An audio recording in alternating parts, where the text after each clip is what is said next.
Tommy. Jo, Peter, ich bin du hast mir recht.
second edition of the award-winning challenge St. Pölten here in the beautiful state of Lower Austria.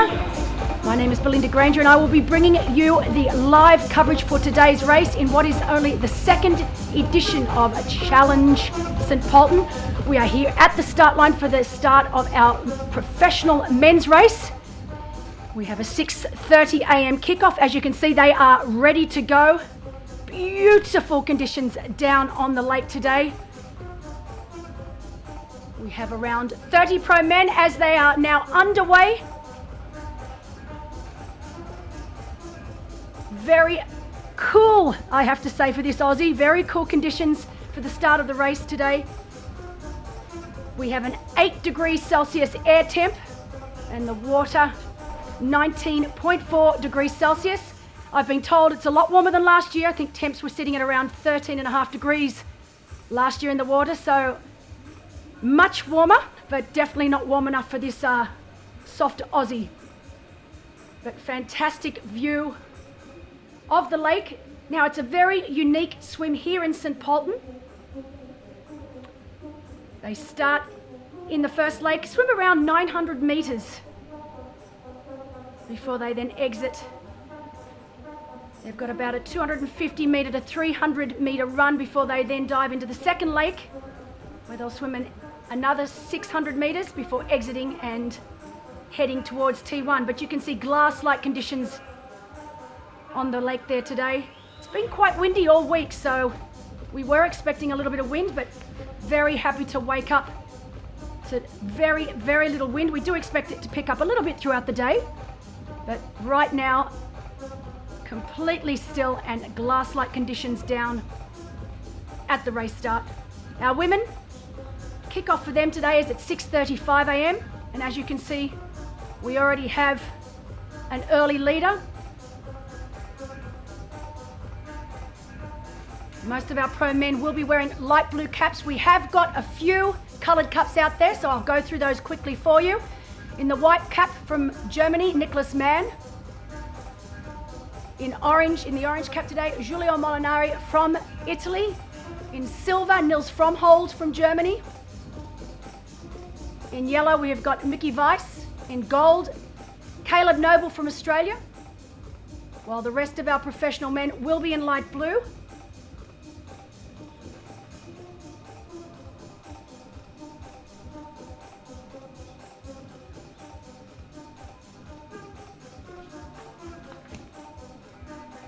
You can see we've already got our lead professional male with a huge lead very, very early on in the swim here.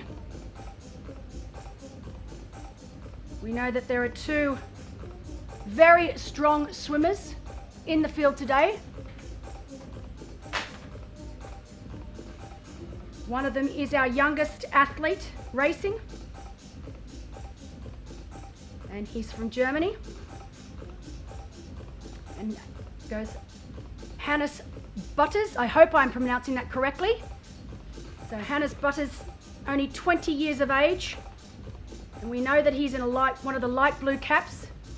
And if my eyesight serves me correctly, he is in a sailfish wetsuit, so he possibly could be our leader today. Our leader is wearing a sailfish wetsuit. We know that we also have another very strong swimmer, Ben Slierman from Hungary.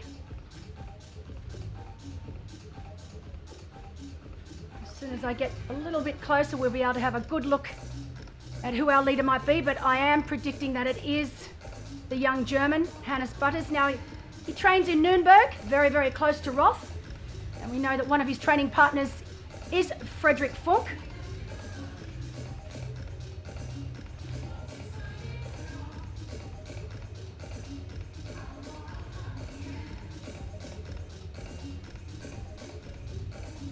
We go back to our professional women. 6:35 start, so 5 minutes after our professional men, our women will be underway. Some of the favourites in the field, of course, Lucy Buckingham, fresh off her third place win at last weekend's the championship in Šamorín, Slovakia. We are expecting, of course, Lucy to take an early lead. Very similar to our men's race right now. She is one of the strongest swimmers in the sport. Grace Tech from Australia is also here. Daniela Kleiser from Germany. Alexandra Jedrzejewska from Poland, Nicole Ficaro from America, Gabrielle Obman, of course, from Austria, Lisa Marie Donauer from Austria, Lena Bonde from Denmark, Joanna Arens, Melanie Baumann, Sarah Schoenfelder and Valeria Kleiner. Our women are getting ready to start. We are moments away.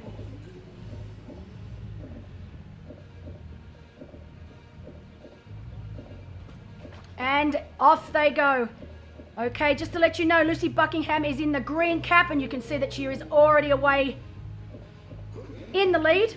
Grace Tech is in a red cap. Daniela Kleiser is wearing white. Alexandra in orange. Nicole Ficaro in gold. Lisa Marie Donauer in silver. Lena Bonde in black, and the rest of our professional women are in pink.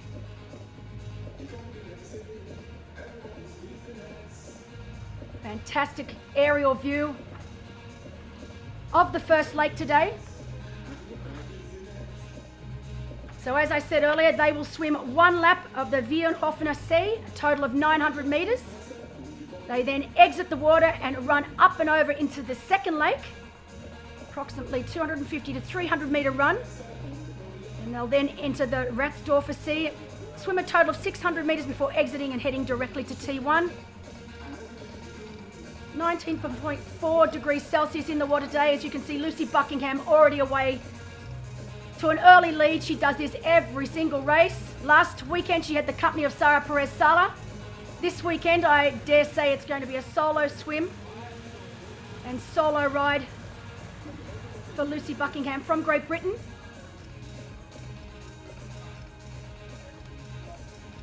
Both swims clockwise direction. Now it truly is the most beautiful place I've been to in quite some time. It's one of the oldest middle distance races in Europe, 15 years and counting. And we've had so many incredible athletes that have won here in the past, the likes of Chris McCormack, who won it back in 2009. We've had Massimo Sagana, Bart Arnouts, Andy Buscherer, Yvonne van Vlerken, Karen Turig, Sandra Vollenhurst, Laura Philippe, Annie Haug. As we get a great shot at the start of our professional men's race. Doing it World Triathlon style here today.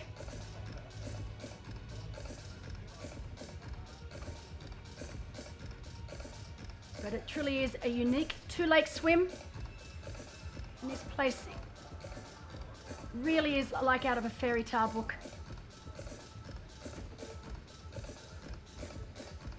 I've travelled here on Monday, so I've been lucky enough to have been here for a week already and have had plenty of time to go over the swim, bike and run course. And it's understandable why it has been such a popular race over the years.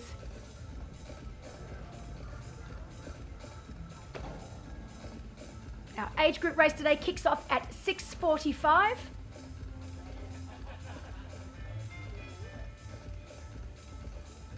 All up, we've got just on 1,300 athletes here today, racing over a variety of different events. We started yesterday with the PWAG Junior Challenge, as well as the company and fun triathlon. Today we have the individual middle distance race. We've got the aqua bike, the bike run and the relay.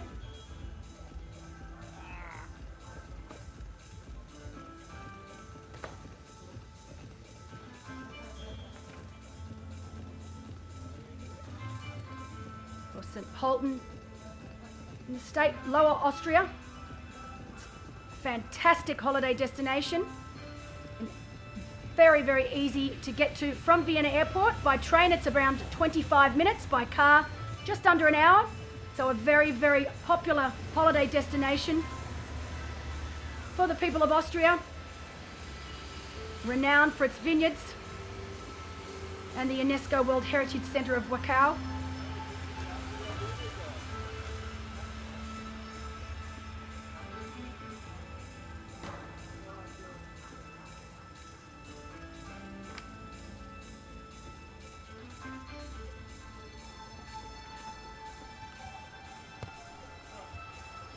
So you can see already that gap is increasing with every stroke.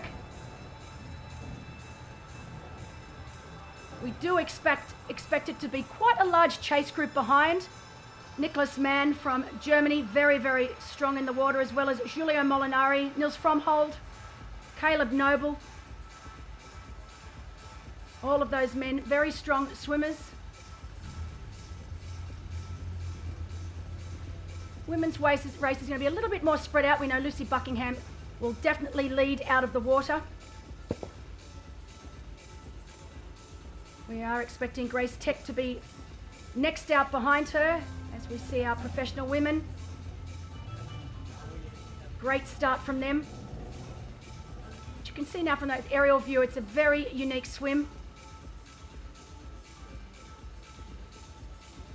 As our age group athletes are now getting ready.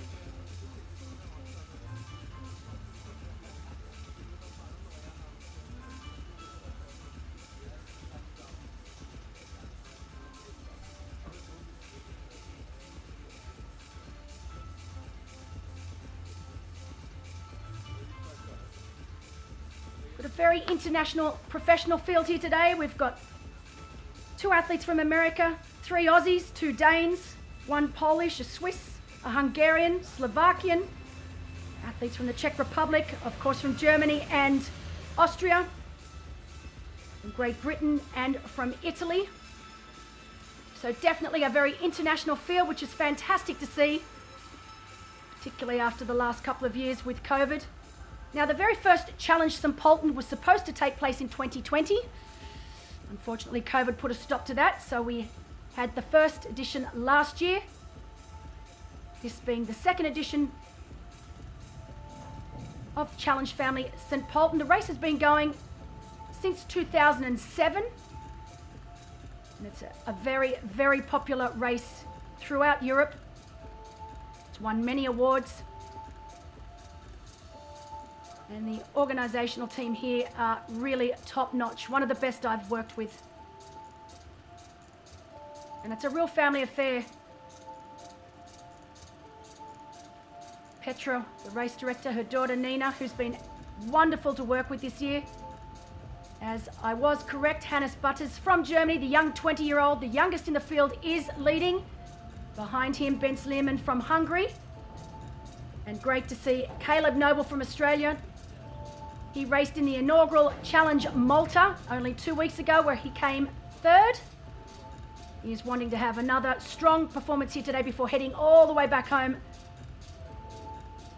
to Queensland, Australia, where he lives. Nils Fromhold from Germany won this race back in 2017, so great to have Nils Fromhold back here. And then Matthias Hohlreiter from Austria. As you can see, they've made their way. It's quite a long run, 250 to 300 metres, before they then dive into the second lake here in St. Pölten. So great aerial shots showing just how long that run is. I've done it a few times now, and it's a long run, particularly when you think you've got all the blood in the upper body and the arms. There's nothing worse than having to get out and run. You desperately want that blood to get down into the lower part of the body. Get the old wobbly legs. They then dive in and want that blood to be back up in the arms and shoulders again. So we're back down to the start. Another few minutes and our age group athletes will be underway here.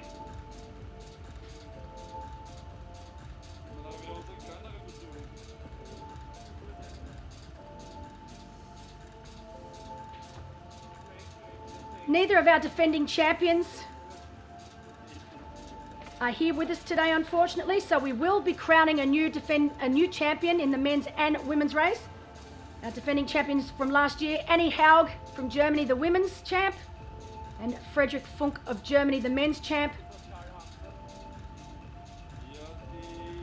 We had a fantastic race here last year with our women's, a very, very close affair between Annie Haug and Imo Simmons. Barely 14 seconds, I think. It was 14 seconds in the end that separated these two young ladies. In the men's race, Frederick Funk was our winner, Jan Stratman in second and Maurice Clavel in third. Maurice Clavel was down to race, but unfortunately still getting over the effects of COVID. We do expect to see Maurice in Roth, ready to go. In our women's, Annie Haug took the win.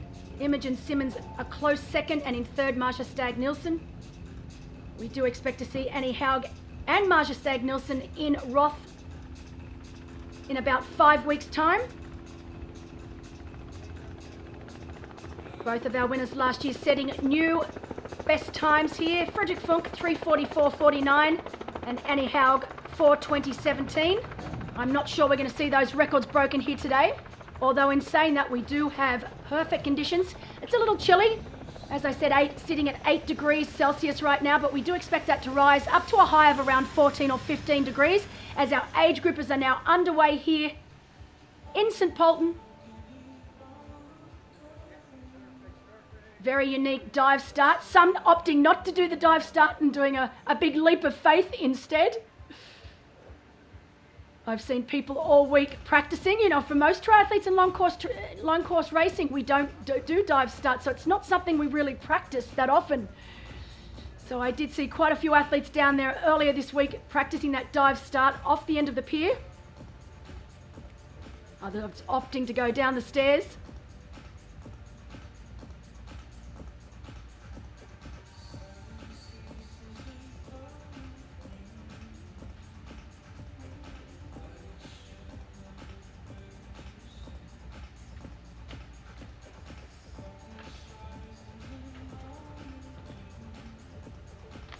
So, talking about our early men's leader, Hannes Butters, from Germany, 20 years of age, the youngest in the field. We do have a very young field, I have to say, today. We've got at least 3 or 4 of our male athletes at only 22 years of age. Most of them have literally just acquired their professional license this year. This will be the first half-distance race, or as a pro, for Hannes Butters. He did his first half-distance race in August last year. He won 70.3 Venice in September 2021. It's his first race of the year for this year over this distance. As you can see, Lucy Buckingham up on screen now. Hannes did win the Main City Olympic distance triathlon a couple of weeks ago. That was over the Olympic distance, but this is his first half-distance race for 2022. Comes from a swim background, so we did expect him to be out in front. He is in the infamous Team Erdinger, along with his teammate Frederick Funk. And we know that the two do quite a bit of training together.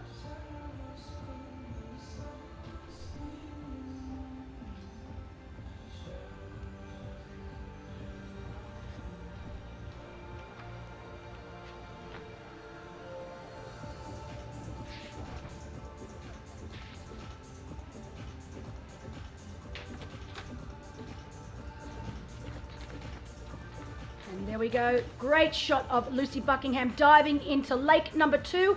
Lucy now has around 600 meters to swim before she will exit and start the short run to T1. Fantastic aerial shot there. Lucy Buckingham, 30 years of age. She's here with her husband, Mark Buckingham. We traveled across from Šamarin, Slovakia on Monday all together on a bus organised by the organisers here in St. Pölten. She was 3rd at Challenge Gran Canaria earlier this year, 3rd at the championship last weekend. She won 2 challenge events last year, including the championship and Challenge Budva, as well as 2nd at Clash Daytona. A fantastic year last year for Lucy. As we see Grace Tech from Australia, as expected, swimming in 2nd place right now behind Lucy Buckingham. And you can see it's quite a gap between 1st and 2nd, and then between 2nd and the rest of our female professional athletes. Grace Tech also straight from the championship last weekend. Grace finished 8th place. Now, while Grace Tech is from Australia, she is based in the US. She's over there with her fiance, Zach. So they sort of split their time between Australia and the USA. She'll be heading back to the US after this race. But I'm sure Grace will be very happy with where she is right now. And you can see right behind Grace, there's that small pack of about 3 or 4 athletes.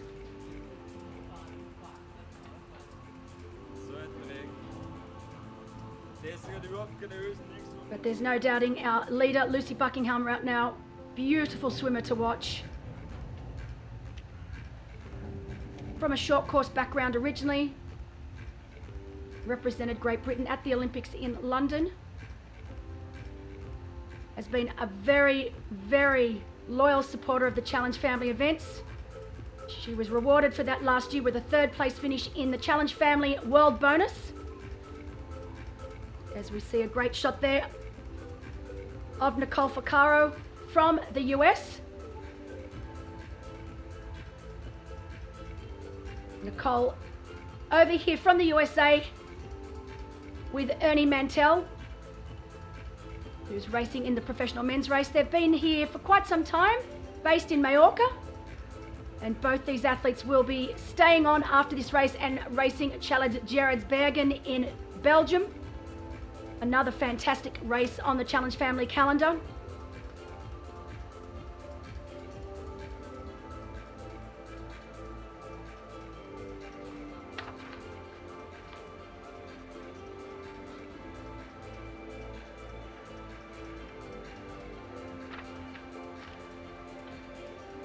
So while I've already spoken to you about the 1.9 kilometre swim course here today, the bike, one big lap, 90 kilometres total. It starts fairly flat and furious on the motorway, so really fast start to the course here today, but it then starts to wind its way through the vineyards and the beautiful countryside of the World Heritage Area of Wachau along the Danube.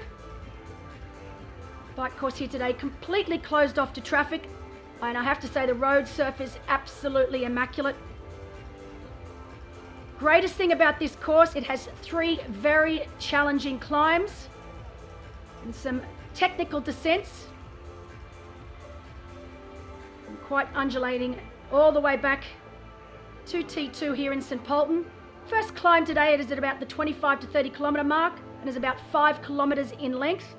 The big climb of the day though is at around the 60 kilometre mark, the legendary Gansbach climb. And it's about 5.5 kilometres in length with about 300 metres of elevation. Averages out with about a 10% incline. It's tough. And then it's a very undulating ride all the way back into T2. The run here, 2 laps, 10.55 kilometres per lap. And the 2-lap run course here today takes the athletes from the Challenge Village along the riverside into the historical centre of St. Pölten, where they'll then complete 1 loop in town before heading back here to the Challenge Village. And then of course they'll do that all over again. The run allows them to pass the finish line 4 times, which definitely guarantees an incredible atmosphere for our athletes. They get plenty of support out on course. Beautiful run. I've done the run a few times while I've been here. As we see our lead male, Hannes Butters of Germany, out with a huge lead.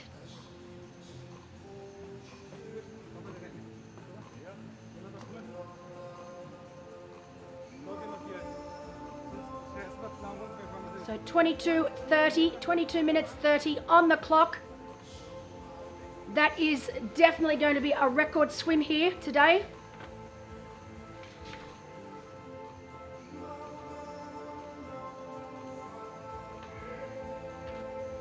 Fastest swim overall set back in 2021, so last year.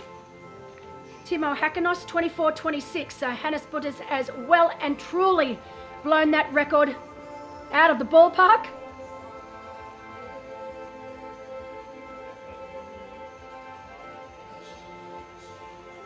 But fantastic start for this young man from Germany.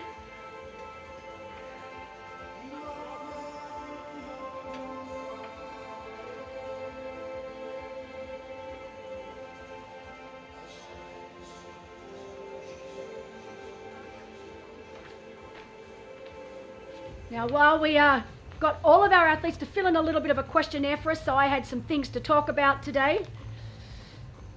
I remember reading through Hannes's questionnaire last night, and he did say, if I manage to get a little bit of TV time, I would like to thank my parents and grandparents, because without their love, time, dedication, and all of the financial support, I wouldn't be here now and wouldn't be able to show myself on TV. Well, Hannes, you have been able to show yourself on TV, and I'm sure your parents and your grandparents will be incredibly proud of your performance so far. We can see Caleb Noble,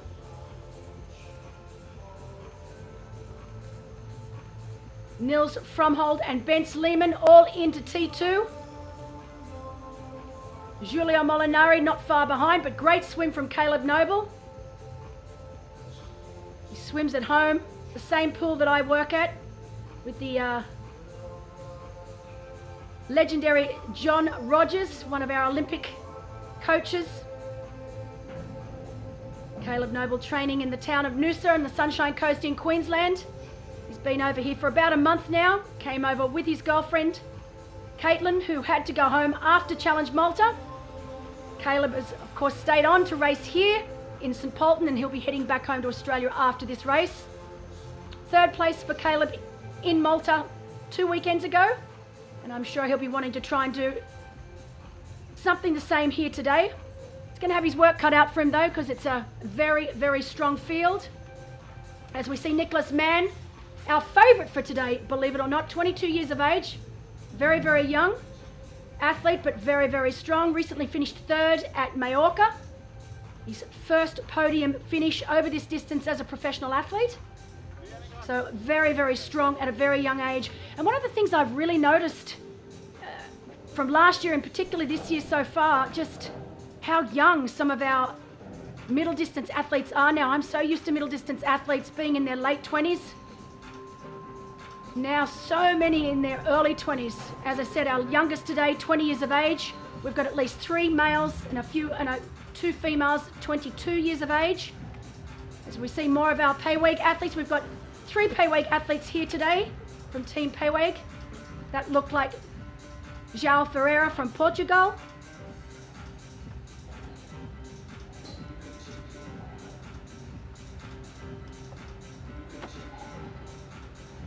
And on screen right now, Michael Weiss from Austria. He won this race back in 2018. This is a local race for him, so to speak.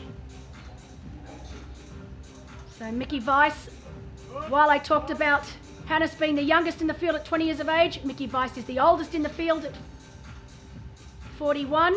Splits his time between here, Austria, his home country, and the US in Colorado. Still a full-time pro athlete, but also an instructor for ART. So practicing, teaching ART over in the States and trying to get it over here in Austria.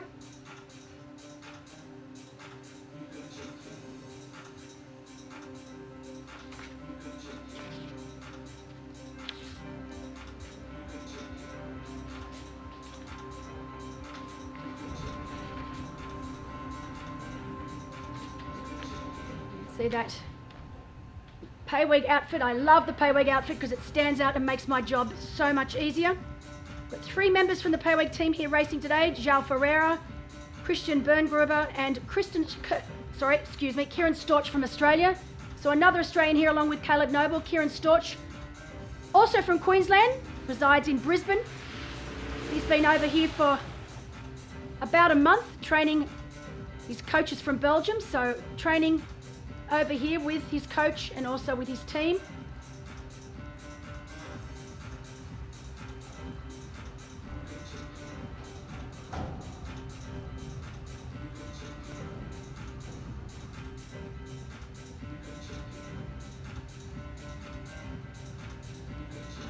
It's a great shot of Christian Berngruber, one of our Austrian athletes. Team Erdinger, we've got 2 members from Team Erdinger here. Nils Fromhold and Hannes Butters.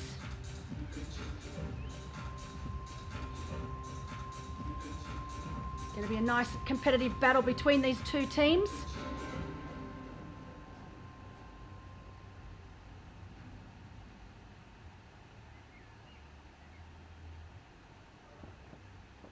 So while our professional men are now exiting the water and beginning the 90-kilometre loop, our women, it won't be long before we see the likes of Lucy Buckingham.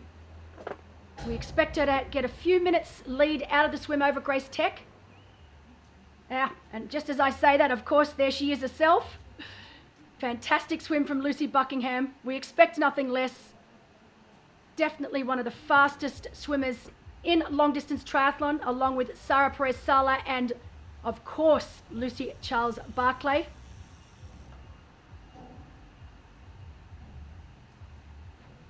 That was the last of our professional men. Exit T2. Great to see Lucy Buckingham has almost caught the back end of that professional men's field. Now the drafting rule today, not the 20-metre rule that Challenge Family likes to have. It's 12 metres here today, but in saying that, very hilly course, so we know that the 5-kilometre plus climbs do tend to split this bike course up, the athletes up. As we go back to our leader, out of the water, Hannes Butters from Germany. And if mum and dad are out there, big shout out to you guys.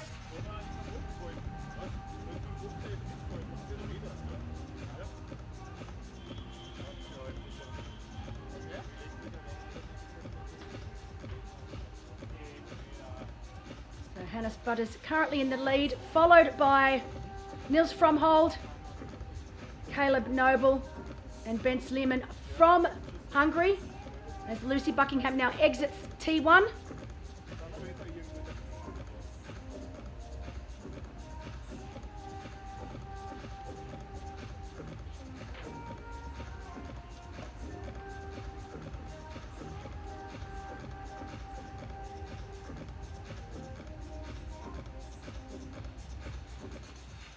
Now the first section of the 90k bike course here today is flat. It's out on the motorway, really fast surface.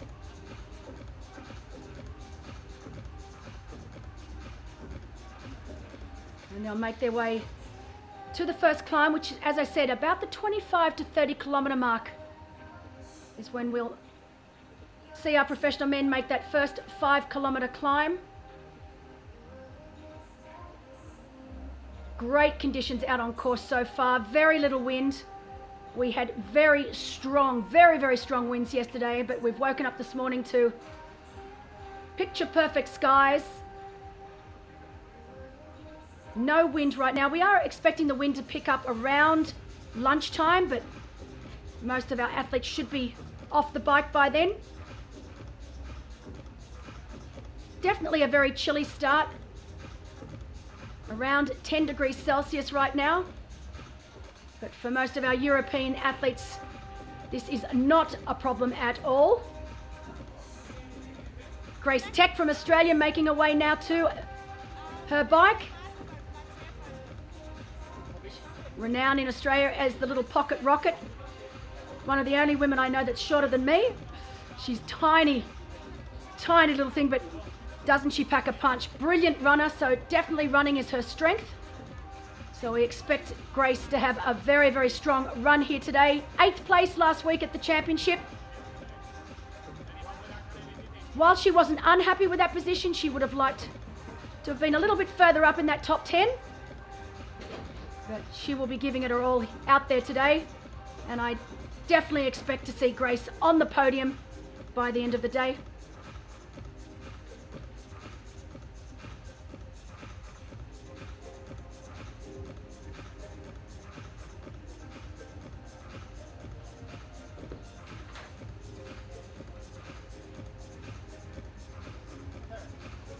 So unfortunately, we have been given reports out on course that Will Draper, the young 22-year-old from Great Britain, coached by Mark Buckingham, has had a little bit of a crash out on course. We know he's okay, he's back on his bike. Got a little bit of an unfortunate start for Will Draper.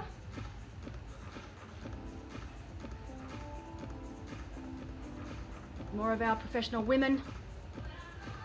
That's Joanna Arens right now making her way to her bike.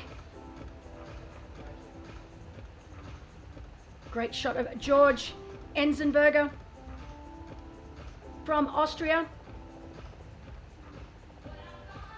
And I must apologise if I do get the pronunciation of these names a little wrong. I have been practicing all week long. But far out, some of these names are a little tough for this Aussie.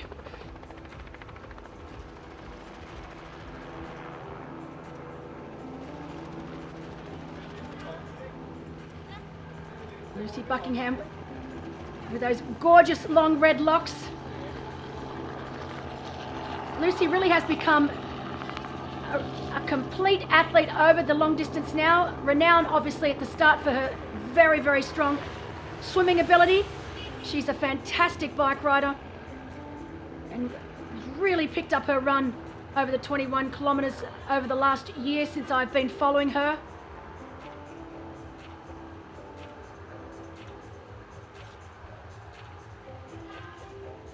Lisa Marie Dornauer, partner of Thomas Steger. Of course, Thomas had a fantastic race last weekend to finish on the podium in 3rd place. I'm sure Thomas is probably out there on course, ready to support this week.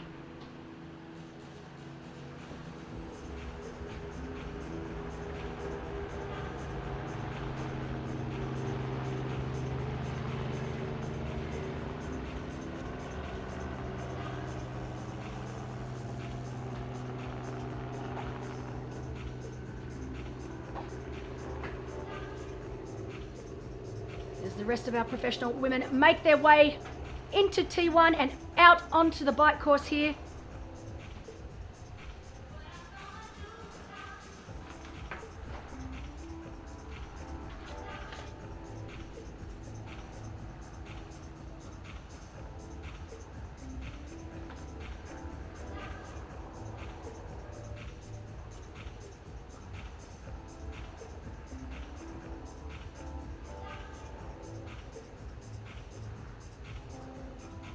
Great shot there of our chase pack.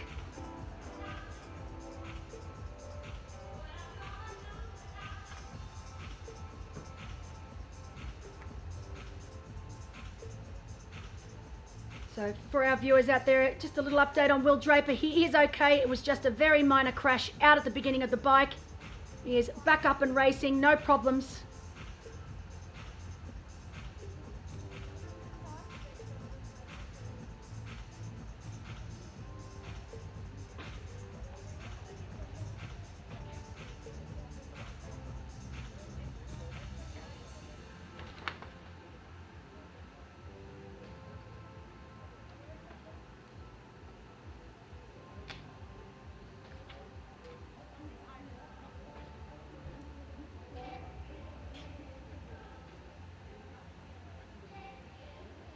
So Valeria Kleiner heading to her bike. This is her first official race as a professional athlete. She did start Challenge Riccione not so long ago. That was supposed to be her first professional race, but unfortunately a crash forced her to DNF.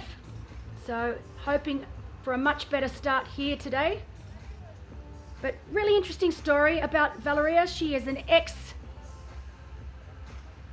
player, played for the German National League and was in the German national team for 15 years.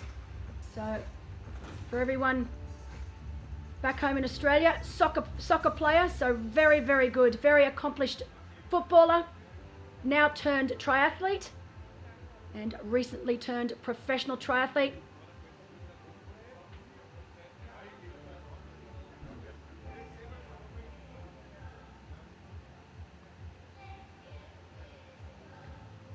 As we go back to our lead male here today, Hannes Butters from Germany, having a great race so far.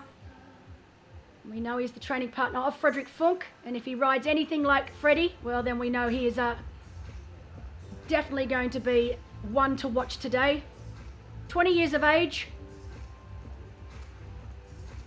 Not so experienced over this distance, of course, but doing a mighty fine job out there right now.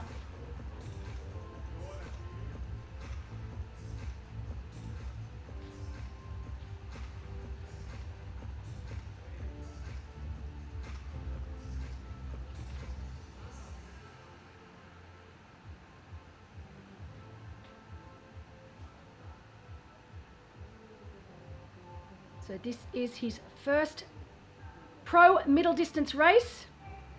So not a bad effort leading.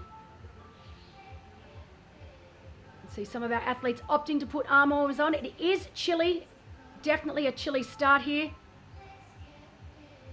Michael Weiss, definitely one of the strongest riders in the field. We know he's from a cycling background many, many years ago.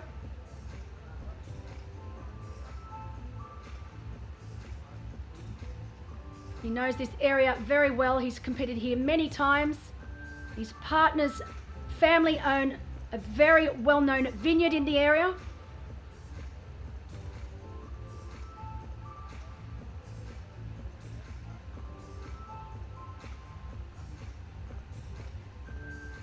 Fresh off a 6th place finish at Ironman Lanzarote only last weekend.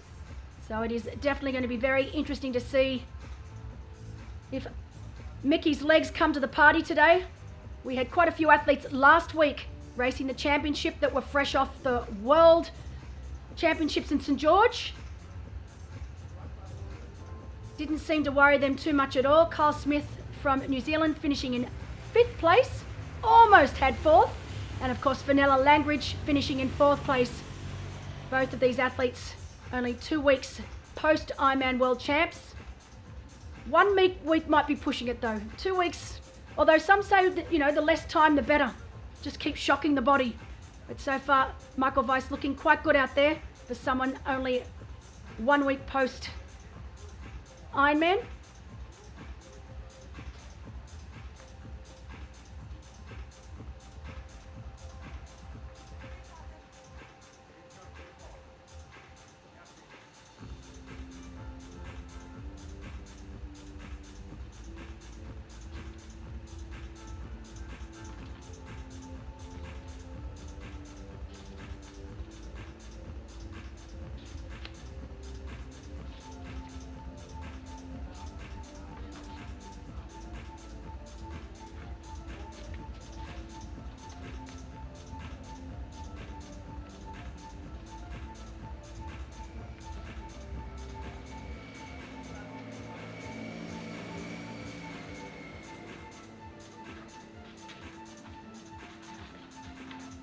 First of our age groupers now make their way out of T1 and onto the bike course.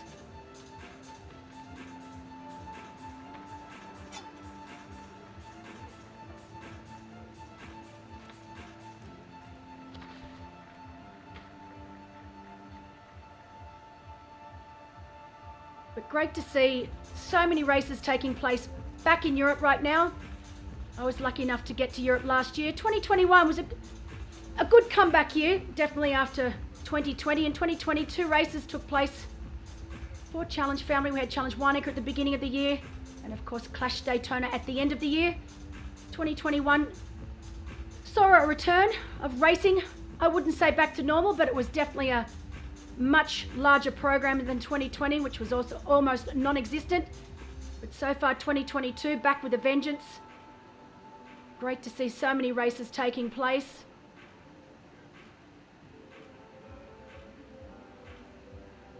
As I left the Challenge Village last night before I went home to start studying my notes, I took a quick look over at the transition, and it was just such a good feeling to see a transition so packed full of bikes, 1,300 in total here today.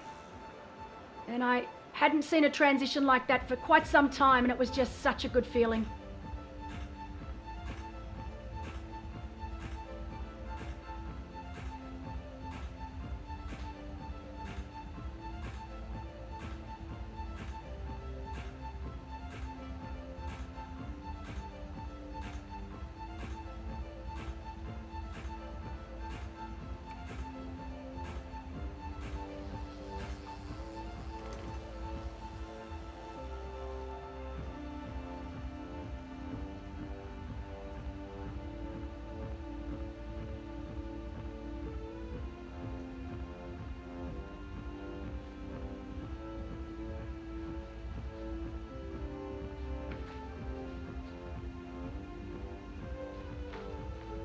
Great to see Niels Fromhold.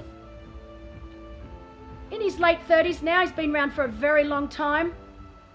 Still an exceptional athlete.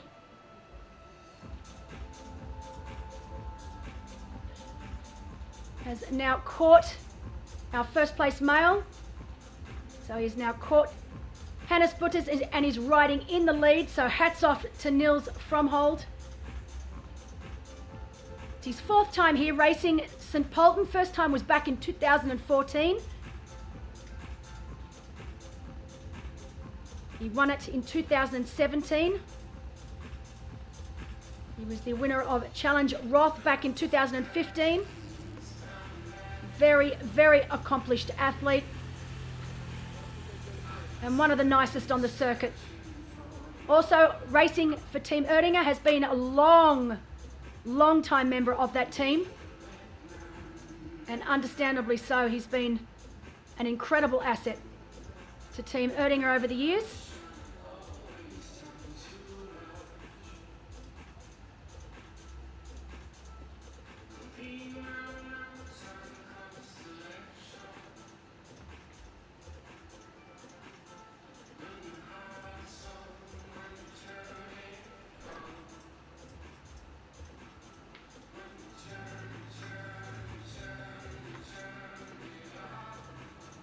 We see Grace Tech still sitting in second place out there on course.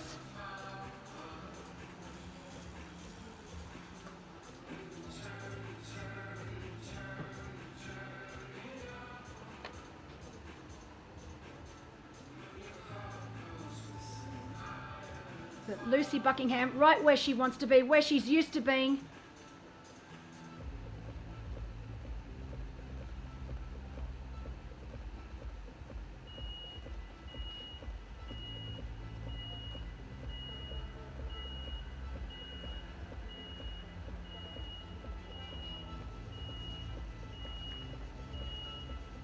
So our top three females right now. Lucy Buckingham leading the way, Grace Tech in second.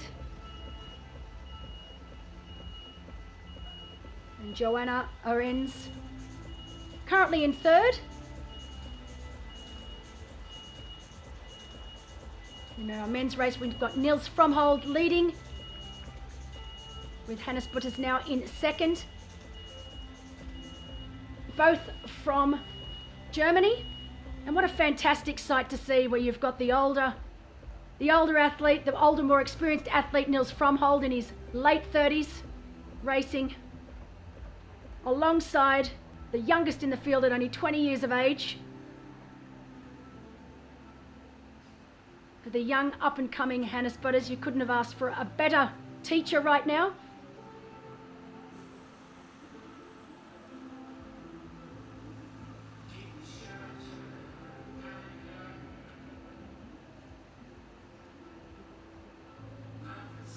Up on screen, George Enzenberger from Austria, having a great race as well out there today.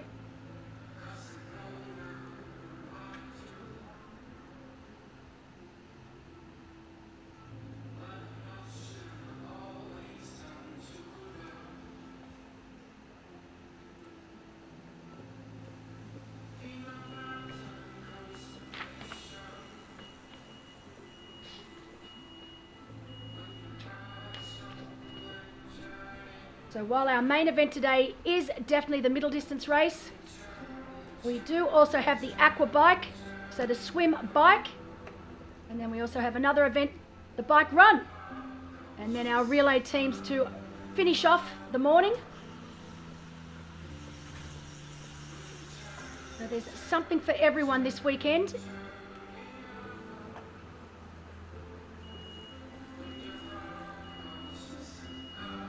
And it really is such a sporty town. You can tell this race has been here for a long time. I've been lucky enough to get to stay at Sports Centrum, which is an incredible facility here in St. Pölten. It's where the race is based. This is where the race village is. And this entire area is just a training mecca for Austria. It's got a fantastic 400 metre tartan track. Incredible gym, actually 3 gyms tennis courts, volleyball courts, ice hockey rink. So it really is an incredible facility. Very, very bike friendly.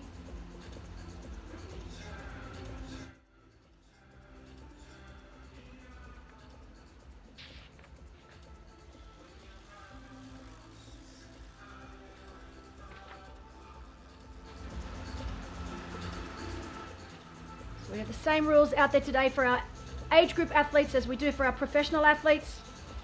12-metre drafting rule. 5-minute penalty if they're shown a blue card. Penalty boxes are out on course, so they must check into the very next penalty box, otherwise it will be an automatic DQ.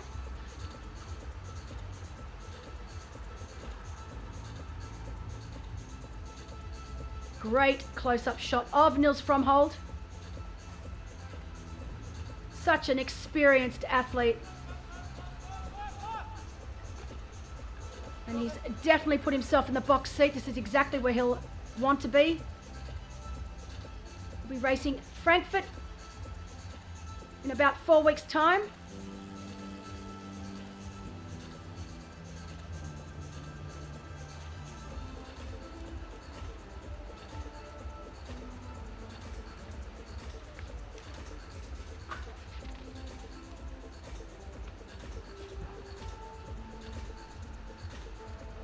See Lucy Buckingham catching the tail end of our professional male athletes.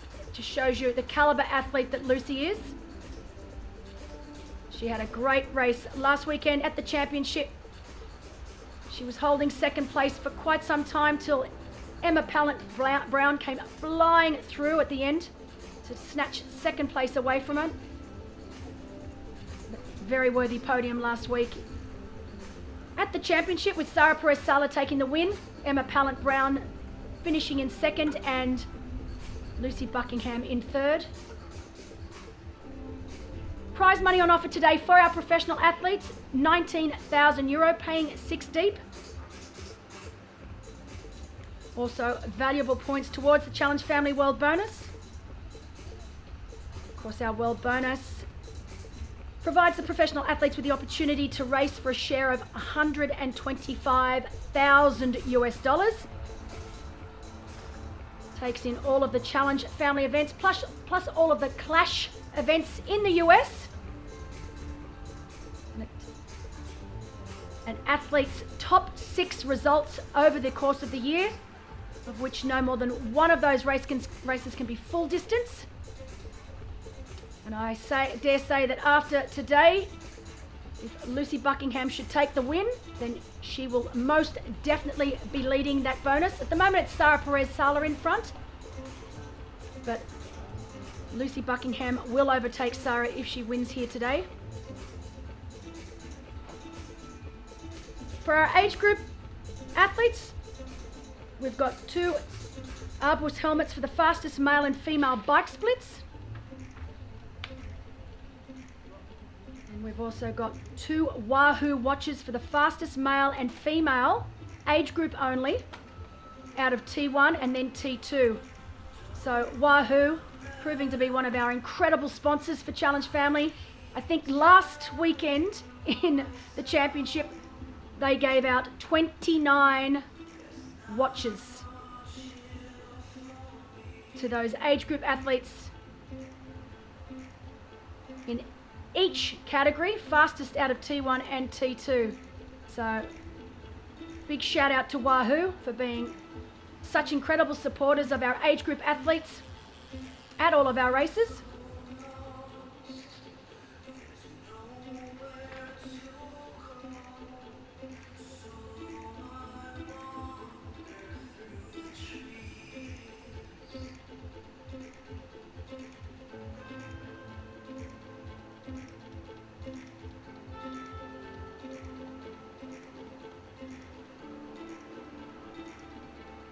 Last year's winners, Frederick Funk and Anne Haug, both from Germany. Frederick Funk setting a new fastest time here on the course at 3:44.49, and Haug also setting a fastest time of 4:20. It'll be interesting to see if any of the athletes today can break that time. As you can see, Niels Fromhold, Hannes Butters, George Enzenberger having a great bike ride so far. Nicholas Mann, I would say one of our favourites here today, even though he's only 22 years of age. Lucas Hollis, an Olympian from Austria, probably one of our favourite athletes, so definitely a crowd favourite here in Austria. Competed in Tokyo, so represented Austria in Tokyo. He's now part-time athlete and teacher. But great to see him out on course today, and great to see him up in the top 5.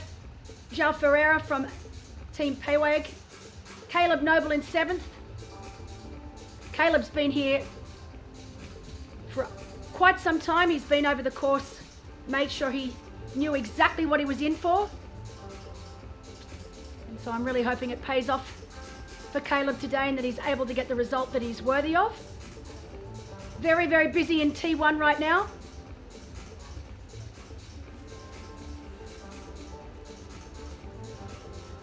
But as an Australian coming over to Europe, this is what I love most about so many of the courses here. Just winding through the streets of these beautiful villages. It's so incredibly green here in Austria.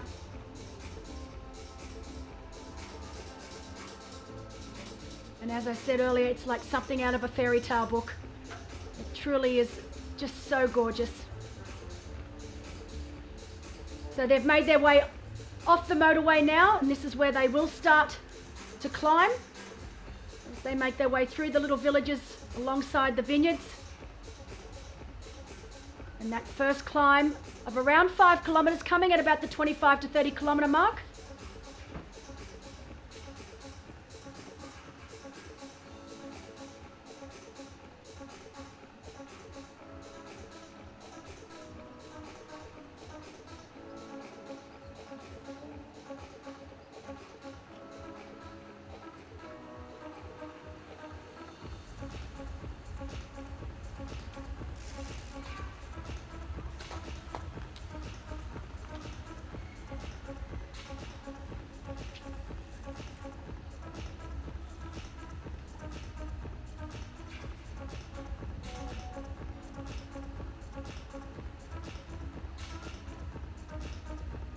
We don't have anyone from the podium in either our men's race or women's race from last year, so we will be celebrating a brand new podium later today. We are expecting our first finisher to come in at around 10:15 a.m. and our first female finisher, pro finisher, at around 10:45.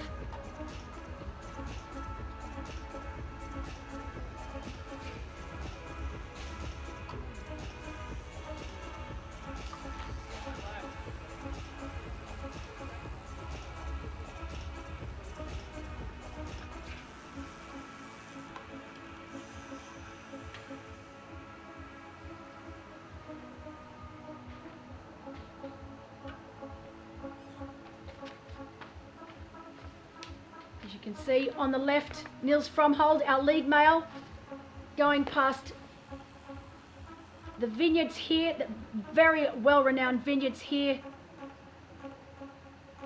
in St. Pölten. Of course, people that know me know that vines like this are one of my favourite, and I've had several opportunities since I've been here to taste the amazing Austrian wine, and I have to say, not bad at all.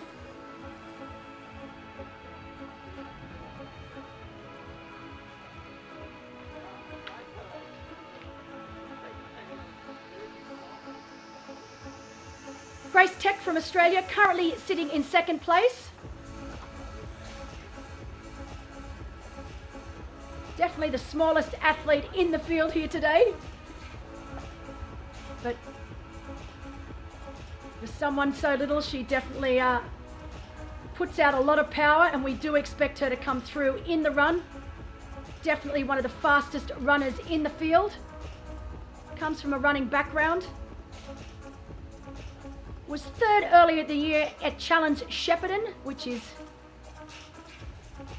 one of our challenge events in Australia down in Victoria, so down south. Great race down there this year.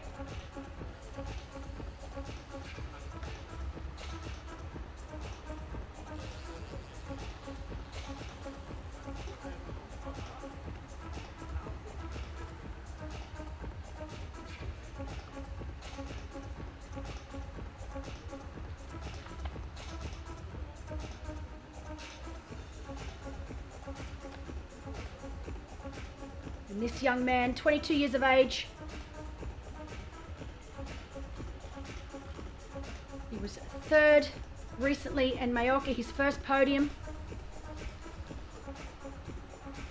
We know that Nicholas Mann is renowned for his run, so already putting himself in a great position. But one of the fastest runners in the field. But you can see they've already started, well and truly started that first climb. You can see they're already quite high up. First climb of the day.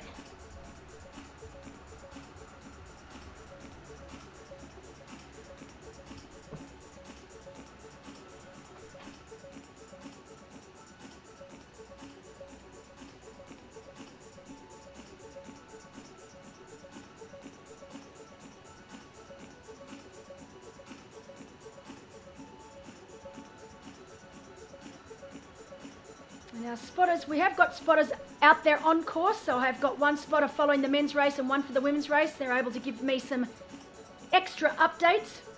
And we do know that while Niels Fromhold and Hannah spotters are leading up that first climb, chase group's about 1 minute down.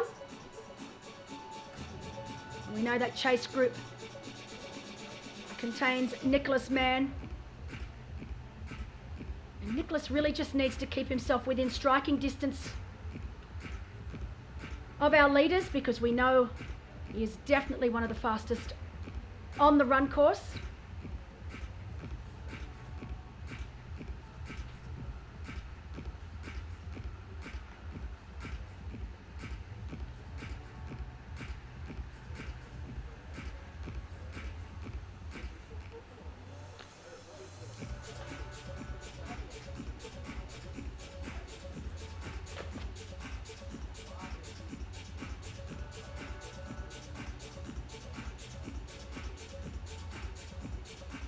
And there he is, young 22-year-old from Germany. Raced here last year and finished 12th. It was his first ever half distance or middle distance event.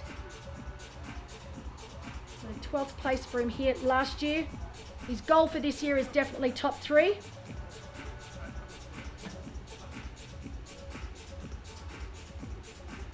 His greatest achievement so far, obviously his podium finish in Mallorca. And then last year, 9th place at the European Champs at Challenge Walchsee. He's from a football background, but decided to switch to triathlon because he said running was the only thing that he was actually good at on the football field. You can see a little quite technical here. We know that the descents here after the climb are quite technical. I sat in on the race briefing for the professional athletes and also the age group athletes, and they were definitely told to be very, very careful with some of the tricky descents here today. But lucky for athletes and for us, absolutely perfect conditions out on course right now.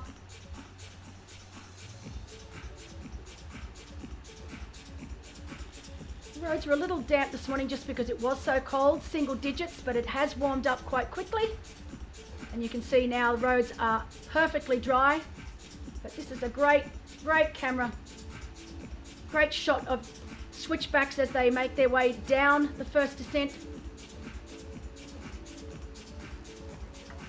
While our professional males are making their way down the descent, our lead female, Lucy Buckingham, making her way up that first 5K climb. As I said, we have 3 5K climbs here today. The second one at 60 kilometres being the hardest, at around 10%, 300 metres of elevation on that climb. It is definitely the toughest for the day.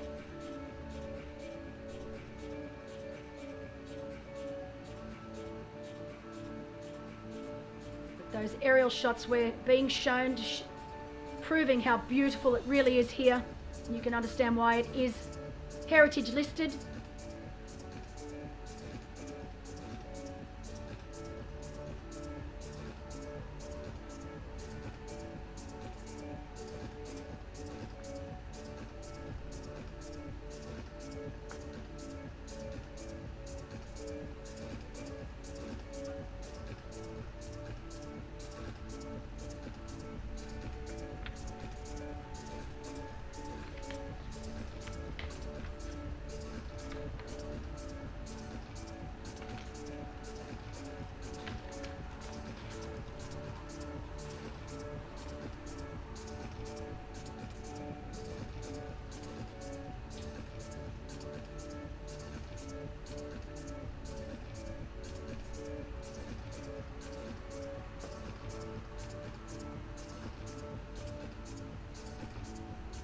Lucy Buckingham catching and passing some of our professional males.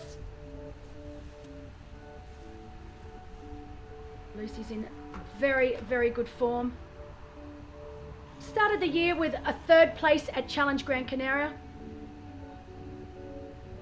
And then of course 3rd place last week at the championship.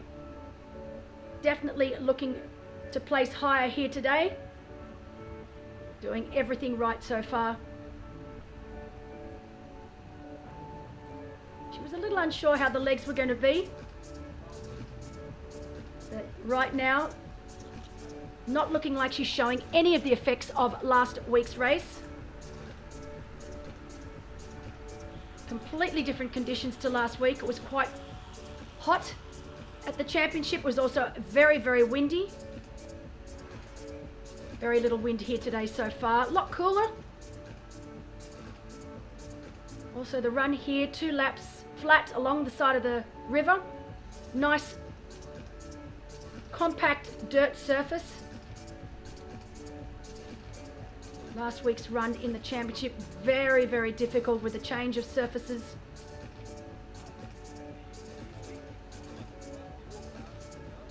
Our top 10 up on screen.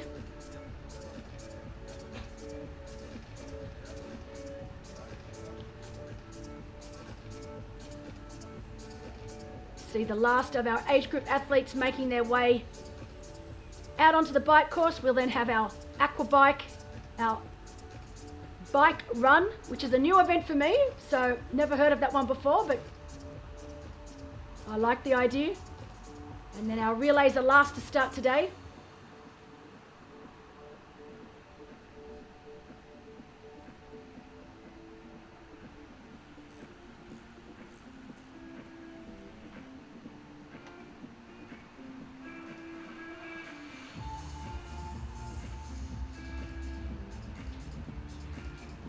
So reports out on course for our professional men's race now. Nicholas Mann has made his way to the front. So while last reports he was a minute down on our leaders, just shows what a difference climbing can make to an event. So here we go, our lead male now. As expected, he was our favourite going into the race today. It just feels so strange for me to say that a favourite at 22 years of age, extremely young, but showing maturity well beyond his years here out on course. Nicholas Mann, our lead male. Obviously very, very strong on the climbs. We know that Niels Fromhold is currently holding 2nd place.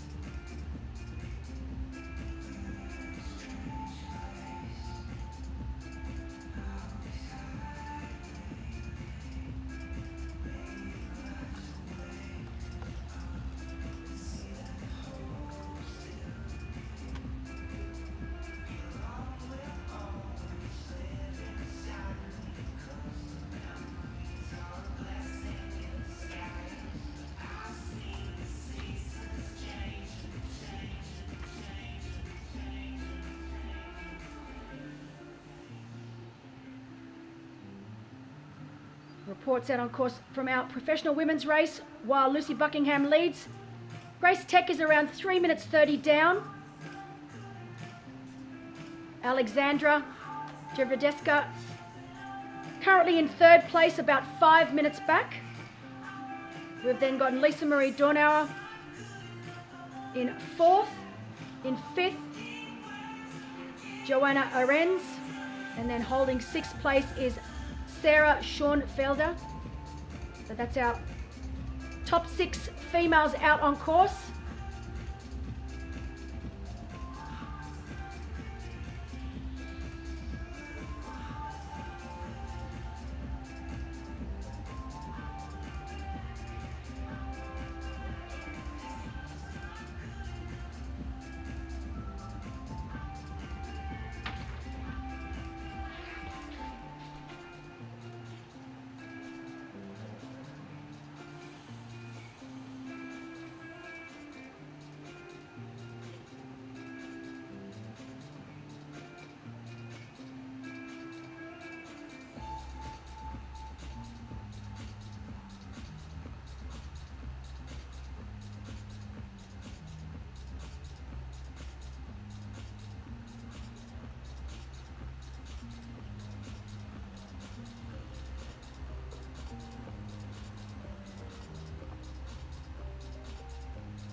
Well, we have Challenge St. Pölten taking place right now.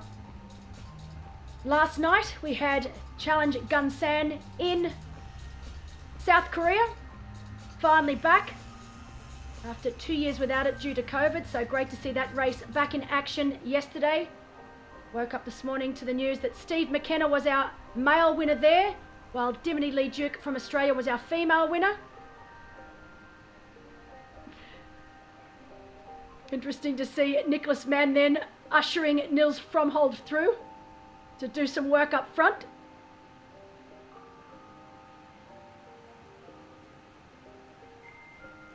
Saying you need to come and share the love up here. I'm not doing this all on my own. But of course Nils Fromhold being the more experienced of the two. Doesn't need to do that. He can stay exactly where he is. But it will be interesting to see if these two men from Germany are able to work legally together to get themselves to the chase group.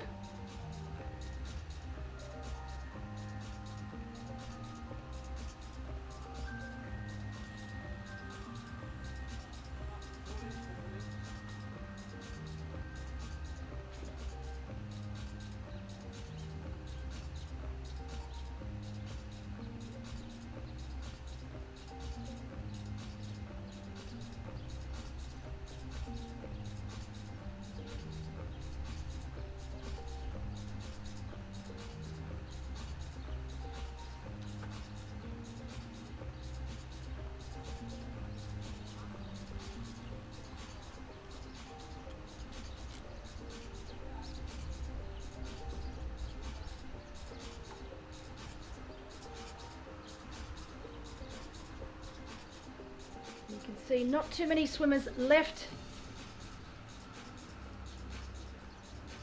Most of our athletes are now out on the 90-kilometre single loop bike course.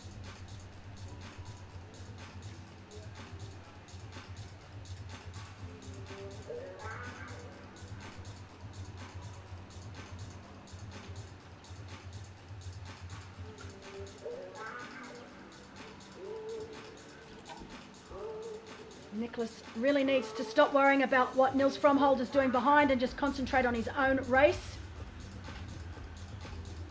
He's in the box seat right now. He is definitely the strongest runner in the field. So we know if he gets into T2 with a decent lead on that chase group, there'll be no stopping him.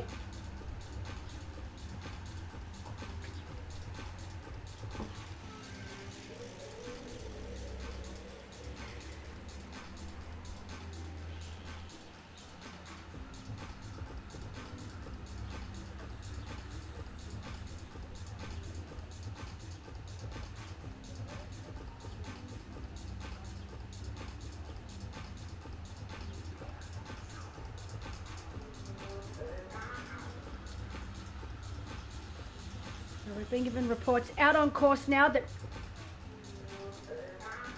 while Nicholas Mann leads with Nils Fromhold right behind, in third place now, Marcus Tomczki, very, very strong bike rider, has moved his way into third and is now only 30 seconds back from our lead two. So it won't be long before Marcus makes his way up to our leaders. And then a further 30 seconds behind Marcus is our chase group.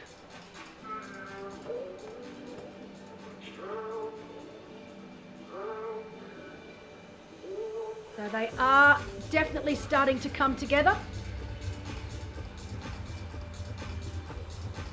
It will be interesting to see if they can all come together before that second climb, and then just what that climb can do to the athletes.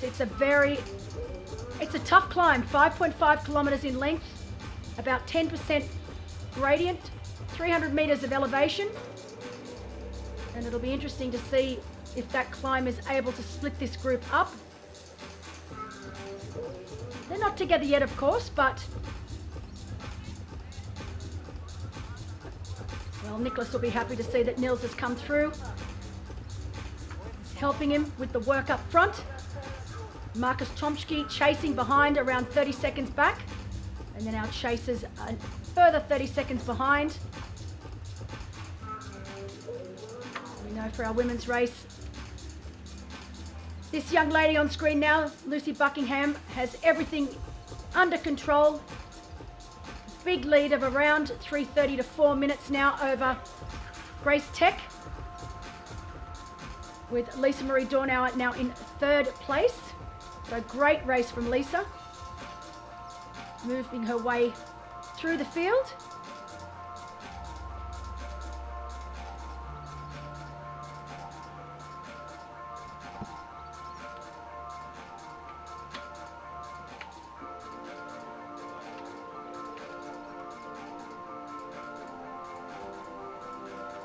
Big waves to the cameras, thumbs up, she's happy. Fantastic shot of the vineyards here in St. Pölten. World renowned, definitely renowned throughout Austria. Absolutely gorgeous, gorgeous scenery for our athletes to ride through here today.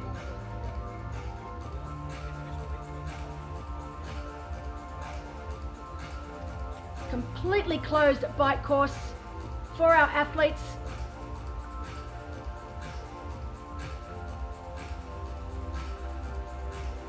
This race, 15th year that this race has been going, since 2007. The town really gets behind it. They've taken it on as their own. You know, we see that in other races, in, of course, Challenge Roth, where the town and surrounding areas have just really embraced it. So much support, and it just makes it so much easier for the team, for the organisational team here, to put on a race and really take care of our athletes. We see it in Challenge Wanaka, another race that has such an incredible family feel. You can just see that the town is just so proud to host this event. And we're starting to see it at so many of our events around the world. Of course, Challenge Roth leading the way, being our oldest event. Challenge Roth only 5 weeks away. I can't believe it. It's just creeping up on us oh so quickly. I will be there at that event again this year. I wouldn't miss it. Got a fantastic professional field lined up for that one.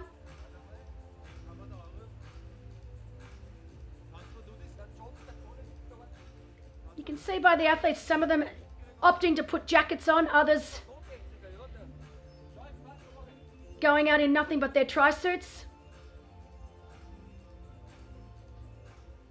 But the sun is definitely shining, so even though the air temperature conditions are still a little chilly, the sun is out and we are expecting it to warm up fairly quickly. Still only reaching a high of around 15 degrees Celsius today.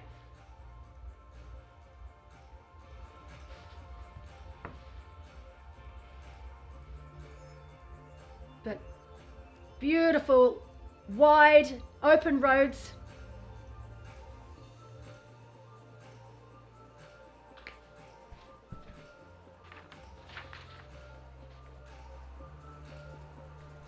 Overall bike course record here held by no other than Frederick Funk. Set that time last year, 2 hours, 2 minutes, 53 seconds.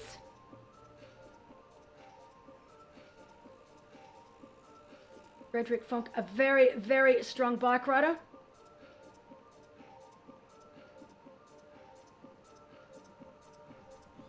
Fastest female record, Imogen Simmons, also set last year, 2:27.36. They had very, very cold conditions for this race here last year. Water temperatures sitting at around 13.5 degrees Celsius as compared to 19.4 that we had here today. And also very, very cold air temps, around 8 degrees. So not dissimilar to today, but definitely a lot colder in the water. As you can see, a great shot of our chase group.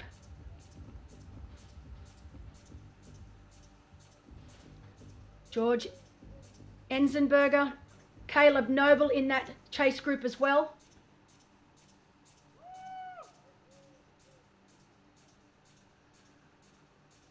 We've got Lucas Hollis, our Olympian from Austria.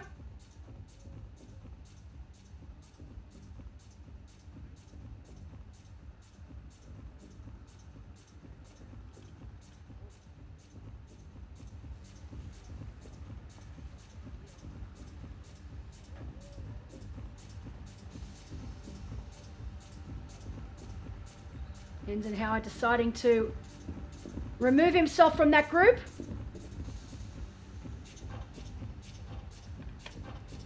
They know that the leaders aren't too far up the road. Last reports were around a minute. So it will be interesting to see if that gap is coming down.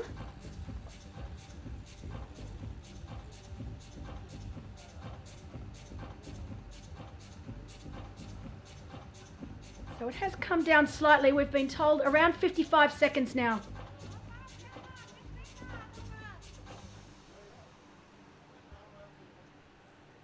So our chase group around 55 seconds down on our leaders.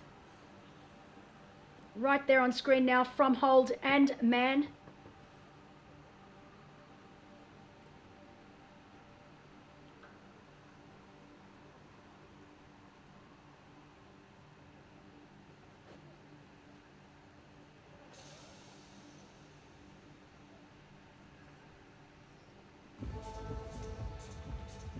Beautiful scenes out here on course today.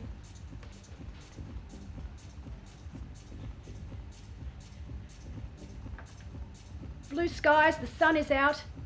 The last of our middle distance athletes making their way towards the bikes.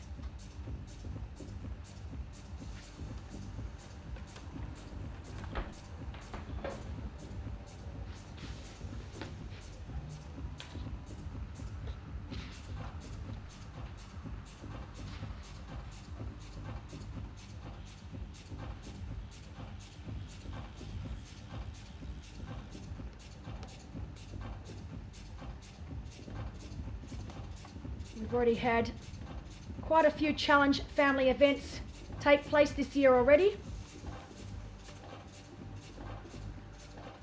Challenge Shepparton in Australia. Of course, we had Challenge Porto Varas, Clash Miami, Challenge Salou, Challenge Gran Canaria, Challenge Riccione.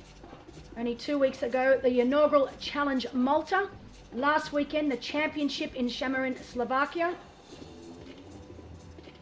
Challenge Gunsan in South Korea, taking place last night with the time difference. Coming up, we've got Challenge Herning in Denmark, Challenge Gerardsbergen in Belgium. We've then got the inaugural Challenge Wales, definitely looking forward to that event. Challenge Gdansk in Poland, a fantastically run event. Challenge Walchsee Kaiserwinkel, definitely one of the most beautiful events that we have on the calendar. And then followed by the big one, beginning of July, Challenge Roth. Also on that weekend, Challenge Vansbro in Sweden.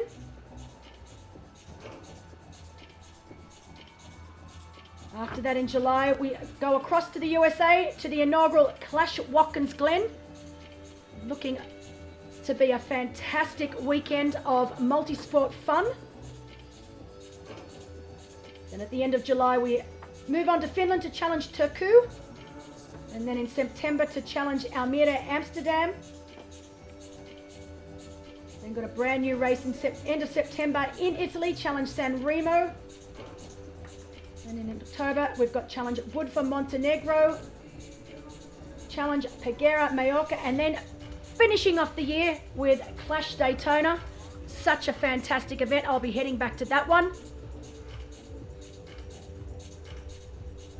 I'll also be heading back to the magnificent X-Bionics Fair in August for the second running of the Collins Cup and the World Triathlon World Long Distance Championships. PTO putting on some fantastic races for our professional athletes.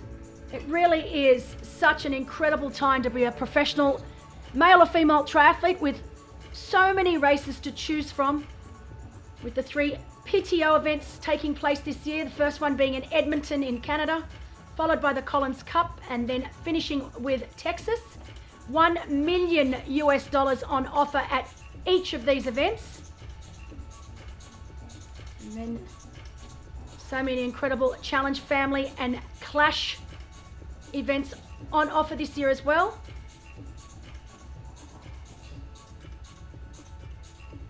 I was talking to a friend last night online, and every weekend there's around a minimum of around 3 races for our professional athletes to choose from every weekend. We've gone from no races in 2020 to an absolute chock-a-block packed schedule this year. So definitely a great time to be a professional triathlete. Always a little difficult finding bikes. This is a huge transition here in the Challenge Village. Although I have to say, very, very well organised transition area.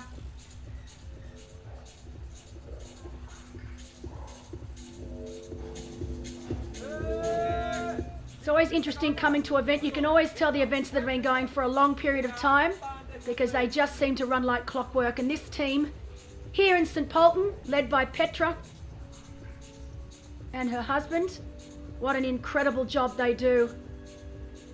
We arrived here on Monday as things were just starting to get set up, and we've watched them each and every day, watched this village come to life, and it's been truly incredible to watch.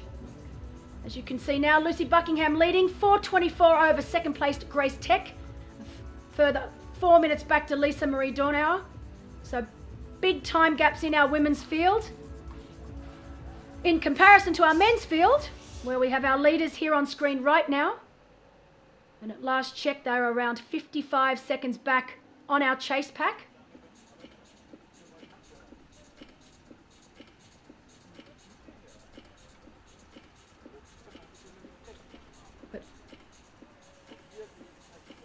Something going on with Lucy Buckingham right now. I can't quite work it out. I saw it last time. She's a little shake of the head. I'm not sure what's going on or what she's upset about. She's also looks a little bit flustered in and out of the aero bars. I wonder if she's got any idea that she's got almost 4.5, 5 minute lead over second place, which is a beautiful buffer to have. But she just doesn't look happy right now. So it'll be interesting to try and see if our spotters can find out what's going on. but it's not the Lucy Buckingham I'm used to seeing.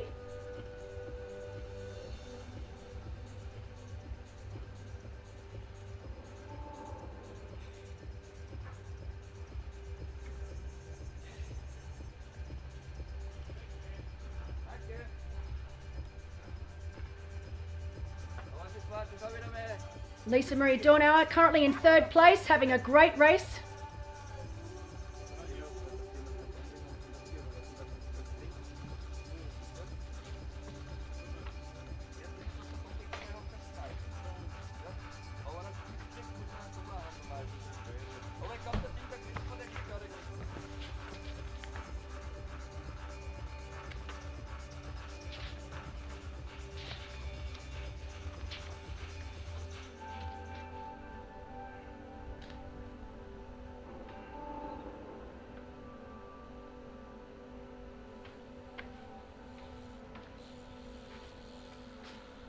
So he's still shaking her head.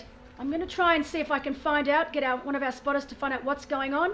I don't know if it's just that she's not feeling so great. It's always difficult to back up one race only a week apart. So she raced the championship last week in Samarin where she finished third. Now backing it up this weekend and racing here today in St. Pölten.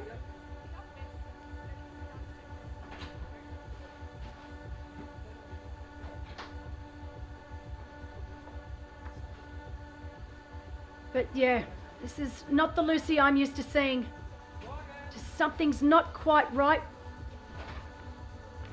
I will definitely try and see if I can find out what is going on.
Great shot, aerial shot there of our lead men. Nils Fromhold in front from Team Erdinger, followed behind by Niklas Mann, also from Germany.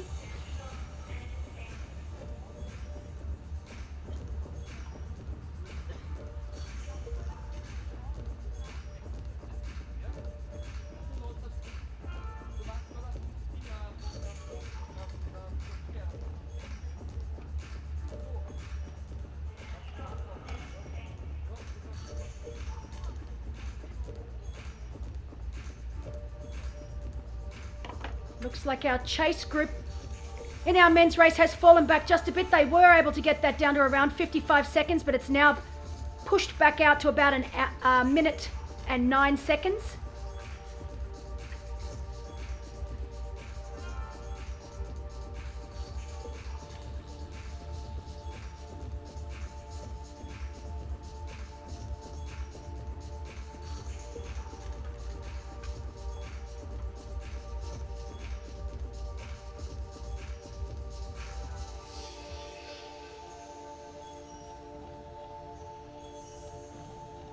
think the issue we might be having with Lucy Buckingham is the fact that she has caught the tail end of some of our professional athletes.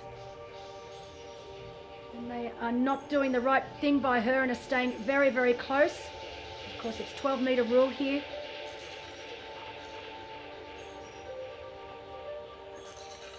And she's not happy about how close some of these professional males are staying to her. We do have a lot of officials out on course. 1, 2. And I think Lucy just wants to make sure. There was a check from the race director for Lucy for a possible disqualification during swimming, but everything was fine, so check is over and she's not disqualified.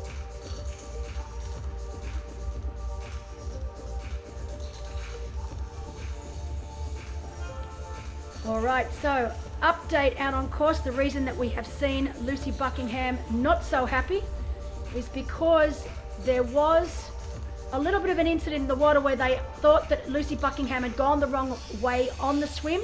She indeed had not gone the wrong way on the swim, so a little bit of touch and go there whether they were going to penalise her or even DQ her. It has been sorted out, so I can tell you without a doubt that Lucy Buckingham did indeed go the correct way on the swim.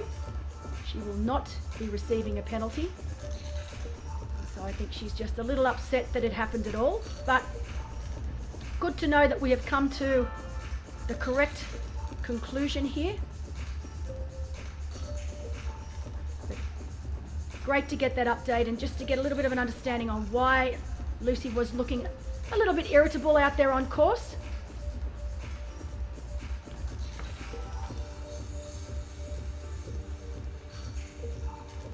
As we go back to the front of our men's race here today, Niels Fromhold doing a fantastic job out in front right now. Now Niels Fromhold, strong over all three. He's a great swimmer, he's a great biker, and he's certainly a great runner. He knows this course, won the race back in 2017. And I have to say, these two men from Germany working very, very well together. And it's showing. They have been able to increase that gap back out to around 1:10 now on the chasers. So both men riding exceptionally well. One at 22 years of age, one at about, I think, 38 years of age. Niels Fromhold, one of the most likeable athletes you'll ever meet.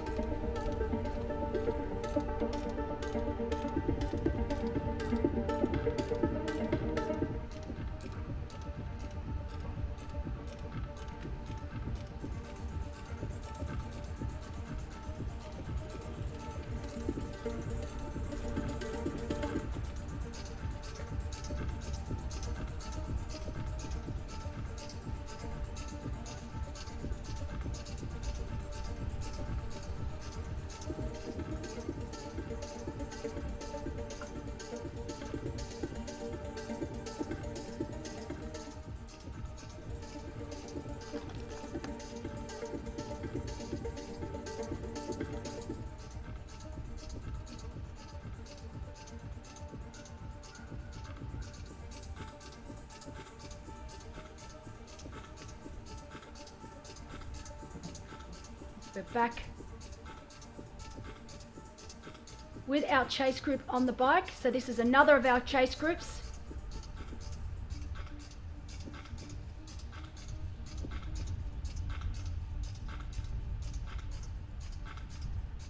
That was Tim Van Hemmel in that chase group. Try and get you another split as soon as possible.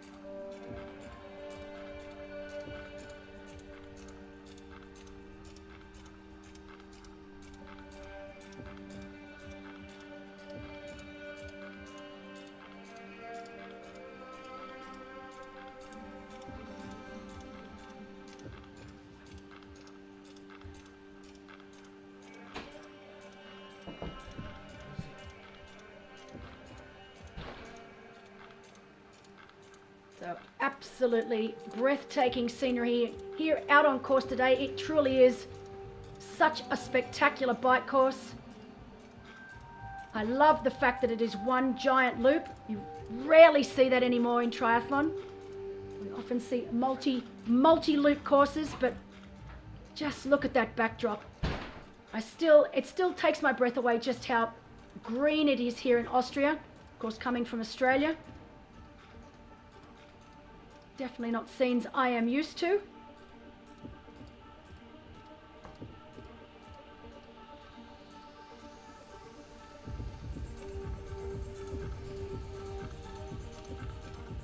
A little bit of a change in our professional women's field. While our leader Lucy Buckingham still leads, in second place is Grace Tech. In third place now we've got Sarah Schoenfelder. In fourth, Lisa Marie Dornauer. Fifth, Alexandra. And in sixth, Joanna Arens. So that is our top 6 females out on course. Lucy Buckingham with a huge lead, upward of 5 minutes.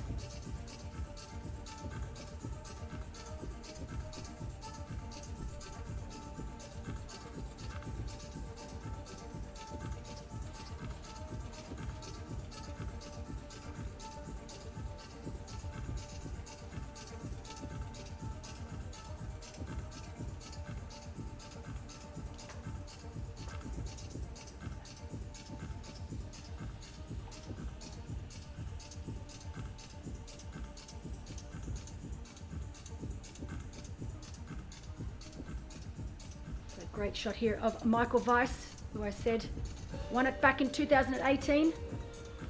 Has done this race many, many times.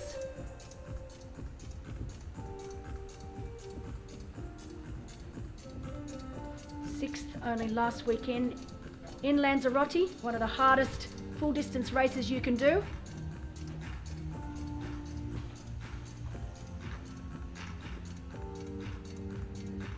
I would love to have a conversation with him right now to see just how his legs are feeling. That is a big ask to back it up only 1 week post full distance, to then come to a half distance race and expect your legs to be on point.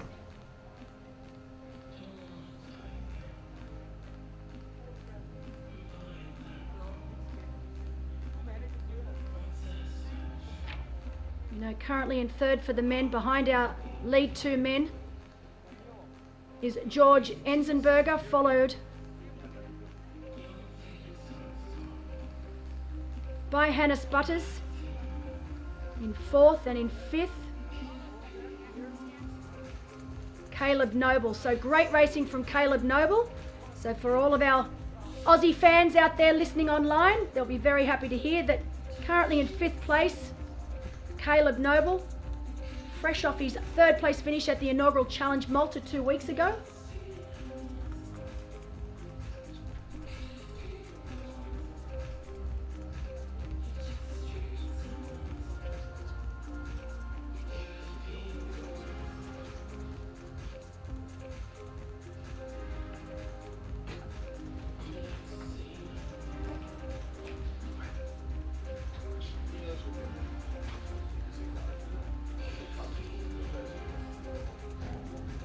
So hopefully looking at Lucy Buckingham now, she's well and truly aware that the penalty that they were looking to give her will not be given, and that indeed she has done nothing wrong, and that she'll be able to settle back in, just put it to the back of her mind right now, settle back into a rhythm.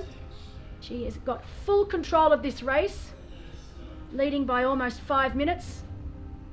Perfect position for her to be in, particularly when you're only 1 week out, 1 week past your last race, and you're not really sure if the legs are going to turn up for the run. To have a 5-minute buffer, leading into T2. Perfect situation to be in.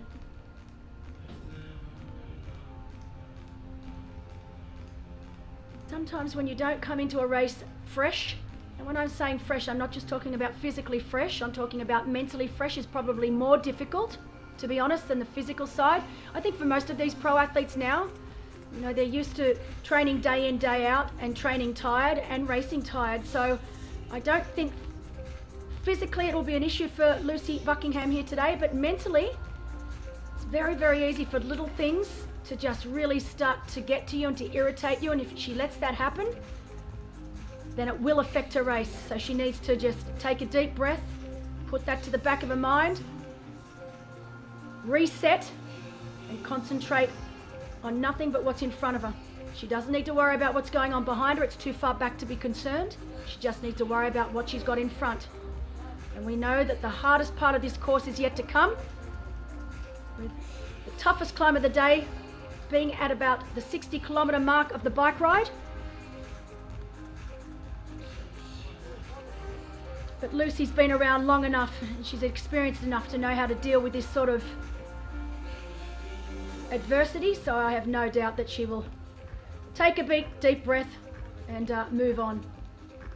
Eine Stunde und 45 Minuten sind wir also momentan unterwegs bei den Männern 46, gleich bei den Damen eben 5 Kilometer weniger, die eine Stunde und 41. See there in the fluo yellows, sitting about third wheel, Caleb Noble from Australia. Jetzt gibt es natürlich die komplette Live-Übertragung mit den ORF-Bildern. Wir befinden uns da in der Wachau und haben Julio Molinari also in that group.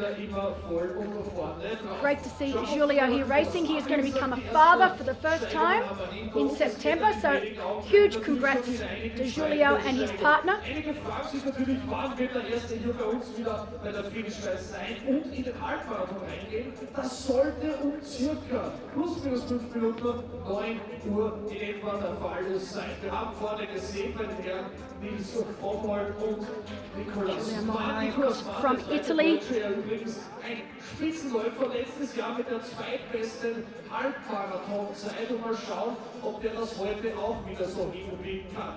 Das sehen wir wunderbar hier. Der Abstand übrigens, der eingehalten werden muss, 12 Meter. Das sieht jetzt auf der Kamera nicht so aus, aber wir sehen es, wenn wir Has raced both Challenge Salou and Challenge Wiccioni this year. Diese Lücke jetzt bei dieser nächsten Lücke, wo man sieht zwischen Frommholt und Nicolas Mann, wo sich da einer absetzen kann. Has raced here before, back in 2018, where he finished in third place.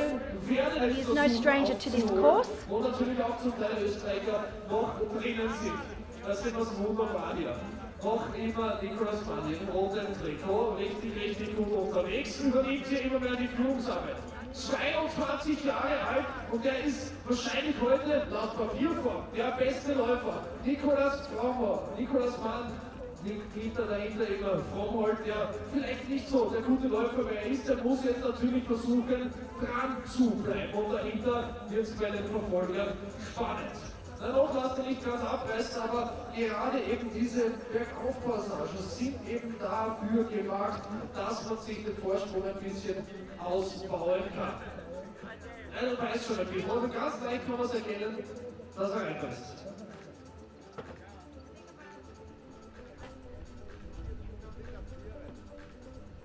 Not too many bikes left in transition now. I dare say most of these will be our relays. Dahinter tut sich dann, wie gesagt, einiges. Das Tolle ist ja auch, dass wir zwei Österreicher noch in der Verfolgergruppe mit dabei haben, die nicht allzu weit weg sind. Wir warten auf den nächsten Timespotter. Das sind Georg Enzenberger und Luki Hollaus. Luki Hollaus, den haben wir auf jeden Fall auf der Rechnung, den der kann zum Schluss auch noch. Quite a different feel here now in T1. We started the morning with around 1,300 bikes in transition. We are now barely down to a handful left. So most of our athletes, 99% of our athletes are now out on the course. Fabulous day here today in St. Pölten. It was an early start after a nice leisurely 9:30 a.m. start last week in Chamarin. A little shock to the system to have to get up at 4:30 a.m. this morning for a 6:30 start. Definitely greeted with single digits. Very chilly morning, but it is warming up nicely now. sitting at around 13 degrees Celsius, very little wind, which we are more than happy about. It's been very, very windy all week, but we definitely couldn't have asked for better race conditions here today.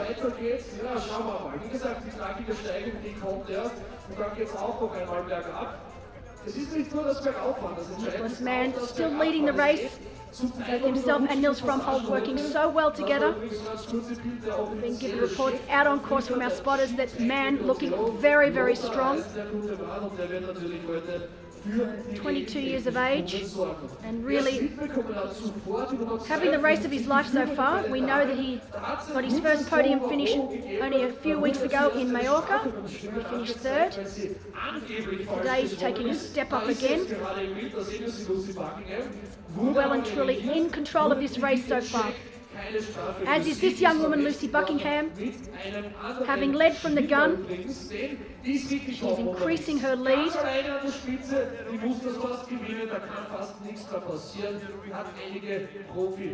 Beautiful shots of the lake down here. I did take the plunge just to see how cold it was a couple of days ago.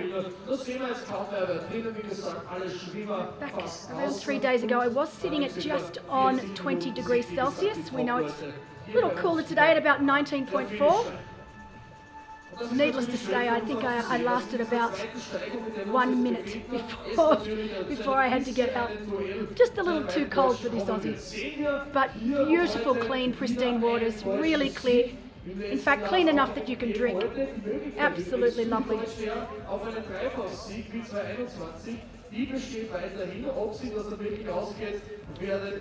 Fromhold right now showing just how experienced he is. We didn't expect anything less. He's been in the sport a very long time. He knows he just needs to stay in contact with Mann as they make their way up. This looks like the second climb. So this was the climb I was telling you about at about the 60-kilometer mark.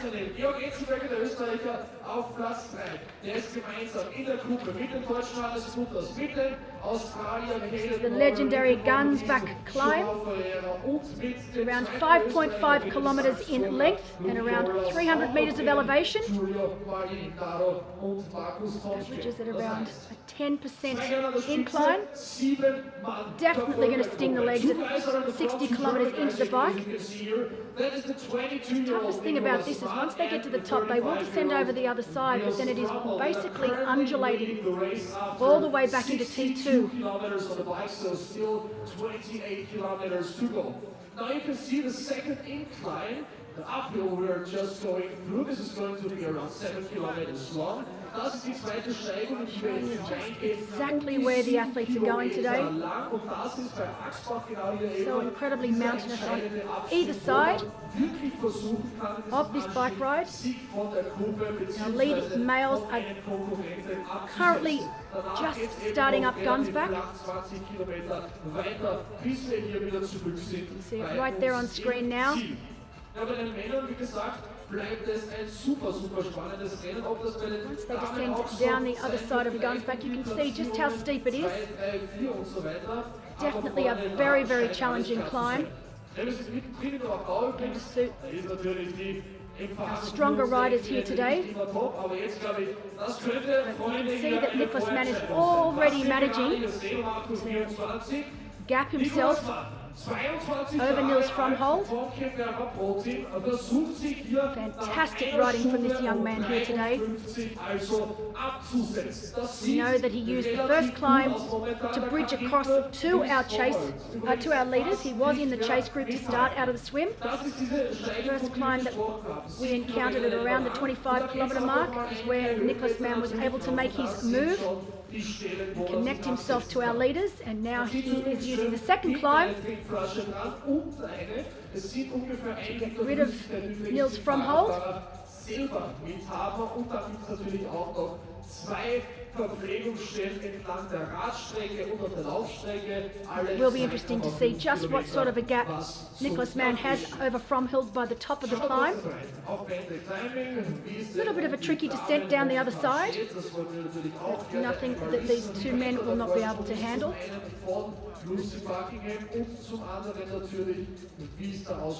Always so incredibly impressed with the bike handling skills of the European athletes. They've always been renowned for their bike handling skills, and you can see why when they've got bike courses like this, they train in the mountains. They're well and truly used to ascending and descending. Irgendwas scheint da nicht zu stimmen. So Lucy Buckingham, according to the technical officials in our earpiece, she was received a penalty or at least definitely looking more in control now and less frustrated with the situation, which is good to see. still don't know. In case we get further information, we will of course inform you and let you know. As we look at our third and fourth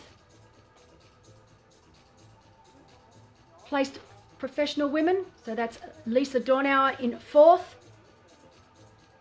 partner of Thomas Steger. So Lisa having a great race here today.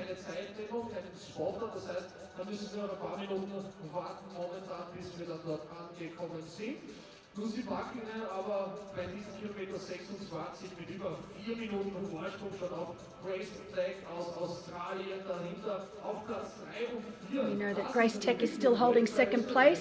Katharina Leutl vom Treaty Highline hat da deutlich aufholen können. Auf der 4 momentan Lisa Maria Dornau. Aber gut, diese letzte Zwischenzeit ist ungefähr 25 Minuten her. Wir müssen da auch auf die Damen warten, bis diese eben dann 3 Kilometer 60. Once our lead men get to the top of this climb, they will be at around the 65 to 66 kilometre mark. They'll then descend down the other side and make their way back into transition. 2-lap run course here today, 21.1 kilometres, 2 laps of 10.55 kilometre loops, where they run along the side of the river all the way into town, into the centre of town. They'll do a loop round town before they then make their way back along the river, but on the other side of the river.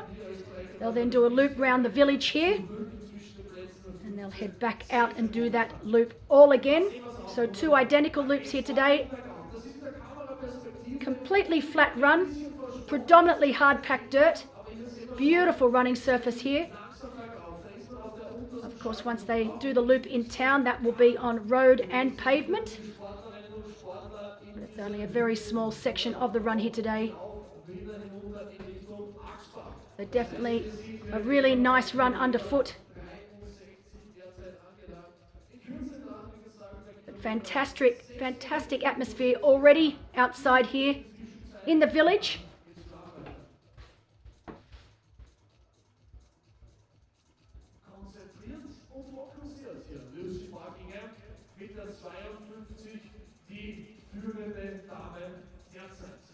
Spitze bei den Männern links, Spitze bei den Frauen rechts. Well, we're in the middle of the last incline here, in the top of the men's race.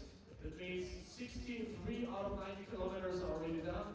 On the right side on the television you can see the women's top field. Lucy Buckingham, she's leading by far. It's actually over 4 minutes already to the second place, behind Grace Tech, the Australian, at the moment on the second place. And Niels Fromhold still making his way up. Guns back. Won't be too long before our lead 2 are at the top of this climb. Chase group right now is around 1 minute 55 down, so our chase group has continued to lose time over Nicholas Mann and Niels Fromhold. So while Nicholas Mann is managing to create a little gap over Niels Fromhold, we know the chase group behind is about 1 minute 55 back. A group of around 7 of our professional men are in that chase group. We know Caleb Noble's in that group. João Ferreira from the PWAG team is also in that group. Lucas Hollis, Markus Tomczki,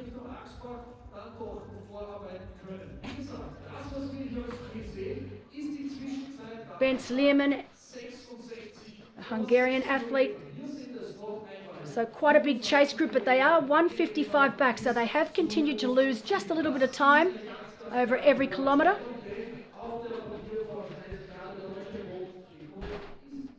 You can see there, both of our lead men have made it up and over that climb. So that is the hardest climb of the day, done and dusted for both of our lead male athletes.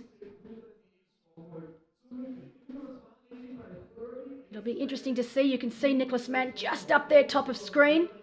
So he has managed to cap Nils Fromhold. And it'll be interesting if Nils now takes this opportunity during the descent to try and make that gap back up.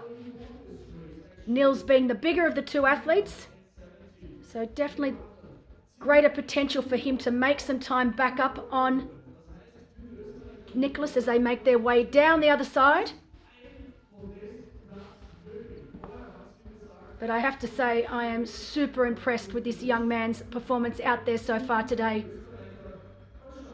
It was quite difficult for me coming into this race. Last week with the championship, I knew every single professional athlete on that start line.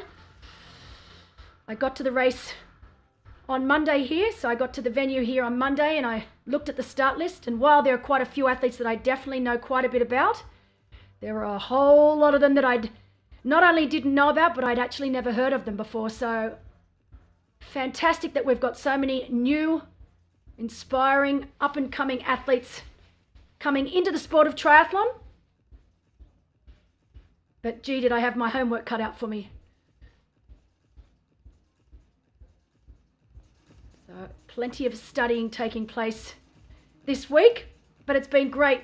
And, you know, just so great to see that our sport is in such a great place with so many young and up-and-coming athletes.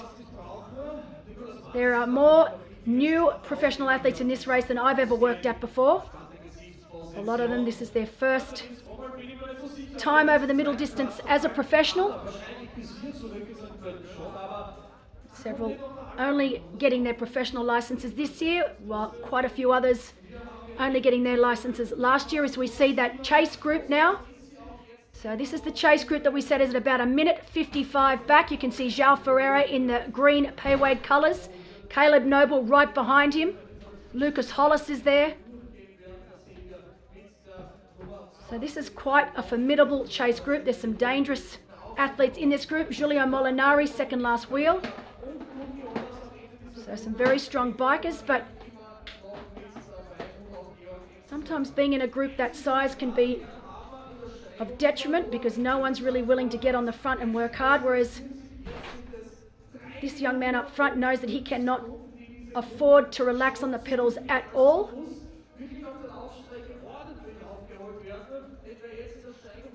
And he looks fantastic so far. Breathing's controlled. A little bit of movement on the bike.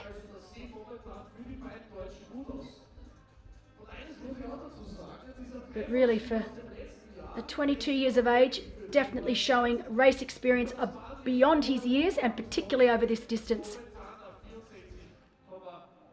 You know, Germany continues to produce so many incredible long-distance athletes.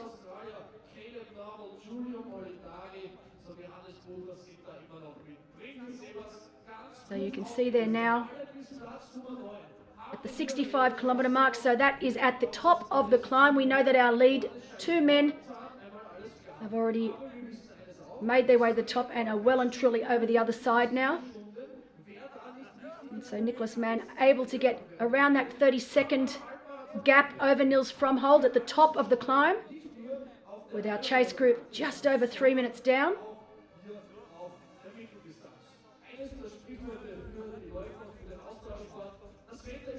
But great racing from our professional men here today thus far.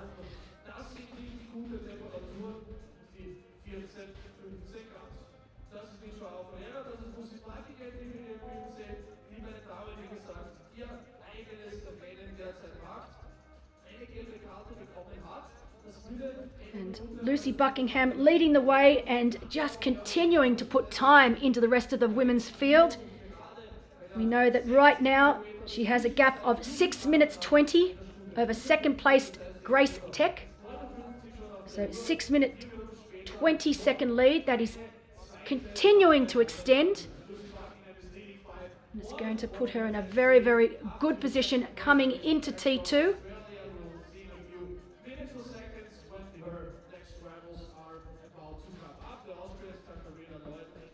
Well, we know that there was a little bit of an issue with Lucy and the swim. We have been told that that has been rectified and that there will be no penalty. I'm not 100% sure if Lucy realises that at the moment. So, you know, I still look at her and she still looks just a little bit agitated on the bike. So maybe she just isn't aware that everything is A-OK. I'll be interested once she gets into T2. I'm hoping that she will have her support crew down there on ground. I know her husband, Mark Buckingham, is here. So hopefully he'll be able to be down there in transition or near transition to let her know that everything is fine. As we move back to our fourth place female, Lisa Marie Dornauer. In front of her, Sarah Schornfelder. So Lisa Marie from Austria, Sarah from Germany. Also es wird einen Kampf um den zweiten und vor allem den dritten und letzten Stockerplatz geben. Lisa Maria Dornauer, vielleicht kann sie jetzt als eine Österreicherin auch das Stockern heute schaffen. Nikolaus Mann, der ist wie gesagt wieder drin in dieser etwas flacheren Abfahrt, die wir jetzt haben, bevor es dann noch einmal 1 Kilometer ganz kurz mit 40 Höhenmetern nach oben geht. Und dann ist wie gesagt die Schwierigkeit. It's been such a treat for me to be here in Austria. I've only ever been to Vienna. Absolutely love Vienna. It's one of the most beautiful cities I've ever had the pleasure of visiting. I can't wait to be back there for a couple of nights at the end of my European tour. Of course, my European tour started with the championship last week in Šamarin, Slovakia. Then moved on here to St. Pölten. Next week, I will be in Dresden for the Sub-7, Sub-8 project, something I have been very much looking forward to. I think the whole world is fascinated and eager to see whether Alistair Brownlee and Christian Blumenfeld can crack that elusive 7-hour mark, and for our women, Kat Matthews and Nicola Sprigg, the 8-hour mark. After Dresden, I will be heading to Girona for the week, staying with my good friend Laura Siddle as she completes her preparations for Challenge Roth, and I would love nothing more than to be there to help her with that. So I'll be playing SAG for Sid. Of course, Laura Siddle, second last year in Challenge Roth. Definitely one of her favourite races. She had an incredible race at the World Championships only a few weeks ago now. So very excited to see what Laura Siddle is capable of doing in Roth. She'll be joined in Roth, of course, by Annie Haug and Fenella Langridge and a host of other fantastic professional women.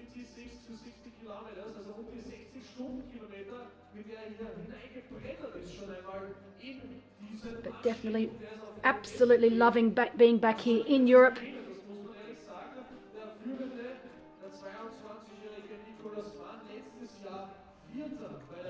So while I was thinking that Nils Fromhold, being the bigger of the two athletes, would possibly make up some time on that descent, it's actually been the other way round.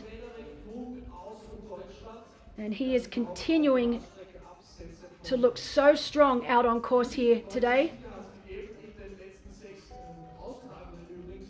And he now has a lead over Fromhold of about 58 seconds. So while it was 30 seconds at the top of the climb, Nicholas Mann has managed to push that gap out even further, and it is now at 58 seconds. So incredible riding from this young man here today.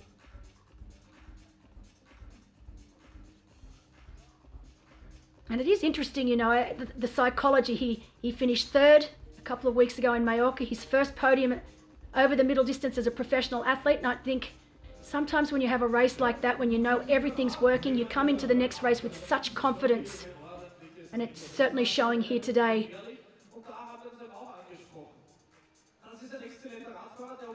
Terrific bike handling skills from this young man as he makes his way through the little villages here in the surrounds of St. Pölten.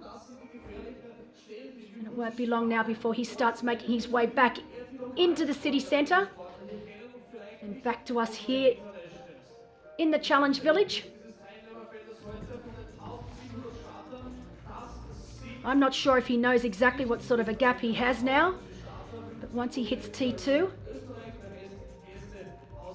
that's when he'll be given the first proper split and he'll have an idea of exactly how much time he has going into the run. And as I said, the running is his strength. This young man is an incredible runner.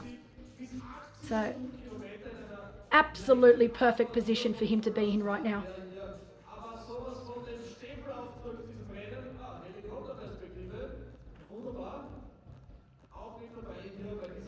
So with less than 20 kilometres left on the bike course here today in St. Pölten, Nicholas Mann leading the charge. Around a minute back we've got Nils Fromhold. And then we've got our chase group.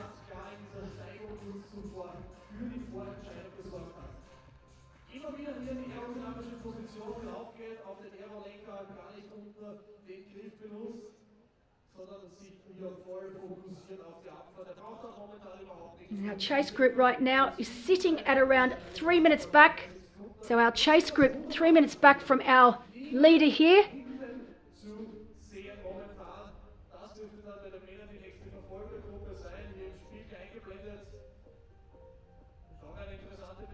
So George Enzenberger in that chase group. He is leading that chase group right now, followed by João Ferreira, Caleb Noble, Lucas Hollis, also in that group.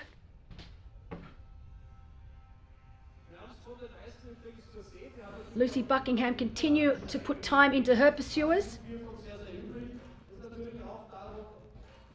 She now has a 9-minute 30 gap over our third place female, Sarah Schonfelder. We know Grace Tech is in there between the two.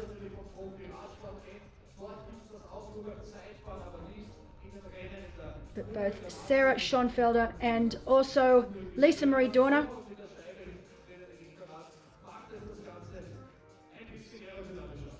sitting at about 9 minutes 30 back. And then at 10 minutes 30 back, we've got Gabrielle Obman from Austria. So Gabby around 10.5 minutes back, along with Alexandra from Poland. And Joanna Arens is also in that group. So our women definitely quite spread out as compared to our men.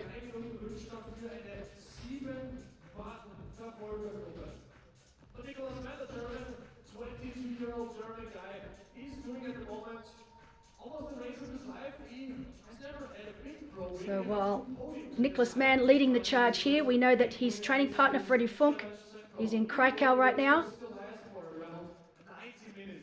Frederick didn't have the race that he wanted last week at the championship, hoping to make amends today in Germany. He's our defending champ here from this race.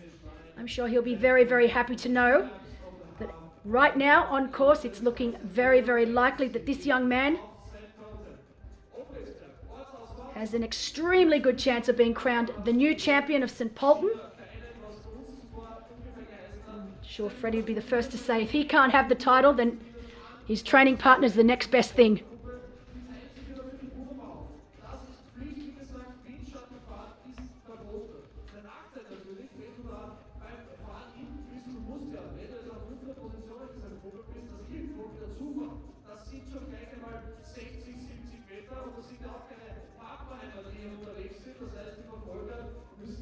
While on the left we see our lead male, on the right we have our chase group. And there are around 7 athletes, 7 men in that chase group, including João Ferreira, Caleb Noble, George Enzenberger, Lucas Hollis, Giulio Molinari.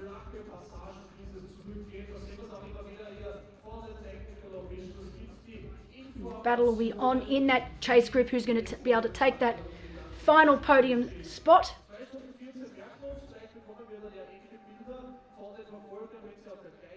A great shot of that chase group right now.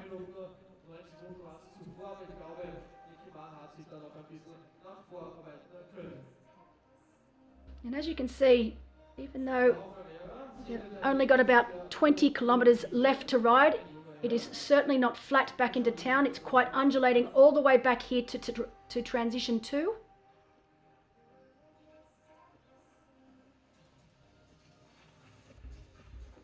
€19,000 prize purse on offer here today for our professional men and women.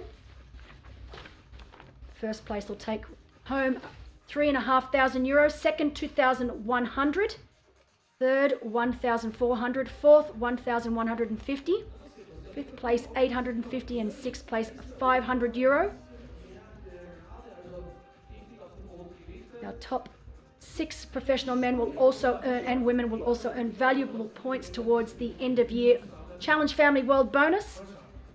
They get a share of $125,000. First place pocketing $25,000. And also our top 6 males and females today, not just our professional athletes, but also our age group athletes. So our top 6 males and females from each category will all be automatically qualifying for the championship in Šamarin, Slovakia 2023.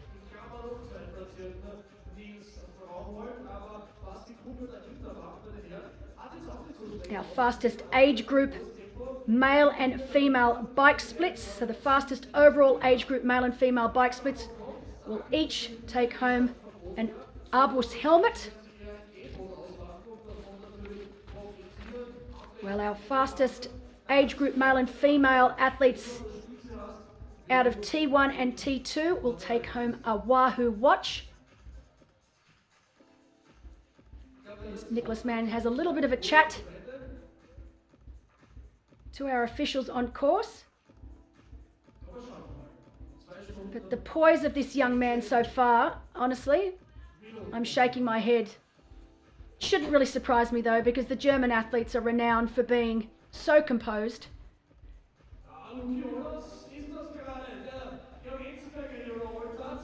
This is our chase group right now. On screen, Lucas Hollis, the local favourite here today. Represented Austria at the Olympics in Tokyo. He's now mixing his time up between being a professional athlete and a teacher, so he does work. He's also a father. Having a great race here today so far.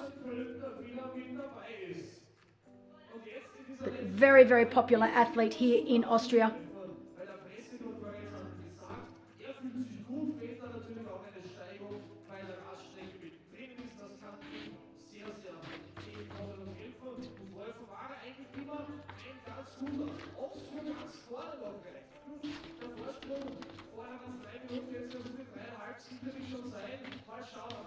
He did just recently win the National Duathlon Champ, so he's currently the Austrian Duathlon Champion. He was 34th at the Olympics in Tokyo. He's got 15 times top 10 in the World Triathlon World Cup races. And he was second last year at the 70.3 LMC race here in Austria.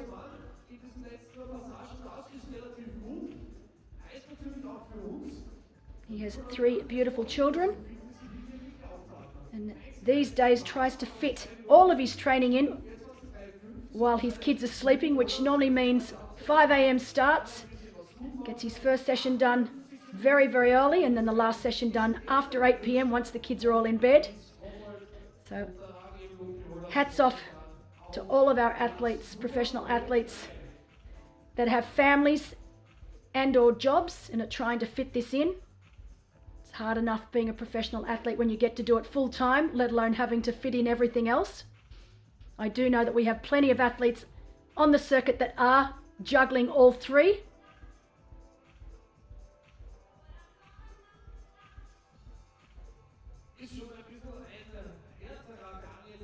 Great close-up shot of Lucy Buckingham. She's definitely looking more comfortable now.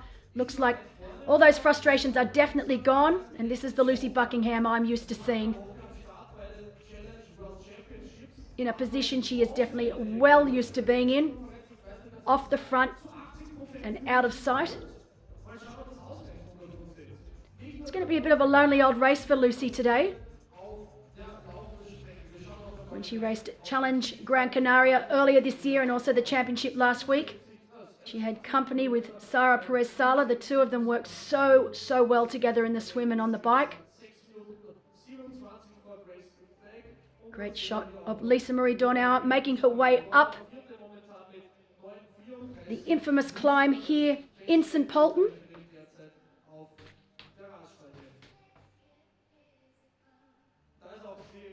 As athletes, you can see them getting in and out of the saddle. Definitely a very tough climb.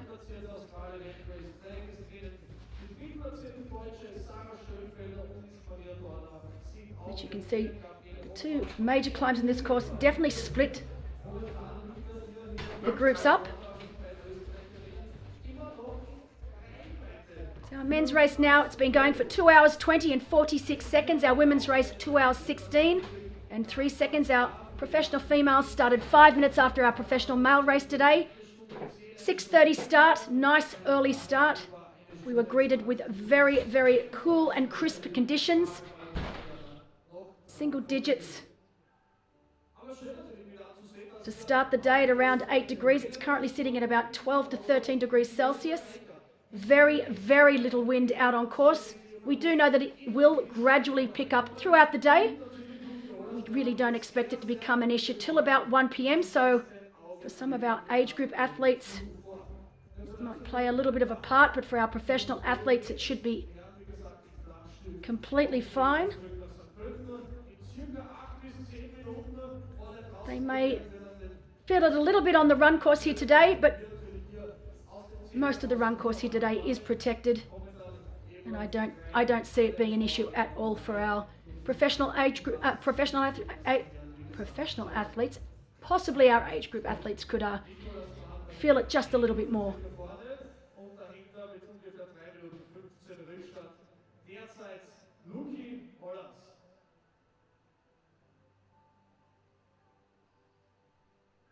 After most of the world being closed off to each other back in 2020, it is really fantastic to see such an international field assembled here today in our professional men's and women's race. This race always attracts a lot of Austrian and German professional athletes, but great to see athletes from Portugal, Italy, Australia, the US, from Belgium. We've got some British athletes, Hungarian, Slovenian, Danish. So a truly international field here today for the running of Challenge Family St. Pölten 2022. This is only the second time that Challenge Family has held this event, so it was supposed to be the first in 2020. That unfortunately was unable to go ahead. Last year was the first official Challenge St. Pölten.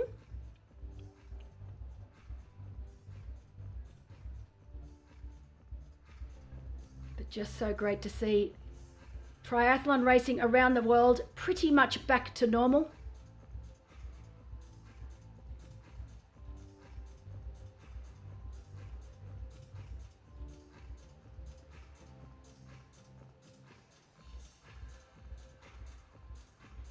Our chase group on the right there. Around 6 to 7 athletes in this chase group. Great to see Caleb Noble in that group. We know he's definitely one of the strongest runners on course. He's been here in St. Pölten for quite some time now, making sure that he knows the course inside out. He's been over pretty much every part of the course since he arrived, and he's definitely a very strong runner. He's the current Australian long course champion, finished 6th place in Challenge Shepparton earlier in the year, down in Victoria in Australia.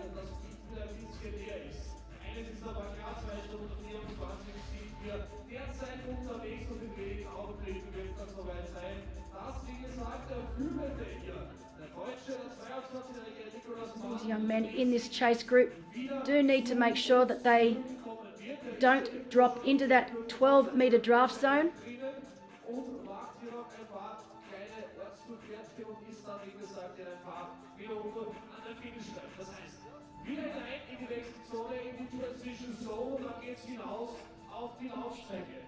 Right there on screen now, Lucas Hollis. In front of him is João Ferreira. And it looks like leading the group is George Enzenberger. He's done the lion's share of the work here in this chase group here today.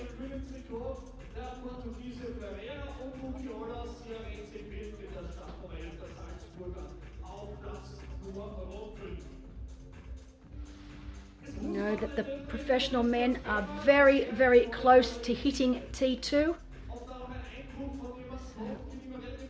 just under 10 kilometers away from making their way back here to the challenge village. So we'll then swap bike shoes to run shoes and start out on the 2-lap course. Definitely a very, very fast run course that we have here. For the women's race, Anne Haug set a new record last year, running a 1:14.07. I do not think that that run record will be challenged today. Thomas Steger holding the men's record at 1:07.54. Now that will be interesting to see if Nicholas Mann can get anywhere near that. We know Thomas Steger is a very, very quick runner. He was able to run himself into 3rd place last week and at the championship. But both of those run times, scorching fast run times.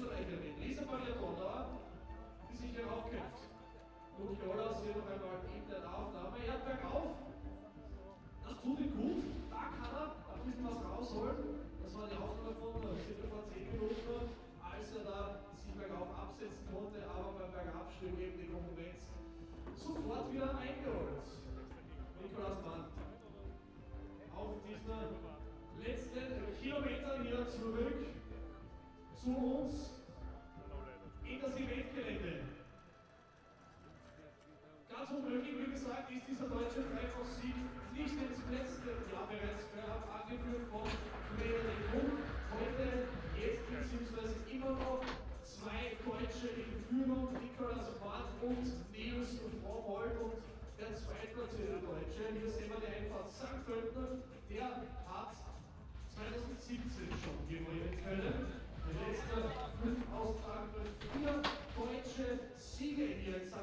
So you can see now our lead male, Nicholas Mann, making his way back here. He's now back in the town of St. Pölten. We can expect to see him back here in transition very, very shortly. This young man doing everything right now. He had a strong swim getting out with the chasers. He was able to bridge across to our leaders after the first climb at around the 25 to 30 kilometre mark. We then joined Nils Frommholt, and the two of those men were able to get away from the rest of the field. He was then able to create a gap between himself and Nils Frommholt on the second climb, the most important climb of the day.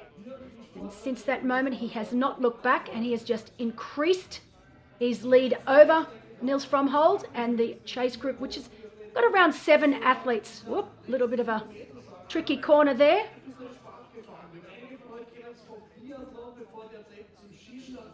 When he really needs to make sure that he is concentrating. He doesn't want to make any silly mistakes. He's got a good lead. He wants to keep that lead, keep it nice and clean now, coming into transition.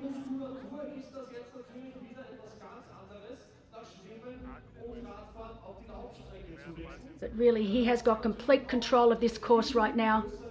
He doesn't need to do anything silly in transition. He can take his time, make sure he doesn't forget anything, make sure he's got his nutrition.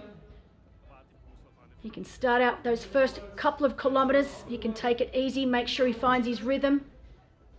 It's a really beautiful position to be in as an athlete, to have the entire transition to yourself, to have no pressure to get out of there.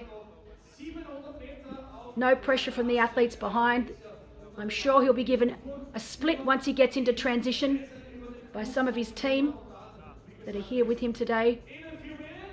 And he literally is, I know where he is now, I know this bridge. He basically goes over this bridge, which is where they run underneath this bridge for the run. So the river that they run along is right underneath this bridge. Once he gets over this bridge, he'll then make a left-hand turn. And he's literally around 400 metres, 500 metres from transition right now. How big is his gap to the others, to the guys who will be up behind him?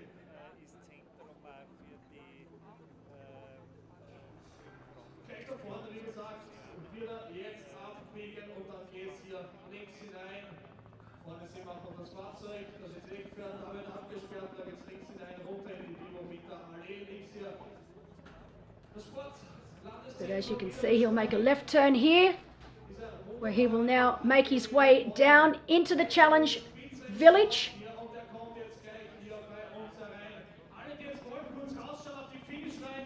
Already starting to get ready, take his feet out of his shoes.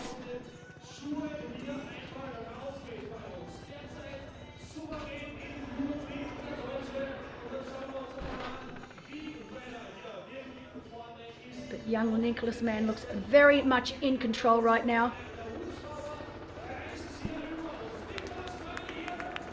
Race director there right on screen, asking him to just slow down just a bit.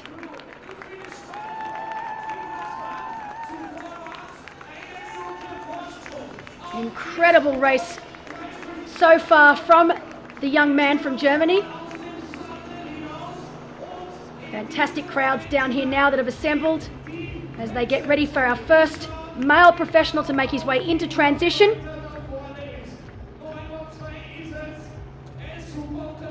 Beautiful clean transition from Nicholas, makes his way. Definitely one of the most beautiful transition areas. Beautiful green grass. He'll now that he's racked his bike, make his way to the bag racks.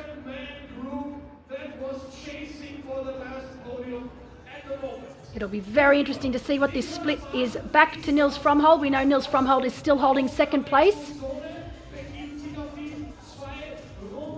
with that chase pack of 7 behind Nils Fromhold. So into the bag racks, he'll pick up his bag. As I said, he doesn't need to rush through here. He can take his time, make sure he makes no mistakes. As we see Nils Fromhold also making his way into transition now, so great ride from Nils.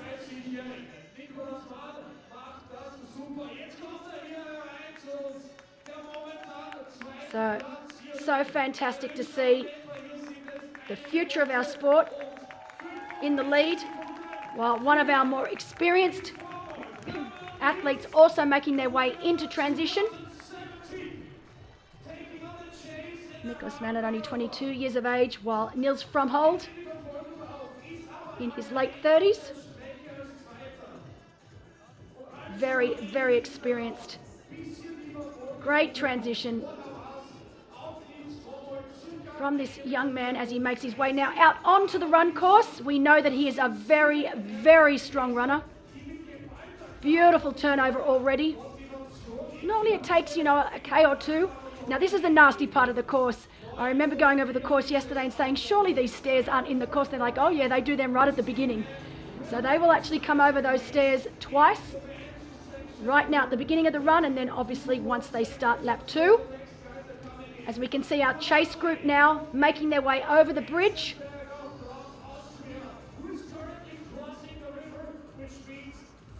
So our chase group also making their way back into transition.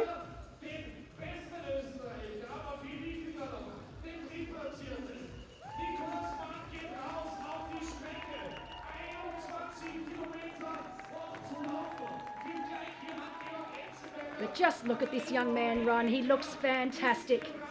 As I said, normally that first K or two takes a little bit of time for you to get your running legs, but looking at Nicholas Mann now, I'd say he's got his running legs straight away. From hold, just about to put his running shoes on and join him on the 21.1 kilometre run course. One of the nicest guys in the sport, Nils Fromhold.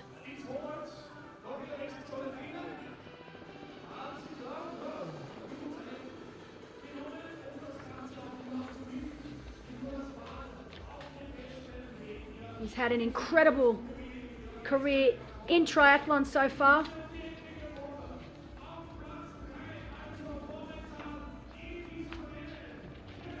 As we can see, our chase group coming in thick and fast.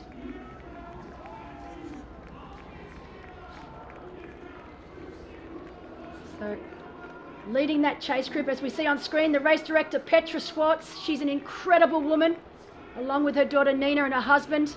They do such a fantastic job here in St. Pölten. Everything has gone like clockwork so far. So we see Fromhold now out onto the run course as a great aerial shot of our chasers. 6 of them in total. George Enzenberger leading the way. Very strong ride from him today.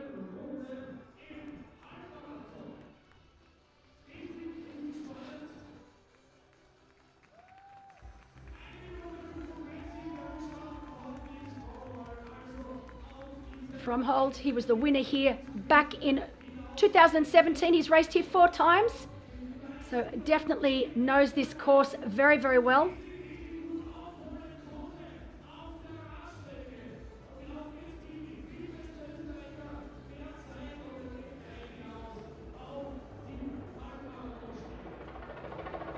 First time racing here for Nils Fromhold was back in 2014. Won it back in 2017 as Caleb Noble, João Ferreira, George Enzenberger, Giulio Molinari there.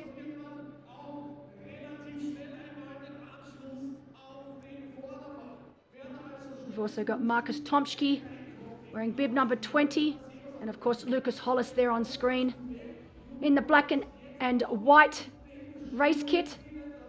But a formidable group of chasers. Very fast transition from Lucas Hollis, as expected. Raced in Tokyo last year. Our long course athletes taking a little bit longer in T2. João Ferreira on his way out. Marcus Tomsky, Caleb Noble there on screen. Caleb, probably the fastest runner on paper of these men. Up the stairs they go. They'll then make their way down onto the river path that'll take them all the way into town. They'll then do a loop right in the centre of town. But great transition from George here on screen. Having a few issues with his top. No, he's decided to leave it. Too hard.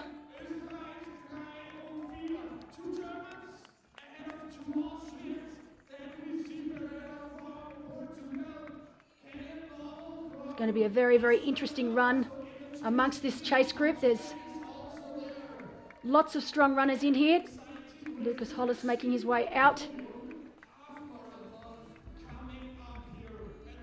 As we've got Mickey Weiss also out on course now, so great riding from those two. Seem to have made up a little bit of time on our chase group.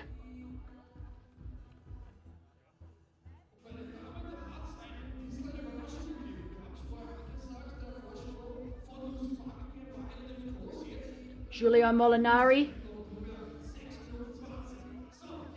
Exciting times for him right now. He's going to become a father for the first time to a little girl in September.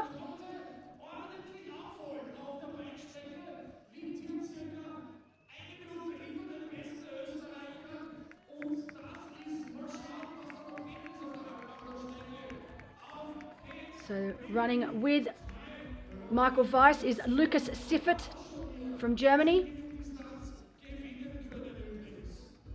I'd love to be down on ground now, asking the question to Mickey Weiss how his legs are feeling, fresh off 6th place last weekend in Lanzarote.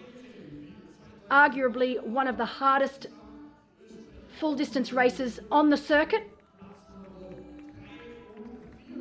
So there we go on screen. Now men into transition, into T2. Nicholas Mann, of course, leading the way. 1 minute 35 back to Nils. And almost 4 minutes back to our chasers, so 3:52. So very, very good position for Nicholas Mann right now. And just as Nicholas Mann is showing complete control in the men's race, Lucy Buckingham doing the same in the women's race. With an even bigger lead over her pursuers. Grace Tech still holding second. But that gap is continuing to grow over each kilometre.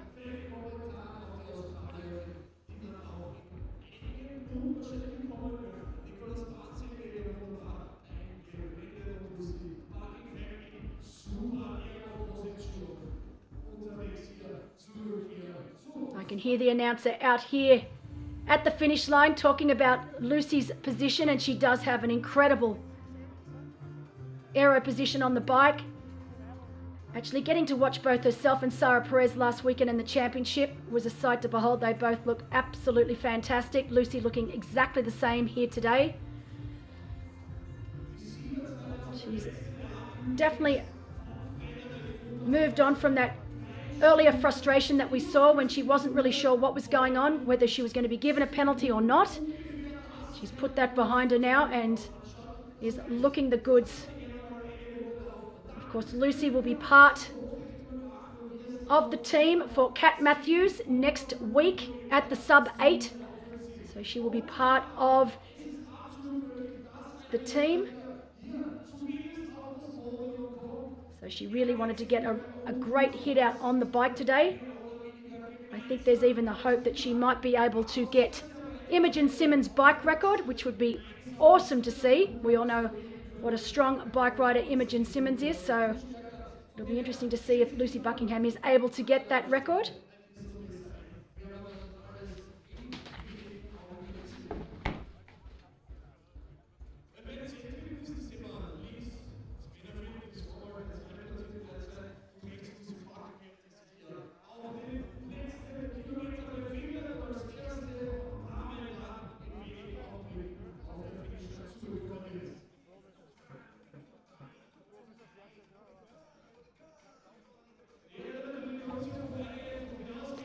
More and more of our professional men making their way into T2. And you saw from that last shot you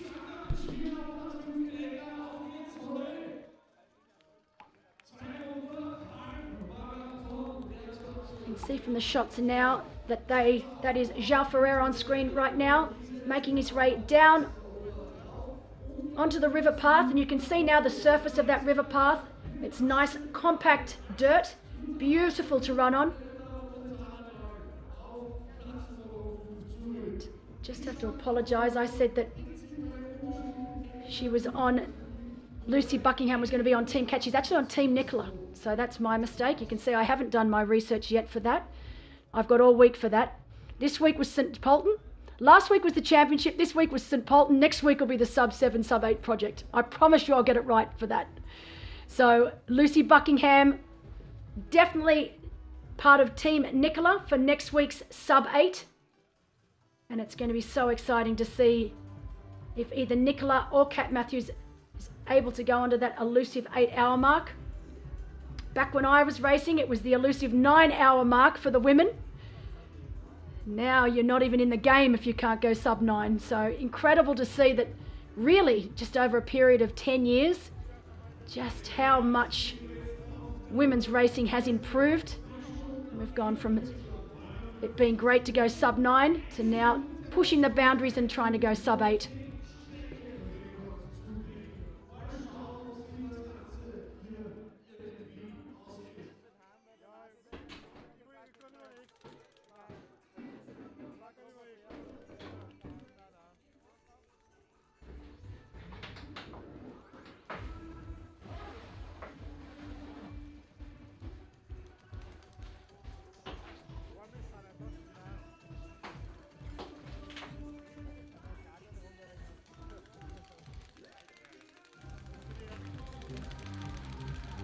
Update out on the course for our professional women.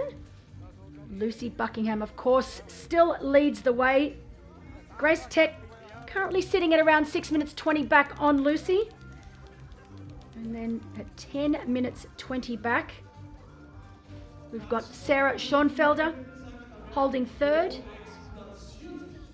And then at 12 minutes plus back, we've got Gabrielle Obman, Lisa Marie Dornauer, and Alexandra Jedrzejewska. And I have to excuse my pronunciation of Alexandra's name. I've tried so many times to get it, but it's quite possibly the hardest last name I've ever had to pronounce. So from here on in, I think I'm just going to call her Alexandra J. I'm sure she won't mind.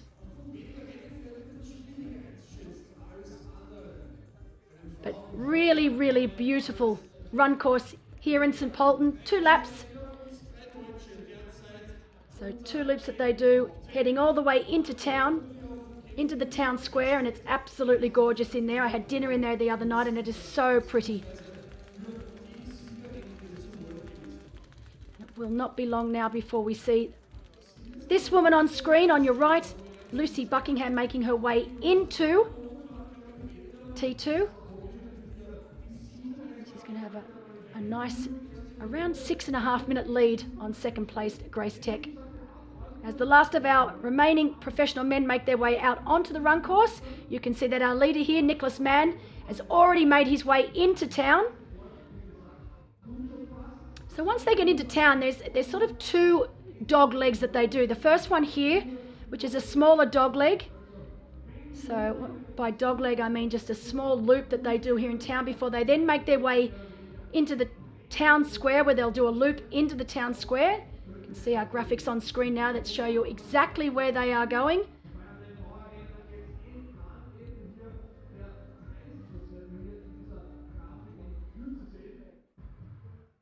There you can see beautiful running surface. Michael Weiss on screen right now. But perfect run conditions out there. Still no wind. Sitting at 14 degrees Celsius, so really going to see some fast run splits today.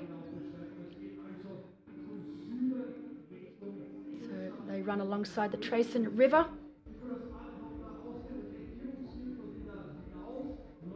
But Nicholas Mann in the box seat, I cannot see anyone getting even remotely close to this young man today. He has been faultless since the gun went off this morning at 6:30. And has most definitely raced beyond his years. Maturity, he's 22 years of age. And he's racing like a seasoned pro right now. This will well and truly be the biggest and greatest win. Well, it'll be his first win as a professional athlete over this distance. He finished on the podium a few weeks ago in Mallorca. And he finished in 3rd place, but he is looking highly likely to take the win here today.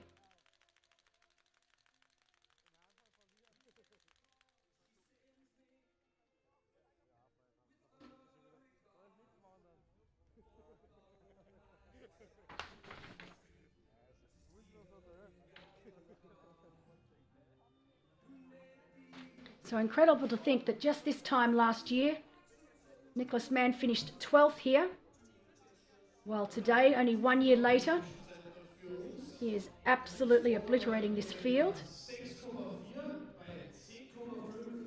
But we are watching the future of long distance racing right here on screen now.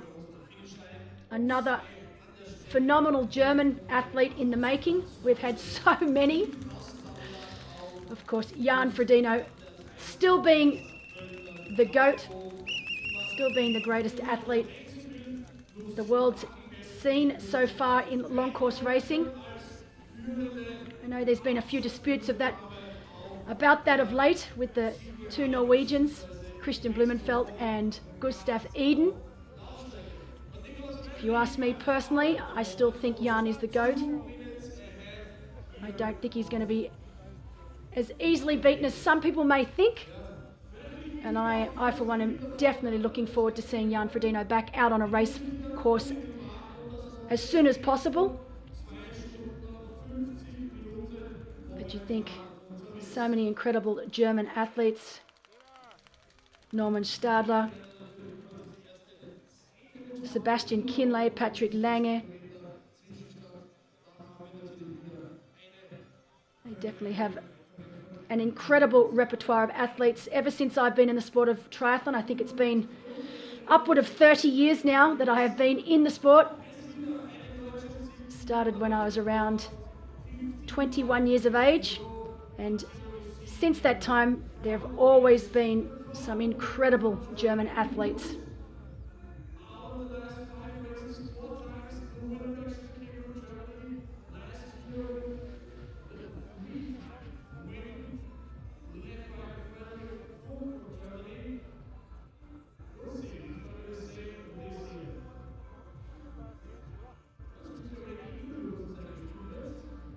Someone's just typed into me, don't forget Faris Al Sultan. How could I forget him?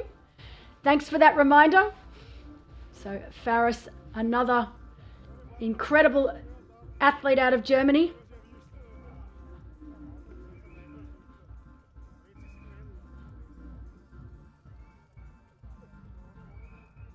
As we see Kieran Storch on screen right now from Australia, resides in Brisbane in Queensland, so only just down the road from where I'm based.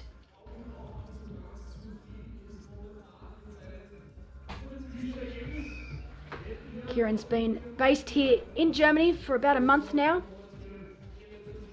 Joined the PWAG team. He's coach based in Belgium. A little bit off the pace right now, but this is all a learning experience for Kieran.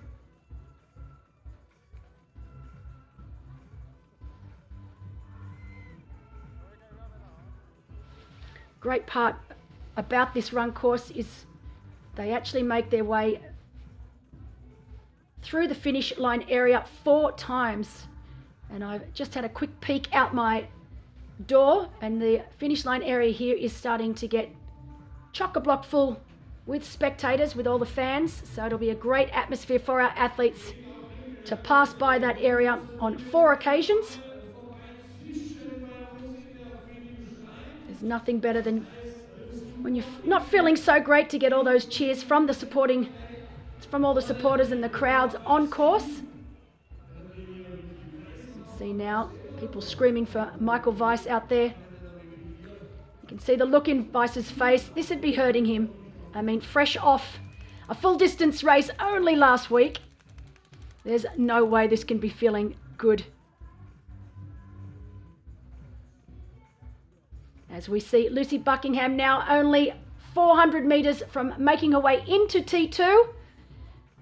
What a wonderful bike ride she's had here today. That was always the mission, was to have a really strong ride. She's going to play a valuable part in Team Nicola next weekend. She wanted to get a really good hit out today. Such an incredible all-round athlete.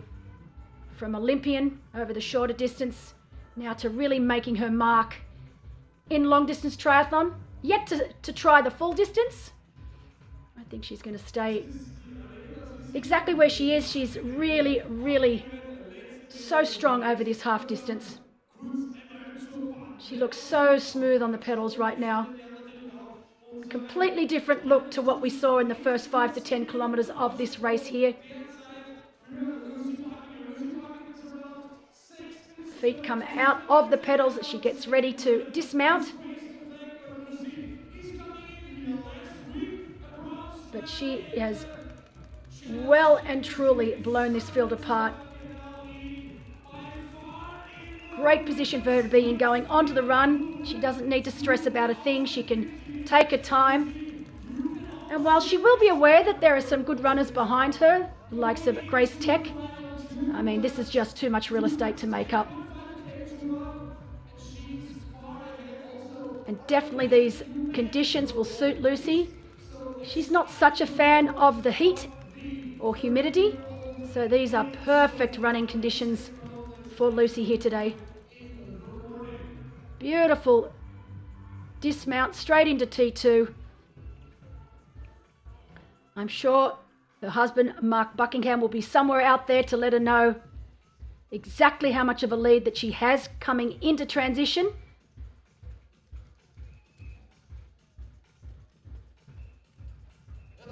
But looking really, really good off the bike so far. Nice and bouncy. Great turnover. As I said, often, those first few steps, once you get off the bike, are painful. It's a horrible feeling, and it takes about a kilometre to get rid of that feeling and to really get into your groove and get that rhythm going. But both of our leaders off the bike so far, Nicholas Mann in our men's field and now women in our women's field, they both look terrific.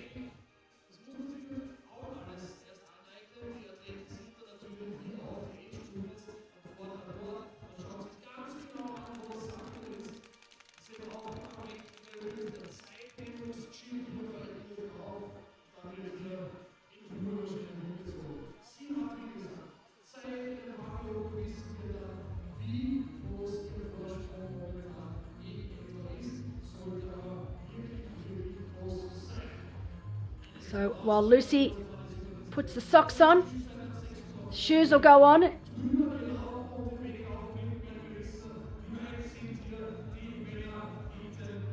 Our two leaders up on screen now. One making their way back from in town, so making their way back to complete lap 1.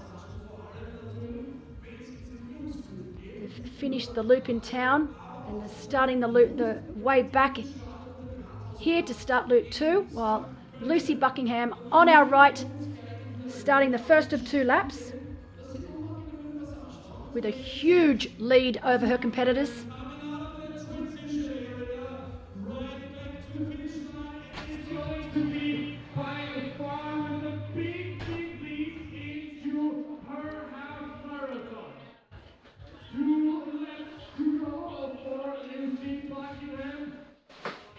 Well, we know Nicholas Mann is leading here today. We know that Nils Fromhold still holds second, around 2 minutes 48 back from Nicholas.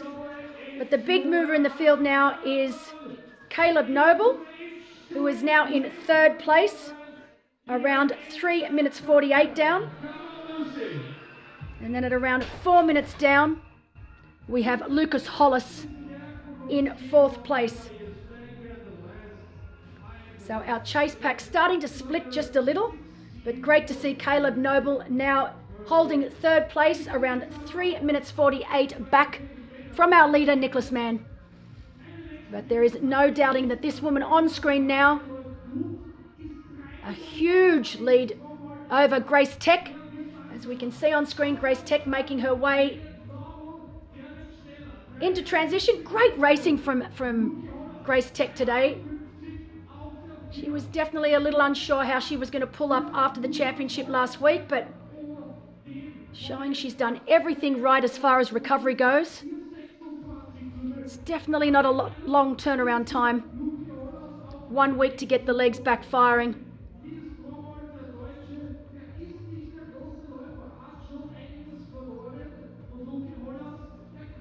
So getting close to the 3-hour mark for our men's race. Beautiful run form on Nicholas Mann right now, looking completely relaxed. Shoulders are down, head is still. Fantastic turnover. Far out, this young man has a very, very amazing future ahead of him. Lucas Hollis on screen. Definitely the favourite, the local favourite here today. Having a great race so far, holding 4th position. So 4th place for Lucas on course. Splits his time between training, teaching and the father of 3. As we see George Enzenberger and Marcus Tomczki running together out on course. Both 2 very, very strong bikers. You can see from their build, definitely different builds between these two and our leader, Nicholas Mann, who definitely is more of a runner.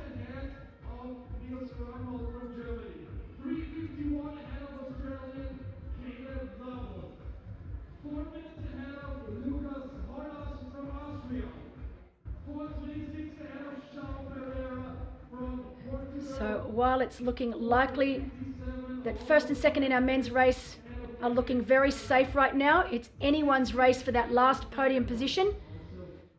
Caleb Noble in the box seat to take it for now, but he definitely has some very, very good runners behind him, very, very close by. So this shows you just how much of a lead Lucy Buckingham has over Grace Tech.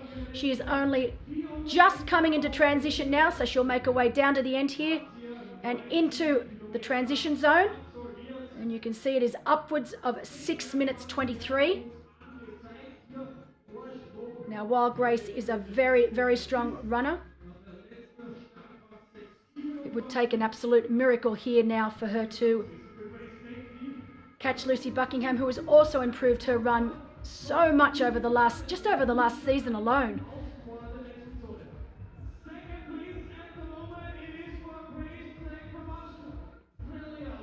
Grace currently based in the States. She raced the LA Tri a few weeks ago.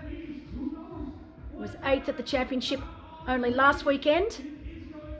Was 3rd at Challenge Shepparton earlier this year, back home in Australia. She's based in the States now. She'll go back to the States after this race to continue her racing.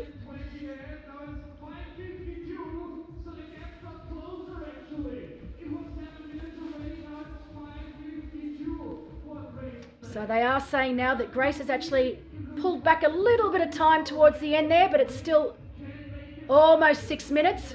Has a little chuckle to herself then. Trying to control the bike as she gets off.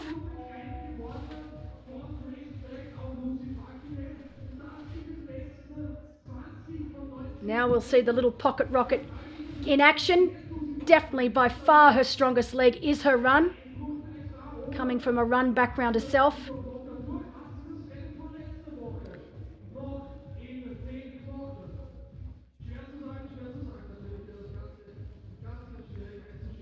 You can see definitely really, really fast turnover. She's renowned for her fast turnover when she runs. She's a tiny little thing, but she packs a punch, that's for sure. I'm sure her fiance Zach is back home in the States watching on. He's her biggest supporter, so if you're watching out there, Zach,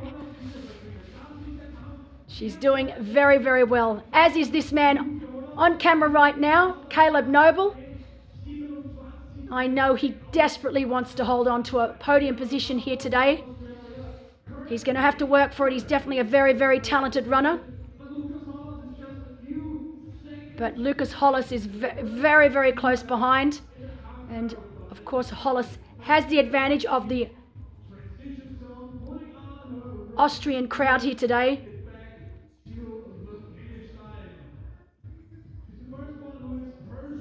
And off she goes. Yep. Make sure that shoe's on properly.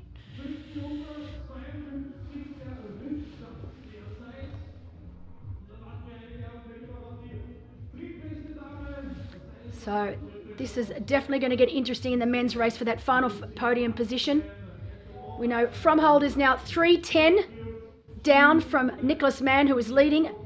It's 3:50 back to Noble. So our chase group of Noble and Hollis and Ferreira are definitely making up time on Fromhold.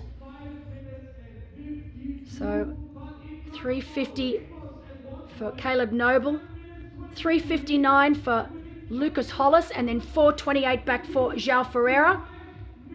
All three of these athletes very, very strong runners.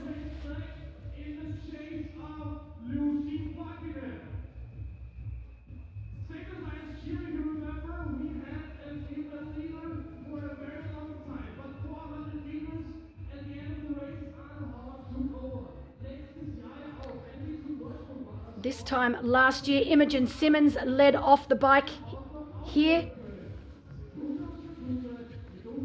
And looked like she was possibly going to cause a bit of an upset and take the win over Anne Haug. But of course, in true Annie Haug fashion, she was able to run down Imogen Simmons in the final dying metres of the run. Literally beating Imogen Simmons, I think, by about 14 seconds in the end. So it was a very, very close race last year amongst our professional females. Yep, exactly 14 seconds it was between Anne Haug, our eventual winner last year, and Imogen Simmons. I don't think we're going to see the same happen this year. I think Lucy Buckingham is well and truly safe out front. I think our first and second positions out on course right now are very, very safe as we see our next female professional make her way in.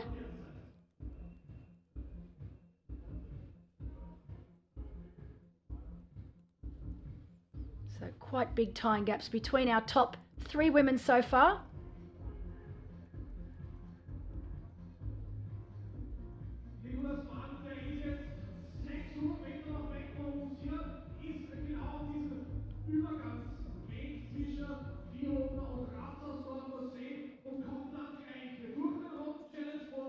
Beautiful run form from this young man.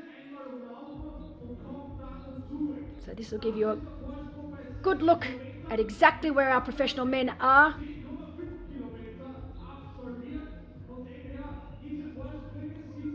So still very, very close racing for that final podium position in our men's race. While our leader of our men's race, Nicholas Mann, looking the goods, doing everything right and nothing wrong right now.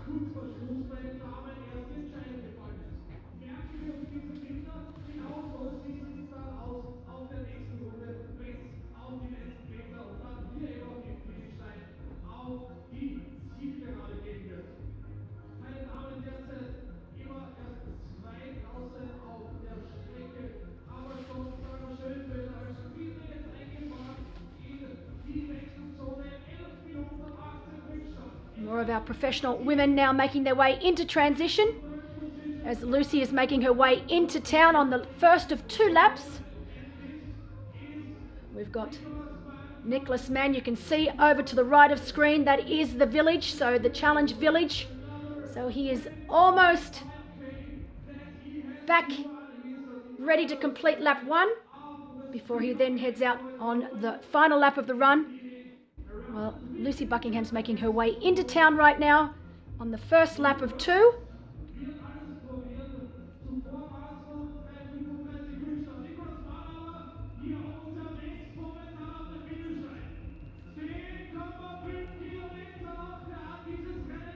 But fantastic conditions out on course today. Really, really fast run conditions. I'll be very, very interested to see what sort of run times we can get today, because it's absolutely perfect out there right now.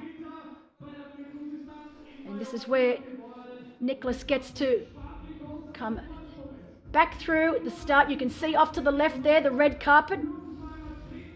So next time we see Nicholas come through here, he will be then obviously veering left and making his way down the red carpet to the finish line. But for now, he's 10.55 kilometres into the run here today. He has exactly 1 loop to go. But just look at the control this young man has. He knows he needs to keep the nutrition going. And this is when he'll get the first, or second look, but the first proper look at exactly how far back his competitors are. So we see João Ferreira on the left and Lucy Buckingham, our lead female, on the right of screen.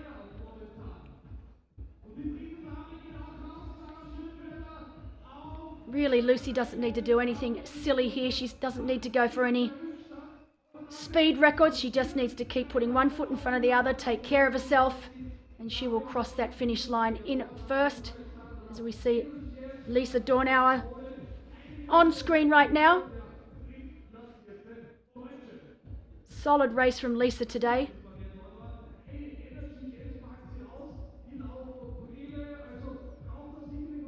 Bag goes in and off she goes.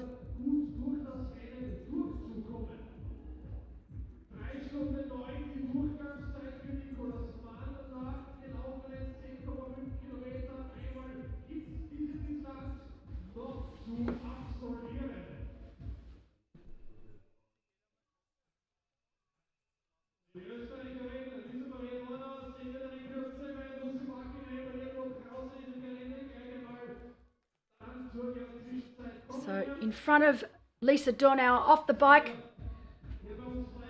was fellow Austrian Gabriele Obmann. So both Gabriele Obmann and Lisa Marie Dornauer running together. And then Alexandra J right behind them. But they are 12 minutes 30 back on our leader, Lucy Buckingham. So these women definitely running for that last spot on the podium.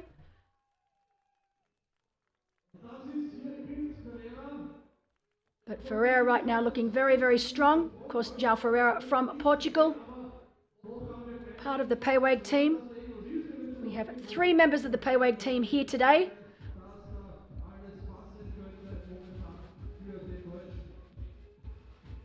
Last week at the championship, we had fantastic racing where the Paywag athletes were 3rd and 4th. We had Thomas Steger in 3rd and then Mickey Taggart in a very close 4th, with Carl Smith only 1 second behind at the end of the day.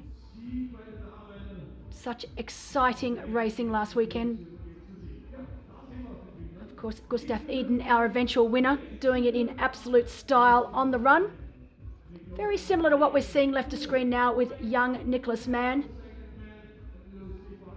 Fantastic running.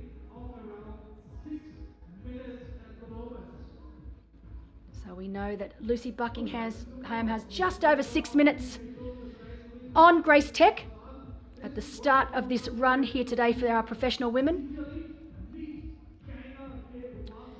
Definitely got a little bit of cloud cover out there now. But really perfect race conditions for the run here today in St. Pölten. Just look at the difference in turnover between Lucy Buckingham and Grace Tech. Grace has definitely got one of the fastest cadences I've ever seen running. She's an amazing little athlete.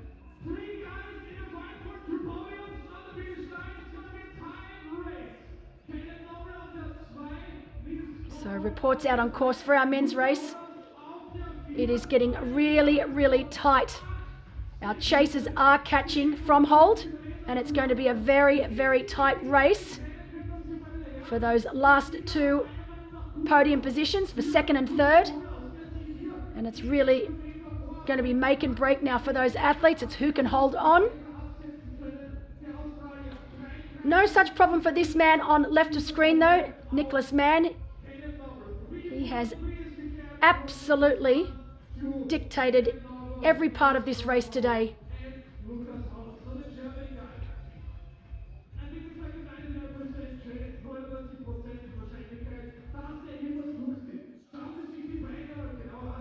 So you can see now here that Lucas Hollis has caught and passed Nils Fromhold. So Nils Fromhold, who was originally in 2nd position for so long, Lucas Hollis has now overtaken Nils Fromhold.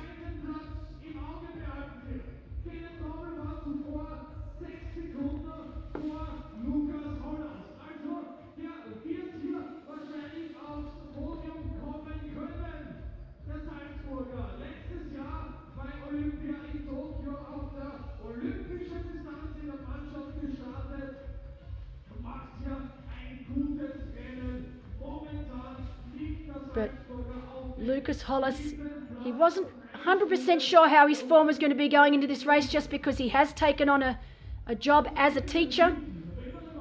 He also has 3 kids that he has to try and fit training around them, so it usually involves very early sessions in the morning and late sessions at night to get the work done.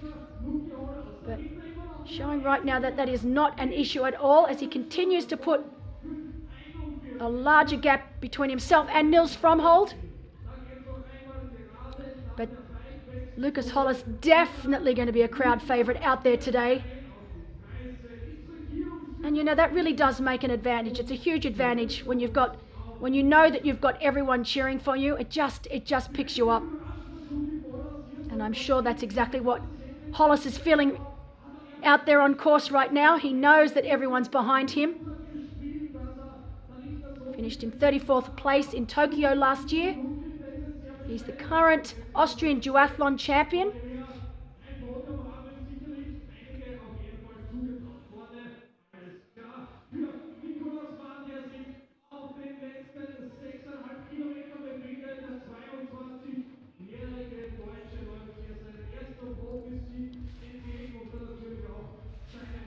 Lucy Buckingham has that distinctive run form. She's got quite high arms, as does this young woman, Grace Tech.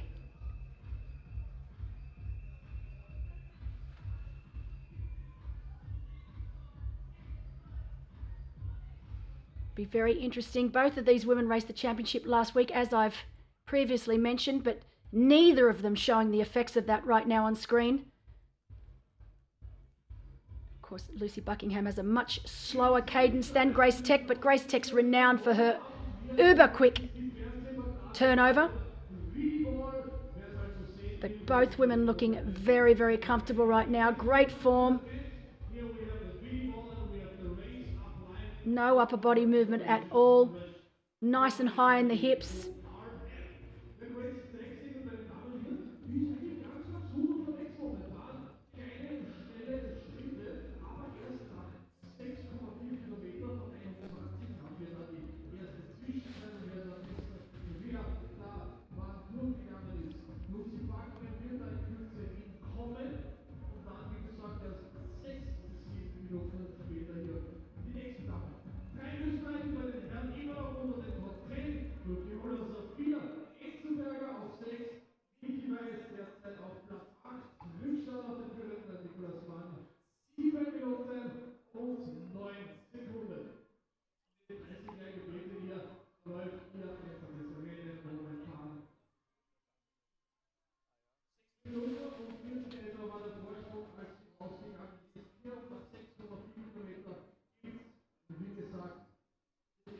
See out there now, it really has started to cloud over here today.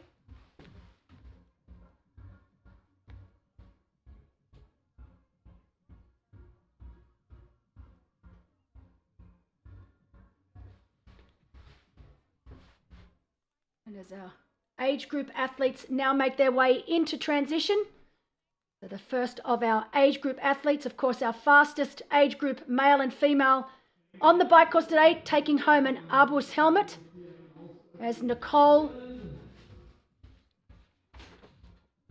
So Nicole's making her way out onto the run course. She's from the USA. Nicole Falcaro here with Ernie Mantell. They're travelling together. Both Ernie and Nicole racing Challenge Gerardsbergen next up. So great to have these two athletes all the way from the US over here racing with us.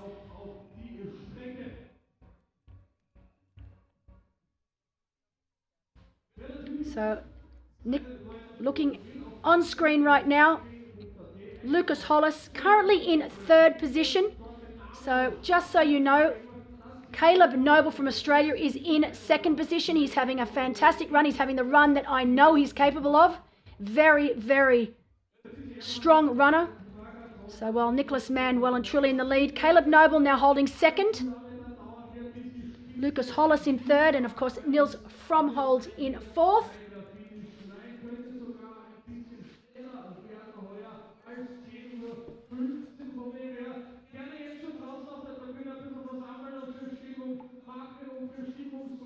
So still very, very close running for our professional males race between second and fourth. Jal Ferreira on screen now, also running strong.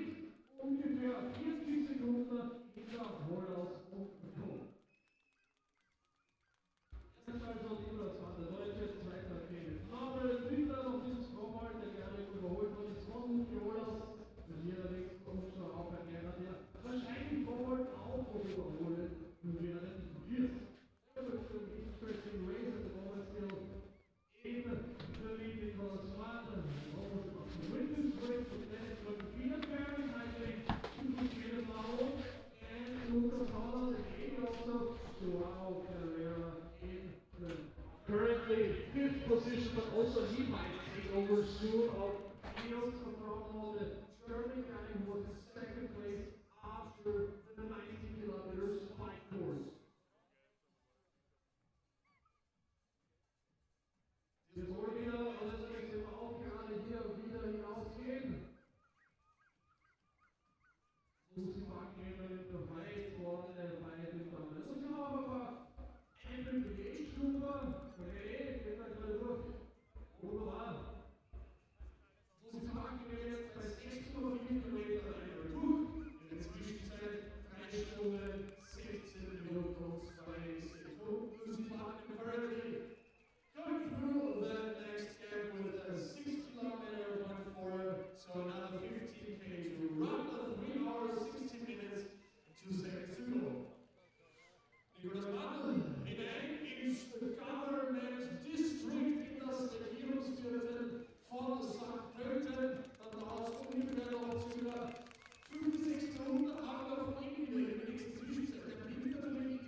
So Nicholas Mann now making his way back through the city. So he's completed the second half of the second lap, and he will now fairly shortly make his way into the town square itself before he'll then make his way back to the village here.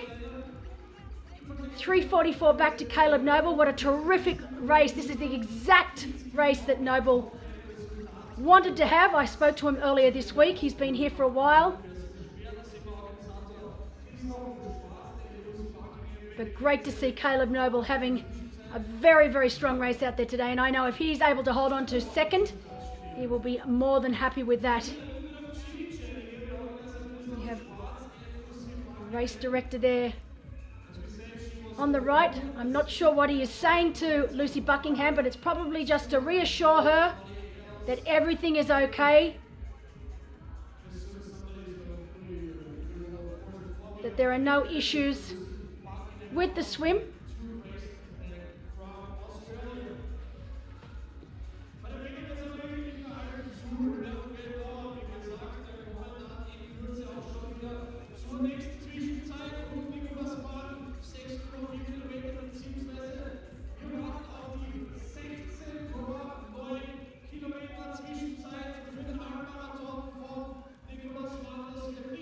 So while we do expect Grace Tech to run faster than Lucy today, we know that Grace is currently still around 6 minutes, just over 6 minutes behind.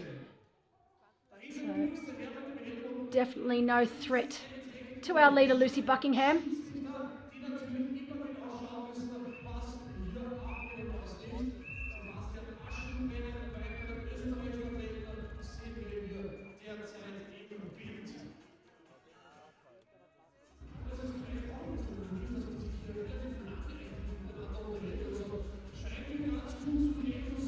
Terrific racing from Lucy Buckingham over the last 2 weekends.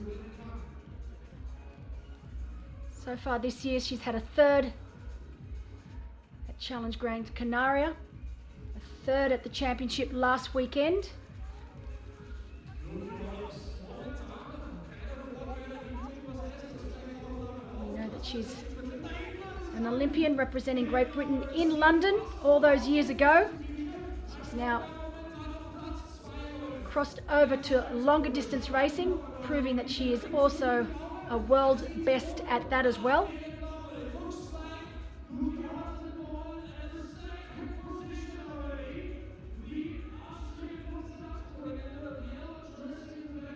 Great thing about Lucy is her dad also competes in triathlons at an age group level, and he was the reason that she is in the sport of triathlon today. He introduced her to the sport back when she was 8 years of age. I know that her dad was supposed to race at the championship this year. He qualified for the championship, so he's an incredible age group athlete. Unfortunately, he is recovering from a medical issue, but I have been told by Lucy that he is well and truly on the mend, which is great to hear. So Lucy's dad, Mr. Buckingham, can't wait to welcome you back to the championship next year. It will be absolutely wonderful to have both yourself and your daughter Lucy back again. So definitely looking forward to that. But I'm sure Lucy's dad is watching now and would be so incredibly proud of his daughter and all that she has achieved. What an incredible, incredible career this young woman's had. Here, of course, with her husband, Mark Buckingham, who is also a coach. There's one of his young athletes out on coach, Will Draper, only 22 years of age. But just such a delightful couple. Every time I see Lucy race, she does it with a smile. I think that's why when I saw her early on the bike and saw that she wasn't happy, it's probably the first time ever that I've seen Lucy not smiling during a race. But she looks incredible out there on course right now.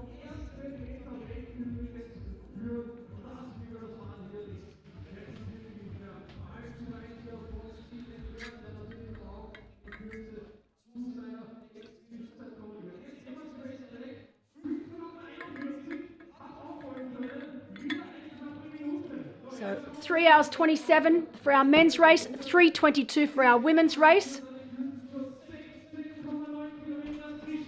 We know last year Frederick Funk went 3:44.49. Let's see just how close Nicholas Mann can get to that time, or if he is able to beat it. For the women, 4:20.17. As we see on screen on our left now, Caleb Noble currently holding second position. But you can see right behind, not too far behind, Lucas Hollis is right there. So this is really, these men are going to have to race all the way to the death, all the way to the finish line.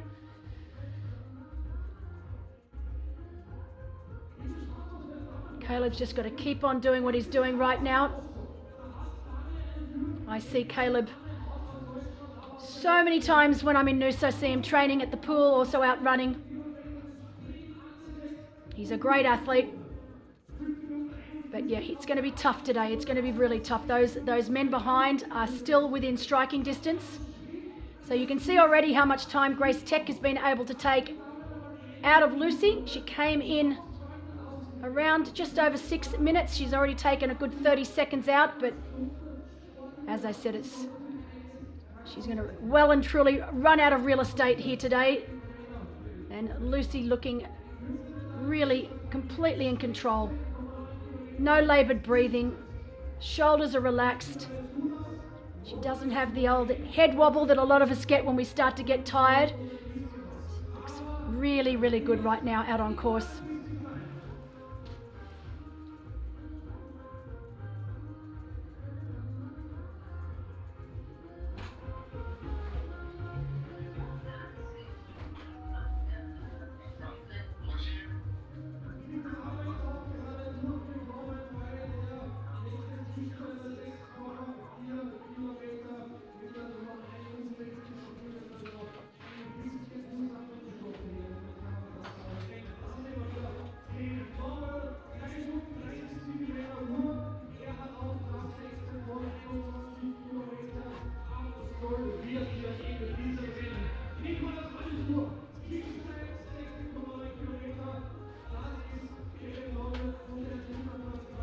Caleb's just got to really concentrate now. He's really going to have to dig deep. He's going to have to forget about who's behind him and just concentrate on moving forward as quickly as possible. He's around 2 minutes 50 down on this young man. So Caleb Noble definitely running very, very well out there today.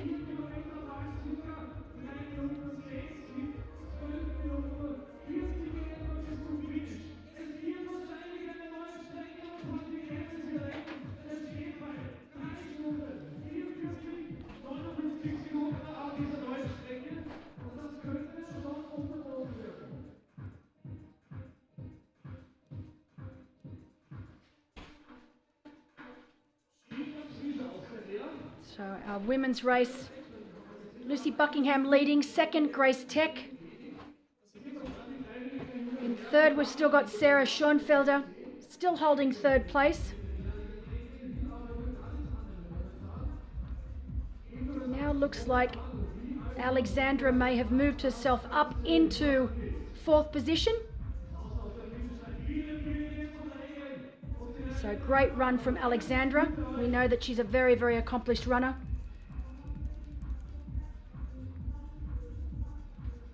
But these women are a long way behind our leader, upwards of around 11 minutes now.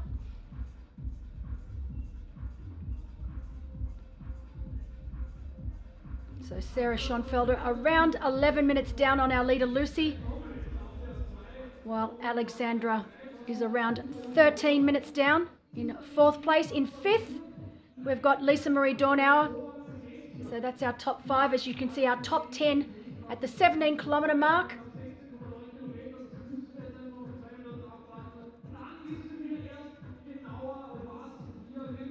So Caleb Noble holding on to second place, Nils Fromhold in third. We do know now that Lucas Hollis is in front, of course, of Nils Fromhold. This is a little old. But Great footage of Caleb Noble. I know he's got fans back home watching. I've had Tim Van Berkel already writing into me to find out how he's going. So big shout out to all the Aussie boys back home cheering Caleb Noble on. We had Steve McKenna take the win at Challenge Gunsan in South Korea last night. And we've now got Caleb Noble here today doing a great job holding on to second place. You can see that he's making his way now through the town square. Once he makes his way through the town square, he'll then get back onto that river track and he'll be making his way home. Should only have around 4 kilometres left to run once he hits that track again. And it's looking now that he's getting a sizable lead over Lucas Hollis. I cannot see him in the background anymore. So that's great news for Caleb. I can't see Caleb breaking. Don't look around. And you always, it's so funny, you try not to do it, but you just wanted to get a quick peek just to see if you could see him. It's so tough when your mind starts to play tricks. He just needs to concentrate on what he's doing up front. You can see now that we still can't see Lucas Hollis behind. So Caleb Noble is definitely extending that lead over third place.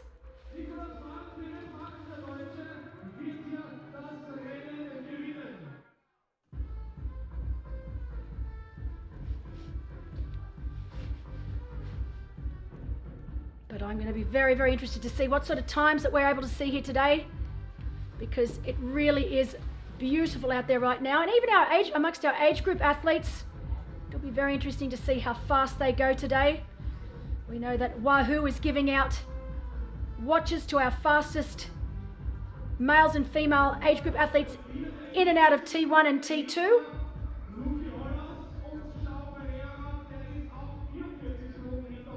And this man is just doing it easy now. He looks so relaxed. It doesn't even look like he's breaking a sweat. He certainly doesn't look like he's breathing heavily at all. Absolutely faultless race from this young man here today. Now a little bit of a smile. I think he knows that it's not too long before he gets into the finish line area here and takes the biggest win of his career so far. I have a sneaky suspicion this is going to be the first of many, many wins for this young man. What a big, bright future he has ahead of him.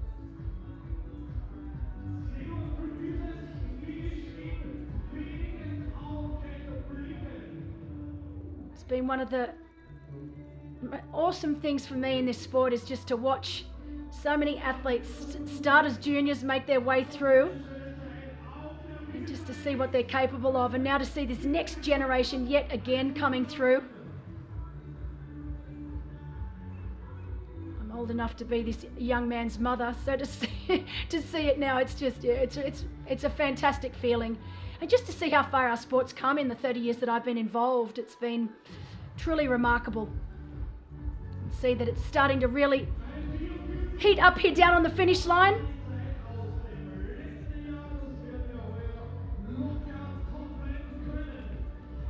And I tell you, if Lucas Hollis can hold on to this final position, you can see that Nils Fromhold is not giving up though.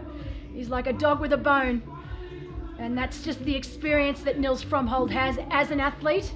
He's been in this position many, many times, and he's making sure he's staying in a position that if Lucas should happen to falter in the final kilometres of this run, then he's going to be right there to take full advantage of it.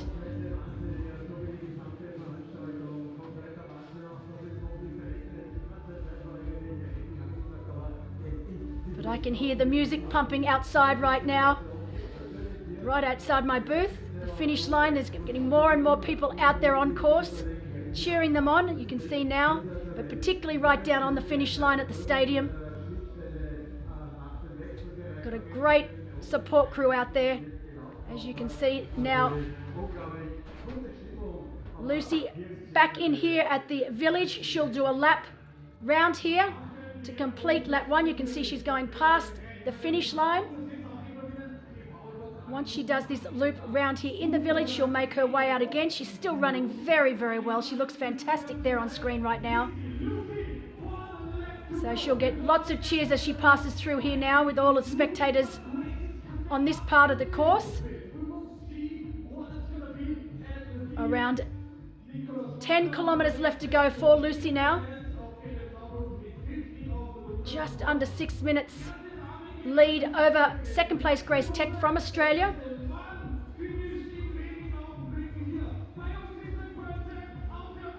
Lucy taking the win here today. There you go, she makes the turn.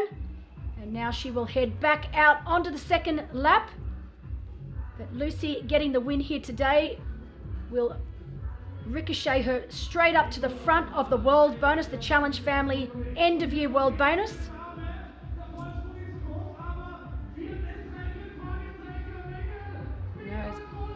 As the live commentator, it's important that I stay impartial, but I have to say I have a little bit of a soft spot for Caleb Noble.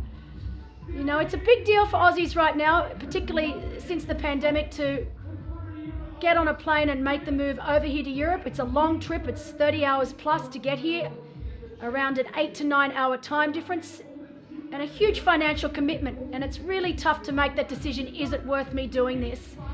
But talking to Caleb early in the year, he was adamant he was going to make the trip. He came over with his girlfriend, Caitlin, did the inaugural challenge Malta, where he finished third. Caitlin then went back home and Caleb stayed on. And it looks like it is really paying off for him here today. Second place, and looking likely to hold on to that second place all the way to the finish. But great racing from Caleb Noble.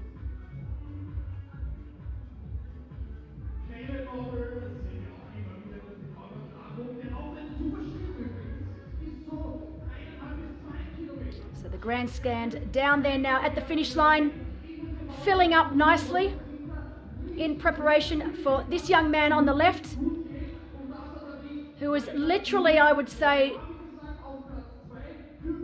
2 kilometres at best from home. So the bridge in the background is that bridge you see right at the end of the bike course. Still looking around, he still can't quite believe, is he going to pull this off? Is this race his?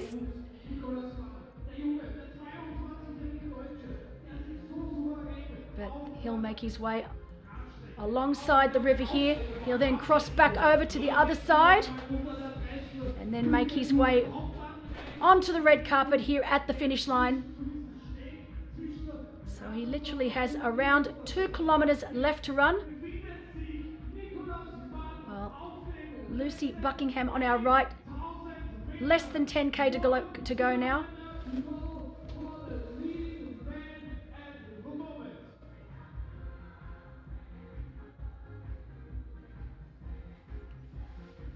So Hollis on left of screen, still holding third place. He's about 350 back on Nicholas Mann. So Caleb Noble in second, around 3 minutes 10 back. Lucas Hollis at 350 back. And then Nils Fromhold at 4 minutes back, but chasing Nils down is João Ferreira at 4:38. So he's only 38 seconds down on Nils Fromhold. So Nils is really going to have to dig deep in these final kilometres of the half marathon here today to hold on to that 4th place.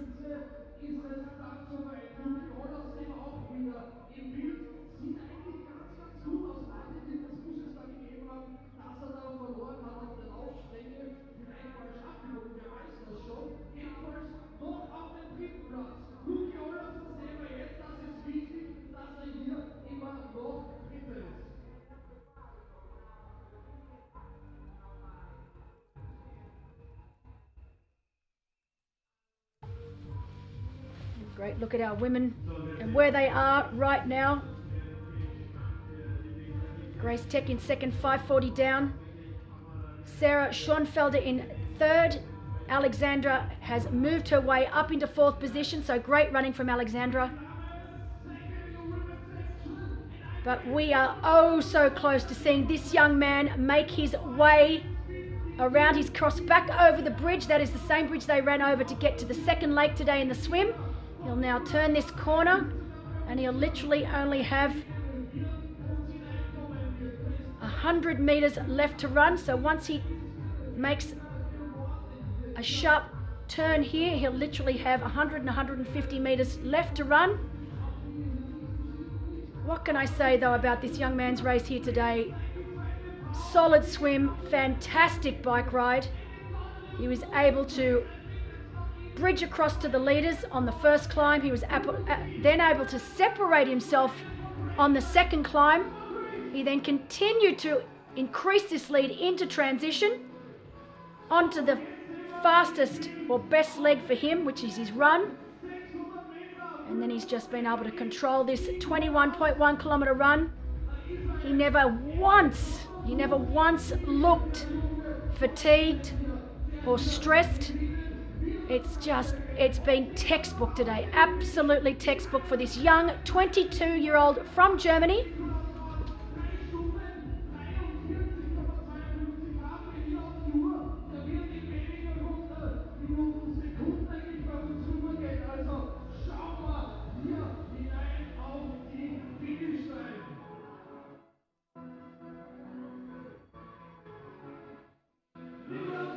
And the fist goes in the air. He finally knows the realization that he's about to take his first victory in a middle distance race as a professional athlete.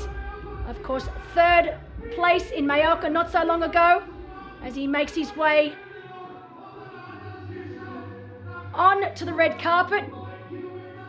This is when you can finally get to relax, when you know it is yours to take. But what composure this young man has.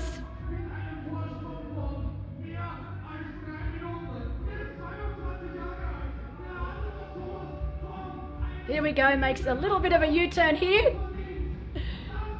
And onto the red carpet he goes.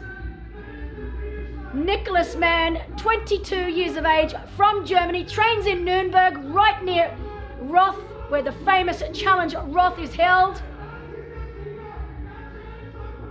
Fist goes in the air. Absolutely incredible race. Your Challenge St. Pölten 2022 champion, Nicholas Mann. What a race. Hats off to you. That was absolutely spectacular.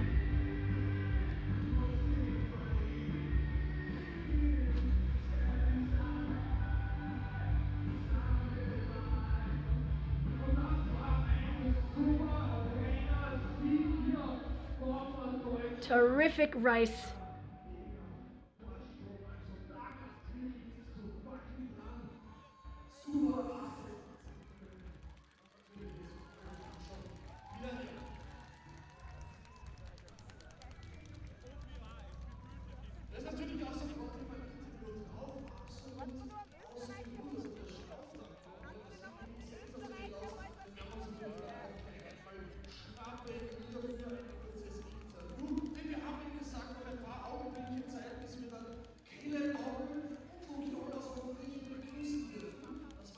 So a final finish time from Nicholas Mann of 3:45.17. So Frederick Funk will sigh of relief there for Frederick Funk, because his time of 3:44.49, which is the current record, will stand, but far out. 3:45.17 for 22-year-old Nicholas Mann.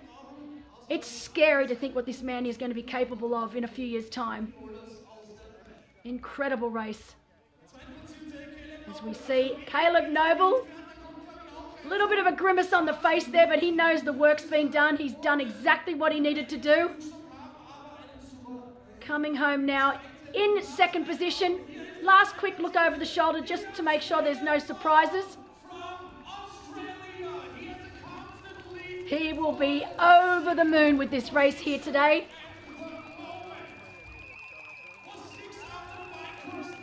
As I said, it's a really big decision for Australians and New Zealanders to make the move over here to Europe. It's a long way. It's very, very expensive right now to do it. So I'm just so pleased it's been so worthwhile for this young guy. Third in Malta 2 weeks ago, now second here today in Challenge St. Pölten. And what a race for this man too. Lucas Hollis, he will definitely be the most popular podium today. As Caleb Noble makes his way onto the red carpet. Excellent race from Caleb. I'm sure his partner back home, Caitlin Illingsworth, will be watching and will be over the moon for him. I know she would have loved to have stayed on in Europe and been here to watch this, but fantastic racing. Well done, Caleb. And here we go, our third place for today. Lucas Hollis, as I said, he will be our most popular podium getter right now. Olympian, 34th in Tokyo last year. Current Austrian duathlon champion. And now he can also add third place at Challenge St. Pölten. And look at that right behind him.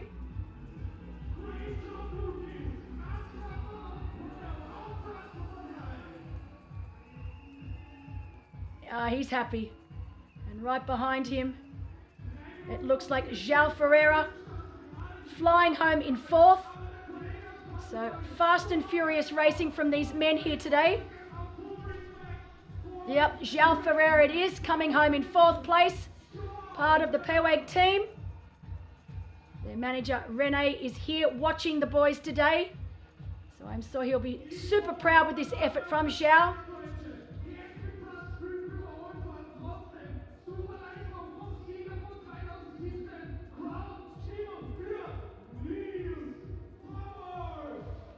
And Nils Fromhold, oh so close. I'm sure he'll still be happy with a top 5 finish here today in St. Pölten. He won it back in 2017. Did his very first race here in St. Pölten in 2013 or 14. So he's been around for a long time. As we go back, recap the men's race. Fast and furious start in that swim. Nicholas Mann was able to gap across to our leaders. He was then able to create a gap on that final climb, the big one, coming into T2 on his own, and then he never looked back. Such a fabulous runner, and what a future this young man has in the sport of triathlon, taking his first victory as a professional athlete over this distance. I can't wait to see what this young man is going to do in a few years' time. So our podium here today for our professional men. In first place, Nicholas Mann. In second, Caleb Noble. In third, Lucas Hollis. In fourth, João Ferreira. And rounding out that top 5, we had Nils Fromhold from Germany.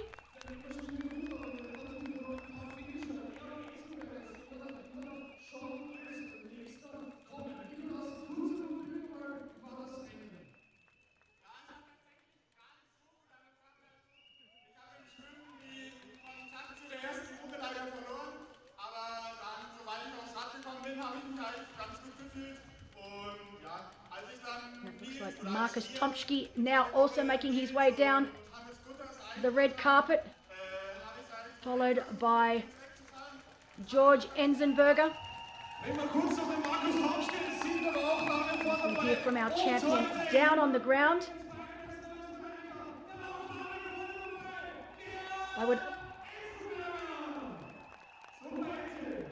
So there we go. George Enzenberger also making his way across the finish line. I would like to tell you that I understand what they're saying down there on the finish line, but meinen Deutsch nicht so gut.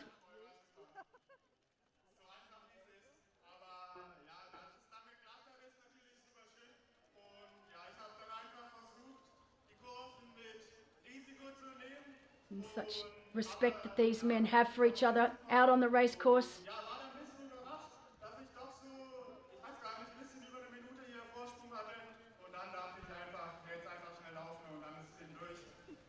Hast du Angst gehabt, dass zum Beispiel jetzt gehst du vielleicht einen Halbmarathon oder hast du da doch die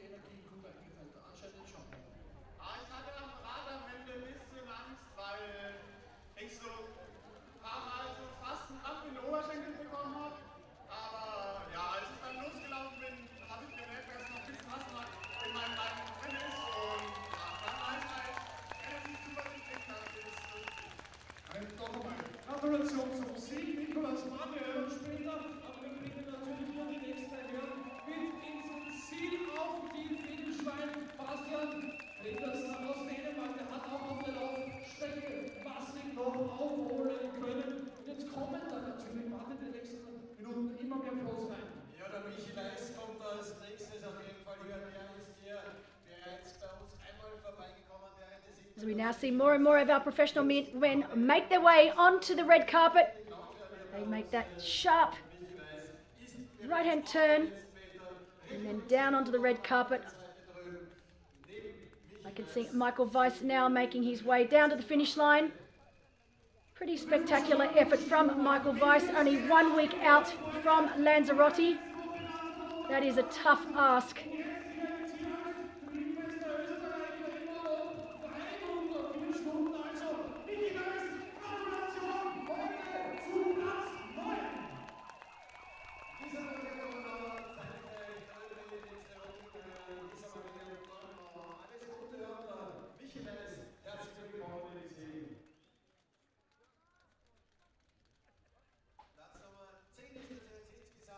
So while our top 10 men have now made their way to the finish line, we will wait anxiously for our professional women. We know Lucy Buckingham, of course, is still leading.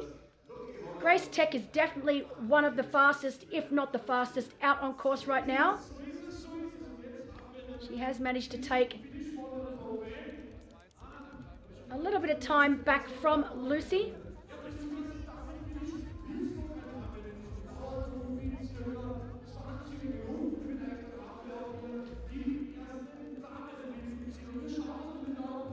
While Nicholas Mann's finish time of 3:45.17 was definitely very quick. Fell just short of the best time, Frederick Funk, his training partner, of 3:44.49. And I have a sneaky suspicion that this young man will be able to come back in future years and take Freddie's record. He's this fast at 22 years of age. Think about what he's going to be when he's 25. It's a scary prospect.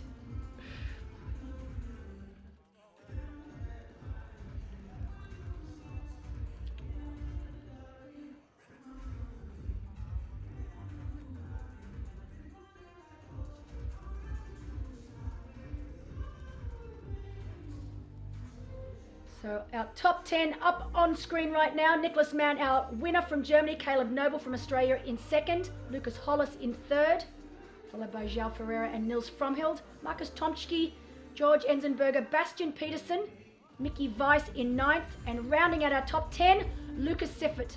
So fantastic top 10 here today. Challenge St. Pölten 2022. Only the second ever running of Challenge St. Pölten here.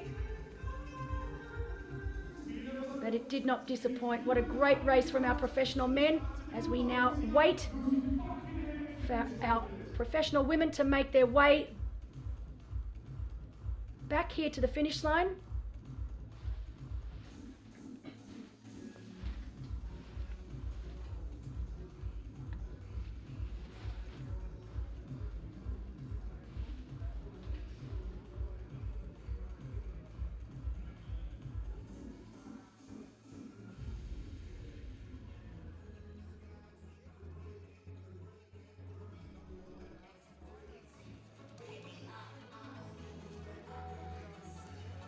So we know Lucy Buckingham is on her way back here now.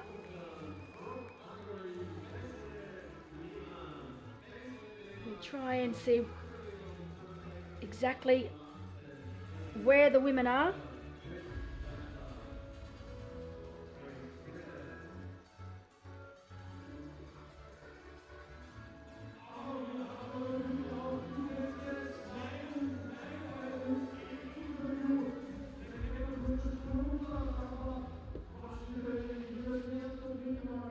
Lucy Buckingham leading our women's race here. She's led from the gun, getting her usual gap out of the swim, extending that on the bike course here.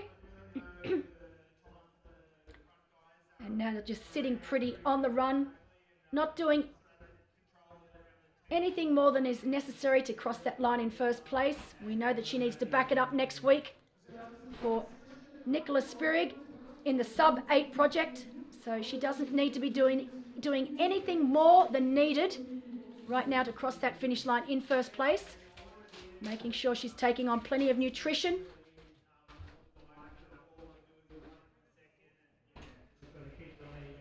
Still looking nice and relaxed. Shoulders are nice and low. Breathing is controlled.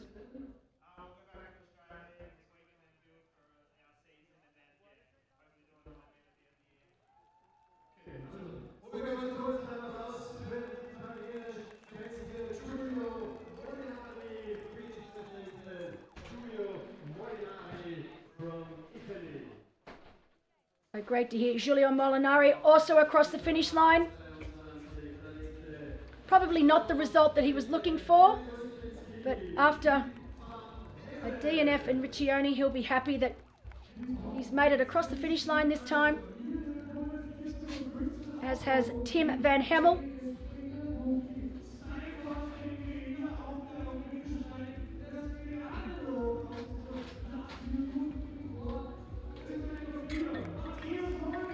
As the last of our professional men now making their way across the finish line. That one hurt.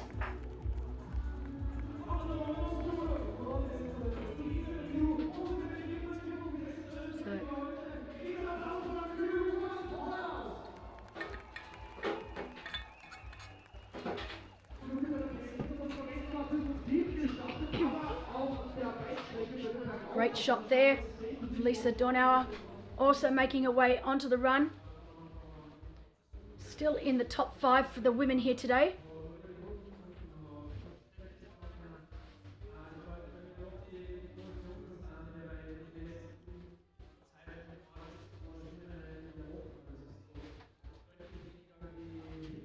So on left of screen, we have our women's leader, Lucy Buckingham, overtaking one of our other female age group athletes. But then on the right of screen, Lisa Marie Dornauer from Austria. Our women have now been going for 3 hours, 55 minutes and 48 seconds. We know that the record for the women was set last year by Annie Haug. Time of 4 hours, 2017.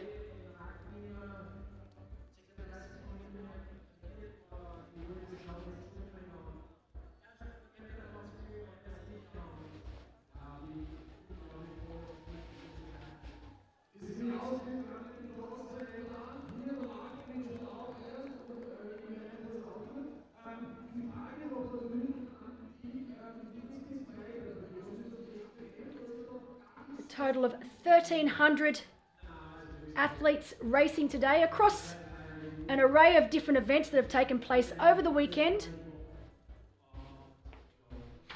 It all started on Friday with the PWAG Junior Challenge. We also had the Company and Fun Triathlon for first timers, but today the main event, the middle distance race here for our professional and age group athletes. We've also had the aqua bike and the bike run, plus the relay event. Total number of about 1,300 athletes and just over 1,100 athletes in the middle distance race alone.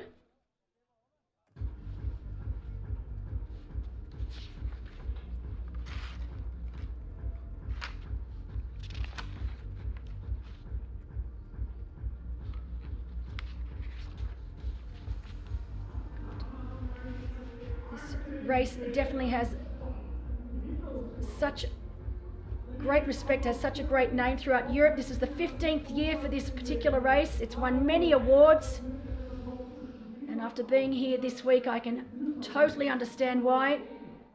An incredible organisational team here in St. Pölten. Such a beautiful part of the world to hold a race. Definitely is like something out of a fairy tale, particularly for someone like me coming from Australia. Absolutely beautiful scenery wherever you go here in St. Pölten.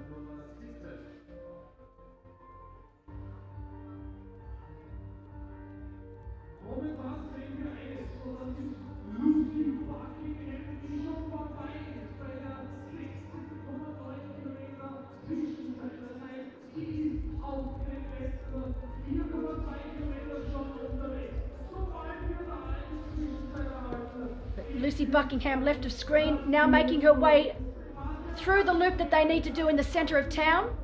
Once she completes that loop, she will then get back onto the track that runs alongside the river and make her way back here. She'll literally have about 4 kilometres left to run once she gets back onto that track.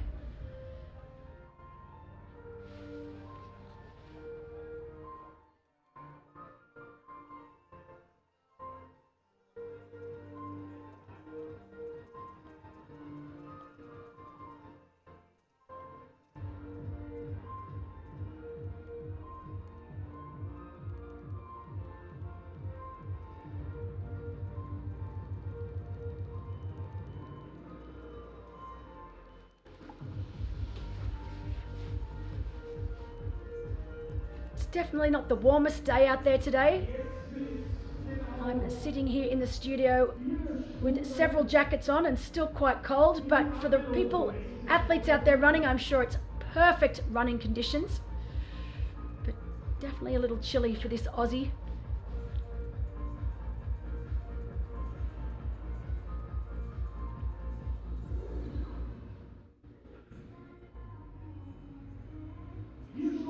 Lucy Buckingham, 3rd place in Gran Canaria, 3rd place last week in the championship, so she made valuable points at that race last week and also in Gran Canaria. And then a win here today, as I mentioned earlier, will catapult her to the top of the world bonus, so the Challenge Family World Bonus rankings, ahead of Sara Perez-Sala, who took the lead after her stunning victory last week in Šamorín, Slovakia.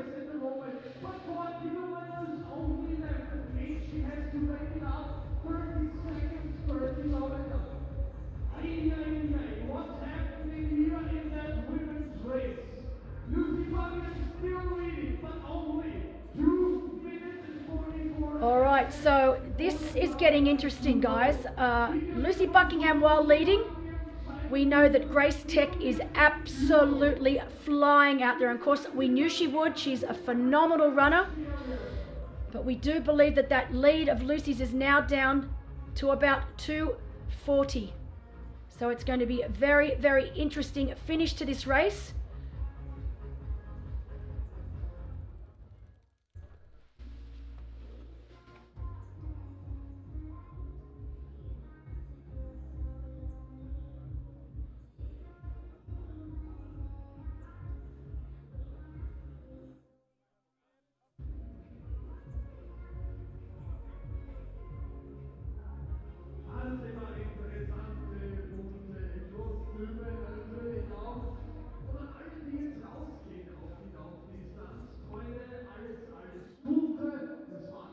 So we know that Lucy has gone through the 17-kilometre mark. So less than 4K left to run.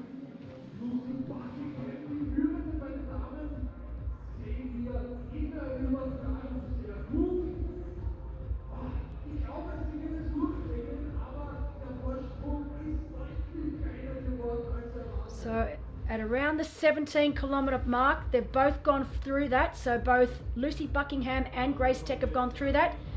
And it was around a 2:40-ish, so around 2 minutes 40. So Lucy's going to have to keep forging forward here. She can't afford to slow down at all, because we know for a fact that Grace Tech will not be slowing down. We know in 3rd position right now is Sara Oh, sorry. So Sarah Schonfelder. So Sarah Schonfelder is currently in third, but running very, very close behind is Alexandra from Poland. So Alexandra really having a great run here today. And then followed by this lady on the right of screen, Lisa Dornauer.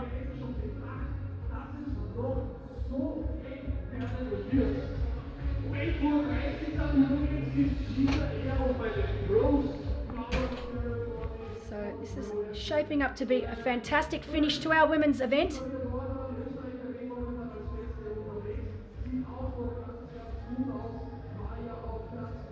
I do think Lucy Buckingham will hold on for the win, but great to see that Grace Tech is doing everything in her power to try and minimise that gap and do everything she can to try and catch Lucy. And just such impressive racing from both these women, particularly after last weekend at the championship. To see both these women dominating again out here today.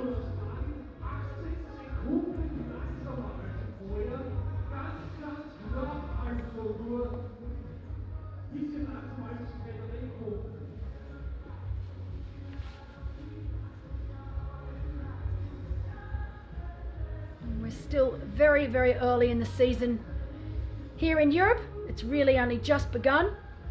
Pretty much racing on every weekend now for the next few months.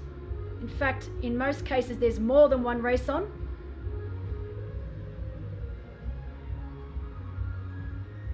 As I mentioned earlier, fantastic news for the professional athletes that they get to pick and choose the races that suit them.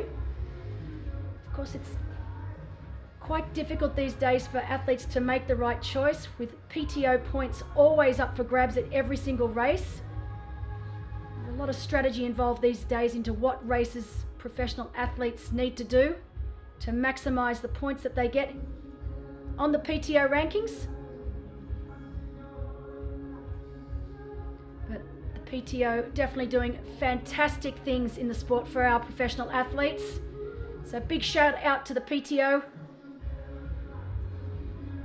Already looking forward to returning to the Collins Cup later this year at X-Bionics Sphere. And so many more incredible Challenge Family events also coming up. Great finish. This looks like our first age grouper home right now. Brilliant race from him.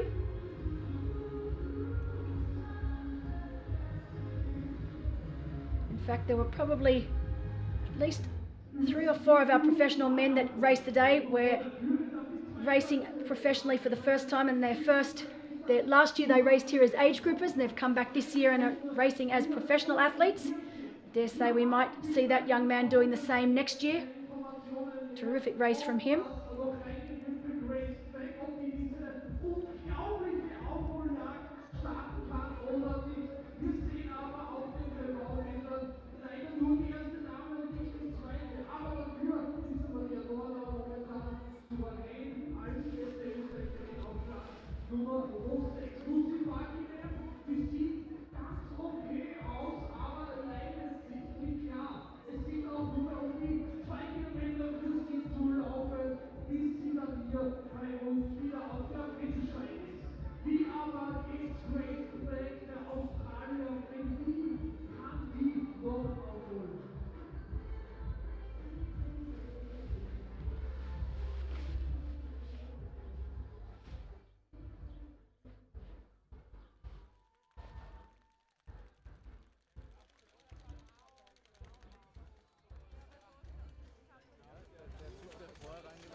So back on course with our professional women, Lucy Buckingham on the left, Lisa Marie Donau, currently holding 4th position. We know 2nd is Grace, actually 5th position for Lisa Marie Donau. We know Lucy is leading, Grace Tech is in 2nd. Sarah Schonfelder in 3rd. Alexandra J in 4th, running very, very well, and of course 5th place right there on screen, Lisa Maria Dornauer.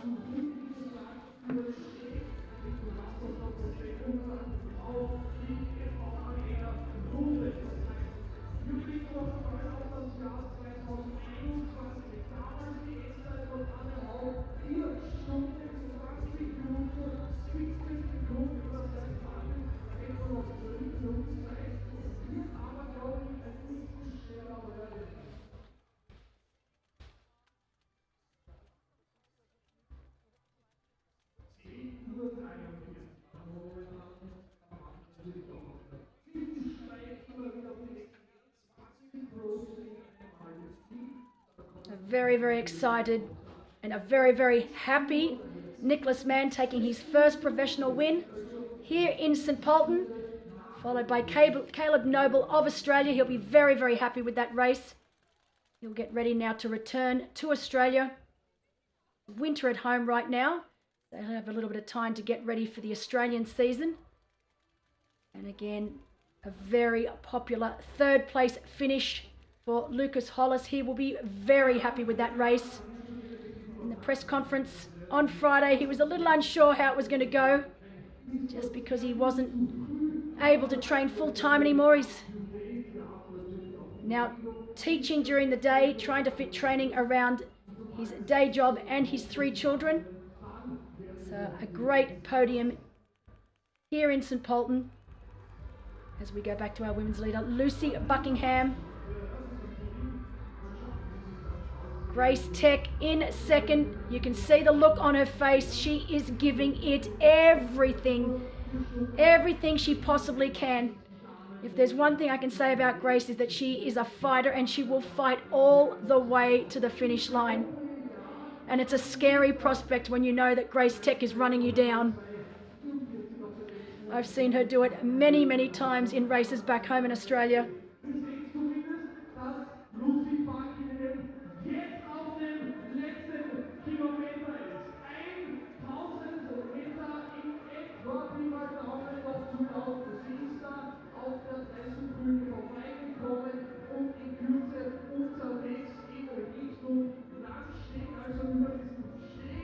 So it really has been great racing between these two wonderful women here today.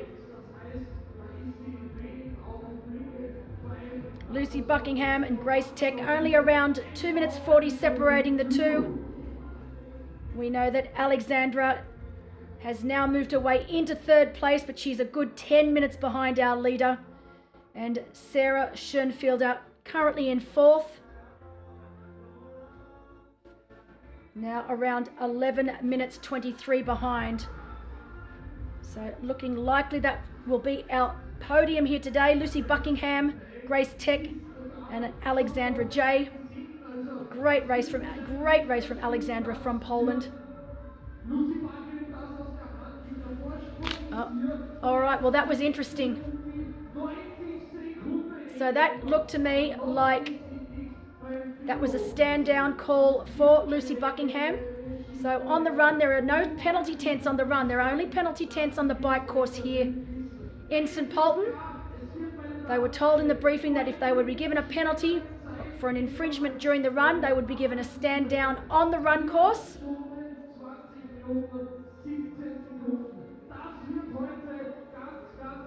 And that the stand down would be for 30 seconds. Now, that was a little tricky for me to understand what had happened there, because that looked like she was shown a blue card to me. But yep, she's underway, so she was given a stand down. So earlier on when we saw the race director talking to Lucy, he was obviously telling her that she had been given an infringement of some description. I'm not sure what it was for. I'm sure we will find out. She was obviously told that it would be a 30-second stand down on the course. The athletes were aware of this. It was told to them in the briefing that if they were to get an infringement on the run, it would be a stand down immediately on the spot for 30 seconds. She served that 30 seconds. I'm sure she's given herself a little bit of a heart attack there, because she would know that this young woman, look at the determination in her face. She is absolutely giving it everything. Grace Tech, you're incredible. Wowee. So anyway, 30-second stand down, she served it, and we know that she is very, very close to the finish line now. Lucy has around 200 meters left to run. And look at the poise in Lucy Buckingham's face. You know, it's very, very easy to crack when you get a penalty like that. She knew she was obviously going to be getting it. She took it and she just started running again. She's not letting it stress her out. Whereas this young woman on your right is absolutely flying. You can see she is not that far behind Lucy Buckingham right now. She's making her way over the wooden bridge down the other side. But hats off to Grace Tech. She has given it her all today. So impressed with her race, with both these women's races.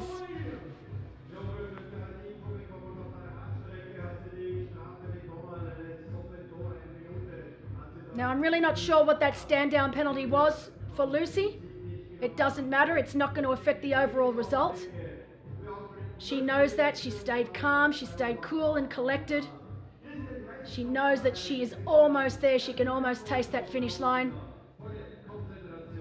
She needs to forget about what Grace is doing behind.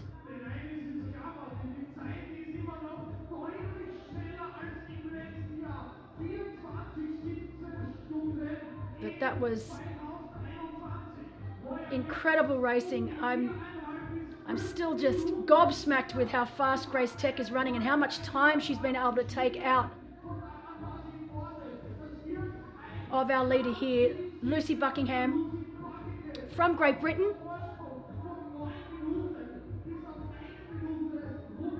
But this young woman that we're watching right now, she just has to run all the way down. She'll make that U-turn. She'll be able to see Grace Tech as she comes back, but she knows she's got it. But the poise that she has shown throughout this entire race, when things haven't gone her way the entire day, just shows the maturity that she has. 30 years of age. But simply incredible racing from Lucy.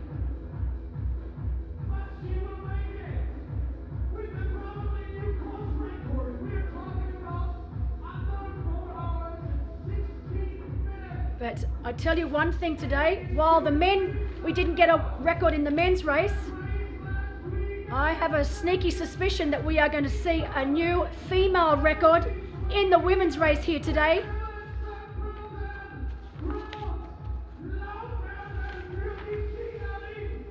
Four hours 2017 for Anne Haug from last year's race. And I have a feeling that Lucy Buckingham is going to get that record here today. Look at the relief on her face as she comes across the finish line. Now we get the smile. Brilliant racing from Lucy Buckingham. And look who's right behind her, hot on her heels.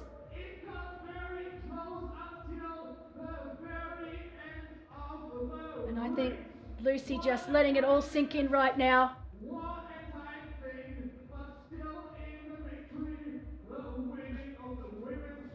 Here she comes now. Grace Tech just ran out of real estate, but fantastic racing from both these women. As I said, little bit of a slip from the cameraman there. As I said, both women were at the championship last week. Grace Tech finishing in 8th, Lucy Buckingham finishing in 3rd. They have both backed it up extremely well here today.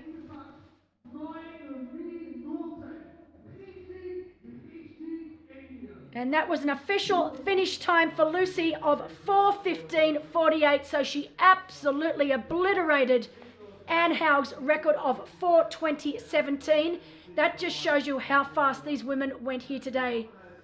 And that was a solo effort from the time the gun went off to the time that Lucy crossed the finish line. She spent the entire day alone, as did Grace Tech. Both of these women out there solo all day.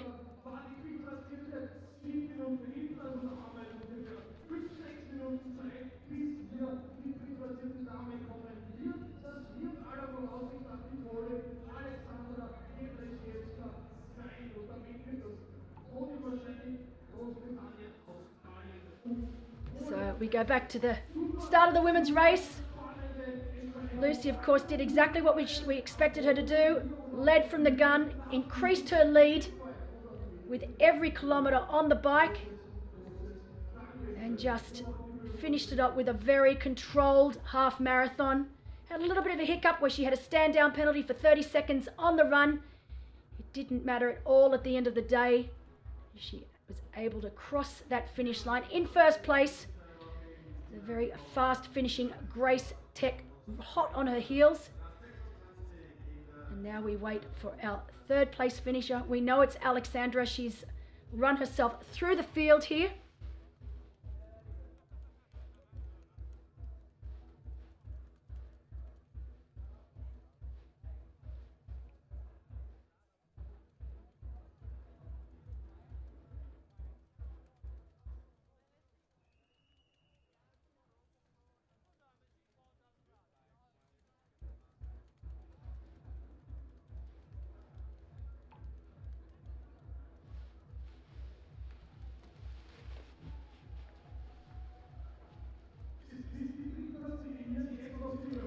while our professional men's and women's race is coming to a close. We've still got around 1,100 age group athletes left to cheer, as well as our aquabike athletes and our bike run athletes and our relay athletes still yet to make their way to the finish line.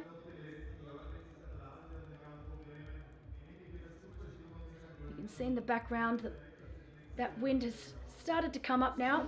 They said it was going to start coming up around 11 o'clock. I don't think it'll affect the athletes too much out on the run course right now.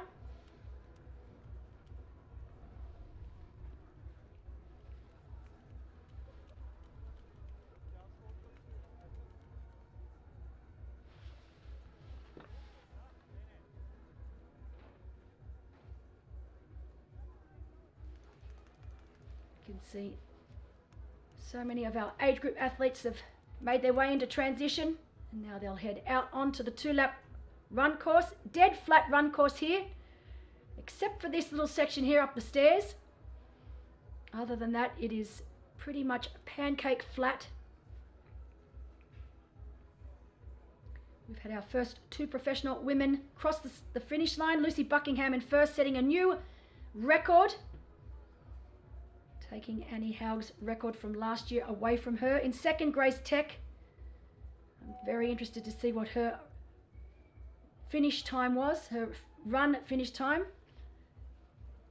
We know that Alexandra J from Poland is currently in third and looking very, very strong out there. Sarah Schoenfelder holding fourth, and Lisa Maria Dornauer in fifth. So they are our 5 women right now. We are waiting for our third place female to cross the finish line. It won't be too long. They were a good 10 minutes back from our leader. So quite big gaps in our women's race here today, apart from our first 2. You see a great shot of Lisa Maria on screen right now, currently in 5th position. 4 hours, 21 minutes and 35 seconds into our professional women's race here in St. Pölten. What is a rather fresh summer's day here in Austria.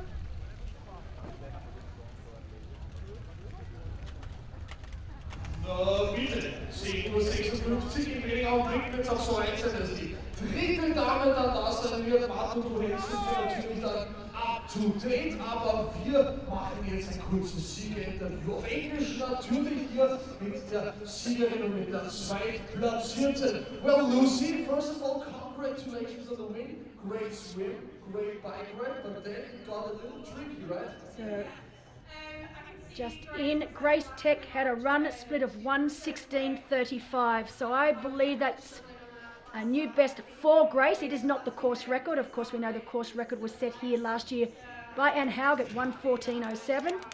But nevertheless, 1:16:35 is absolutely flying, and I know Grace will be very, very happy with the way she ran today, particularly backing it up from last week's race. And we know that that run course last week in Schwimmen was no easy feat, with most of the athletes, even the likes of Gustav Eden, arguably the best runner over this distance in the world right now, saying that it was very, very tough.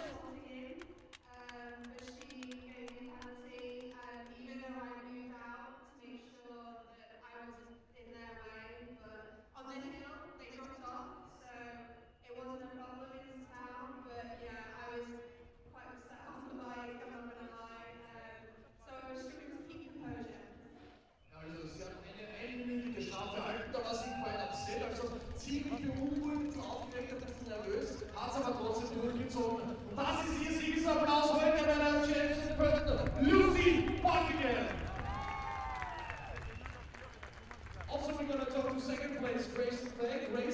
Did you know that the gap got closer and closer and closer in the half marathon? Hast du gewusst, dass die Gap immer kleiner wird? This is giving you a great shot of the run course here.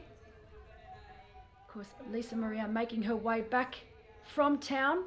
So all of these athletes now, the age group athletes coming back from town on lap 1. Lisa Maria obviously on lap 2.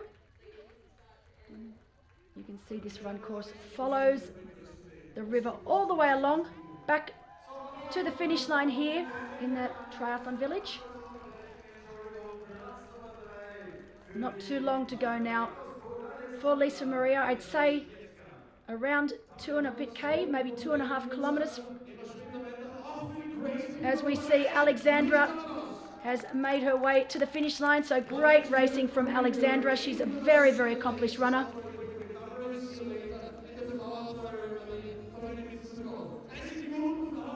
So our top 3 females now across the finish line here in St. Pölten.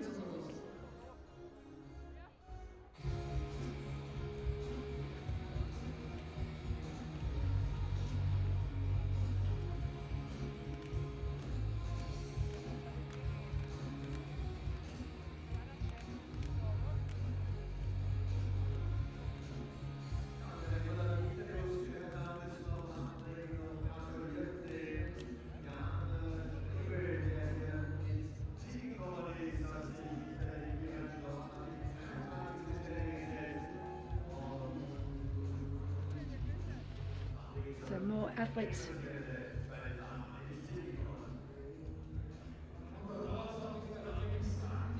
Next of our professional females.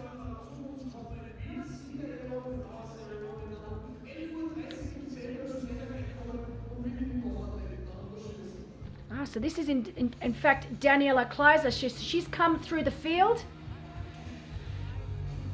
Yep, she knows it. What a great run. She's come through the field now. And she is very, very happy about that finish. Great finish from Daniela. Wow. Woo! Little jump on the finish line. So Daniela Kleiser from Germany. Excellent race from Daniela to finish in 4th.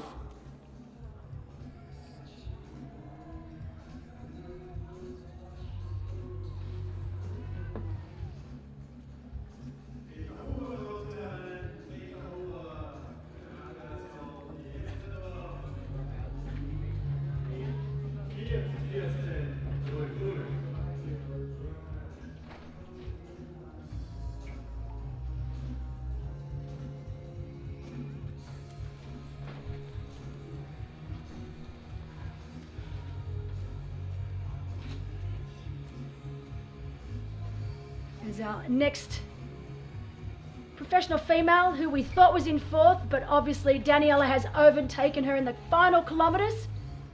We've now got Sarah Schoenfelder coming home in 5th place. And I'll be very interested to see the run split of Daniela Kleiser as well, because she flew through the field towards the last kilometres of that run to take 4th. Of course, Sarah Schoenfelder in 5th. And we know that in 6th will be Lisa Maria Dornauer. We're just waiting for her to finish. Fantastic racing from all of our professional women here today as more of our age group athletes make their way across the finish line.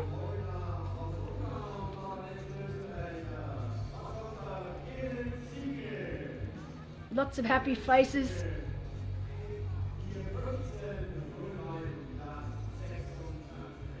It's a great finish line here in St. Pölten. There's no better feeling than stepping onto that red carpet, making your way right down to the finish arch.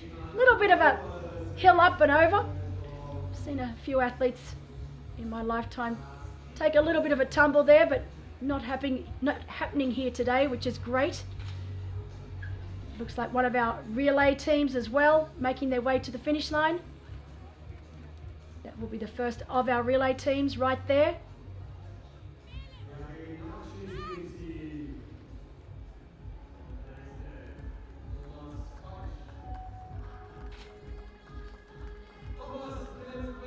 So again, our professional female winner today, Lucy Buckingham from Great Britain. In 2nd, Grace Tech from Australia.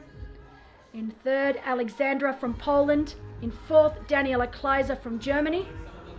And we are now Waiting for our 6th place finisher. We know 5th was Sarah Schoenfelder, and we are just waiting for our 6th place finisher, just up on screen just then, Lisa Maria Dornauer of Austria.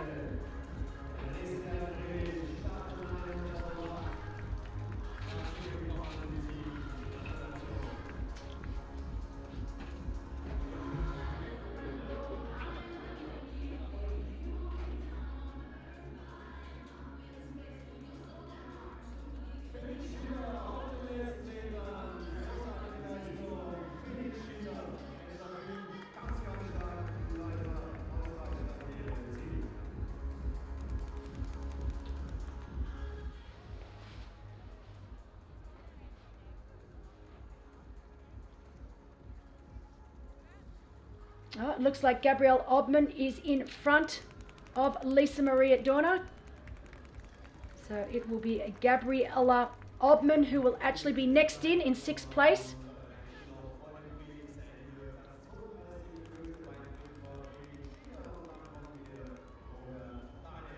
So a little bit of a change up here at the end of the women's race. Great racing from these two women. I'm trying to see who is in front of who.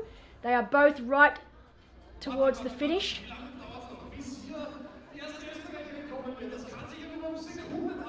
So very close racing between these two women. So I think I was right. I think this is Lisa Maria Dornauer, still holding on to 6th, and Gabriella Obman. So both women from Austria, very close racing from them both today.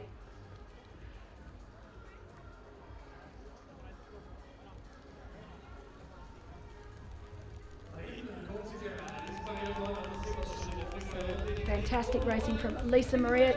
Important position. This is the last position, obviously, for prize money. So the top 6 here today, taking home a share of the €19,000 prize purse. So it really is a position you want to get in as she makes that last turn. So it is indeed Lisa Maria Dornauer taking 6th position here today, ahead of Gabrielle Obman.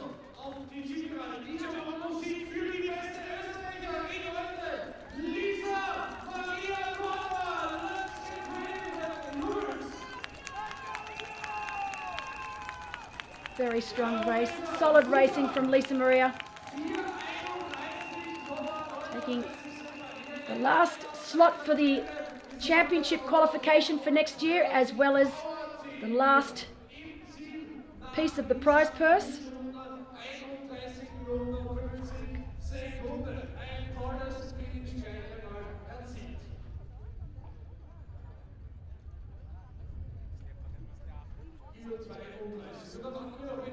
I'm just trying to see exactly where Gabriella Obman is. Where I'm situated here in the booth, I unfortunately haven't got access to the timing. Just when we close the door, unfortunately there is no internet access in here. I'm just going to get that confirmed, whether Lisa was actually 6th or 7th.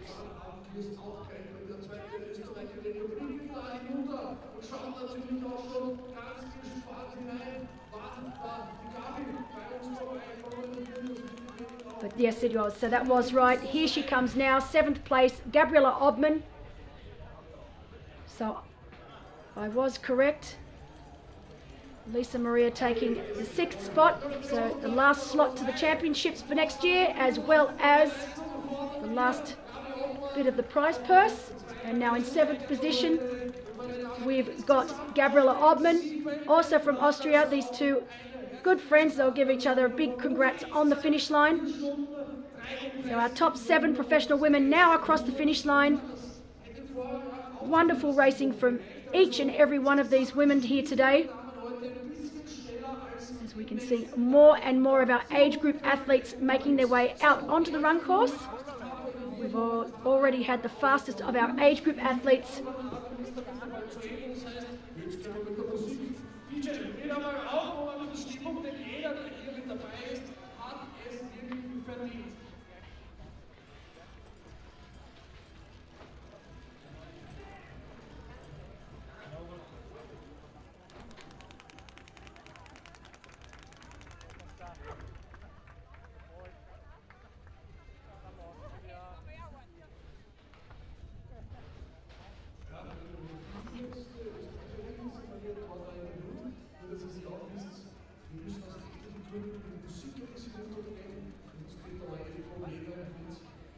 So our female champion for today, Challenge St Pölten 2022, was no other than Lucy Buckingham in second place with a scorching 1:16 run. In second was Grace Tech.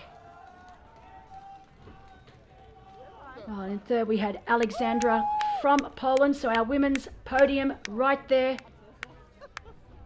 Excellent racing from all three women.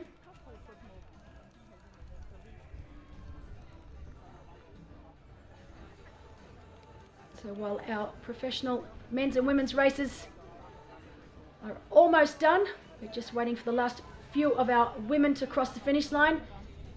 Our age group race is well and truly underway with so many athletes now out onto the run course. As we see the next of our professional female athletes coming in, Nicole Falcaro from USA. Just checking one last time behind her to make sure that there are no surprises.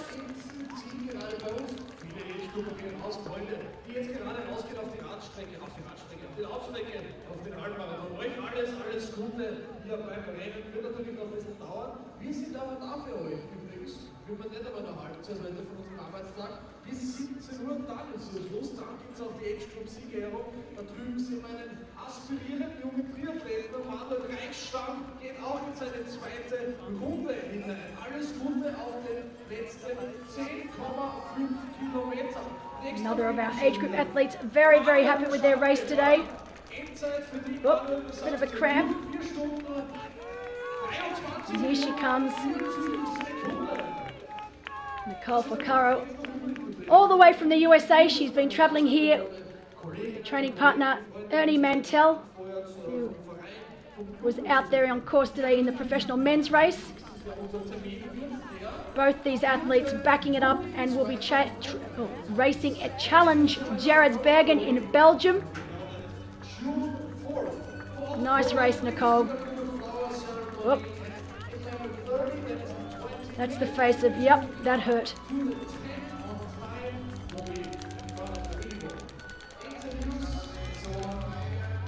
And Lena Bondi also across the finish line from Denmark. So nice close racing between these two ladies today.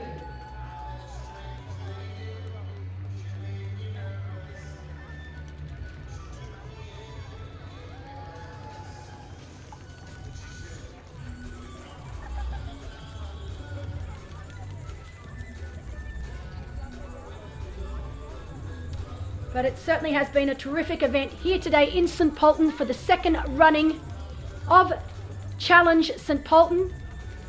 Of course, the race has been here for a lot longer than that. 15th year this year and counting. It's won numerous awards. It's one of the most prestigious races in Europe, and you can understand why. Beautifully organised race, fabulous course. Around 1,300 athletes lined up this morning. Kickoff was at 6:30. 6:35 for our professional women and 6:45 for our age group athletes. As you can see, our top 9 across the line right now. So great racing from all of these ladies. Gabriella Obman in 7th, Nicole Falcaro in 8th, Lena Bondi in 9th. And hats off to our podium, Lucy Buckingham, Grace Tech and Alexandra. Daniela Kleiser coming home with a fantastic run for 4th. And Sarah Schiffer holding on to that 5th place position.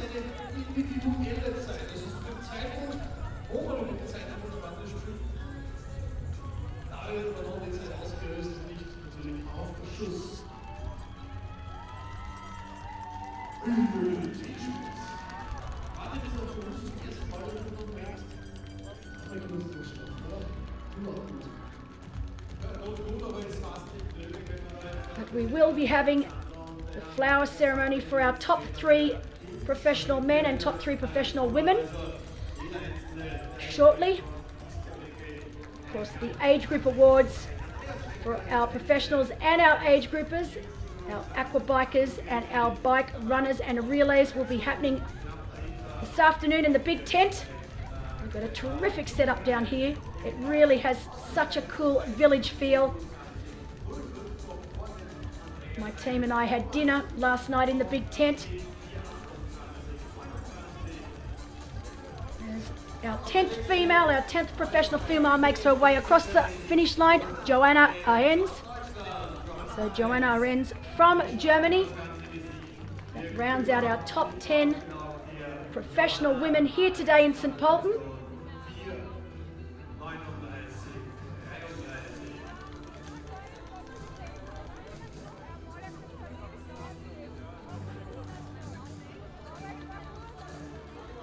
One of the greatest things about the sport of triathlon, what it brought to me, was the ability to travel the world and visit new and wonderful places. And I never thought that at 50 years of age, having been in the sport for over 30 years, that I would still be traveling to new and certainly most beautiful places as I have today here in Austria. But how lucky am I? There are just so many incredible races in the sport of triathlon all around the world, and I'm still getting the opportunity to visit and be a part of it. And I couldn't think of anything better right now. Really fantastic to be here in St. Pölten. Definitely looking forward to returning again next year.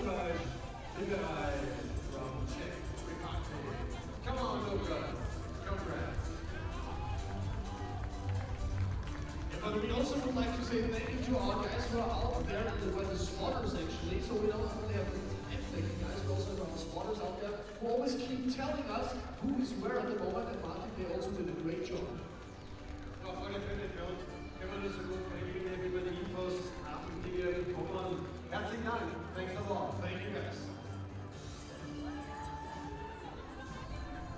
Und wir sollen uns von unserem Lieblings-DJ, die heißt der gute Herr, ausrichten lassen. Er hat euch alle wirklich sehr, sehr lieb gewonnen. Ihr seid ein super Publikum. Ihr müsst unbedingt noch weitermachen, denn es kommen ja viele. Hoffentlich Freunde auch von euch.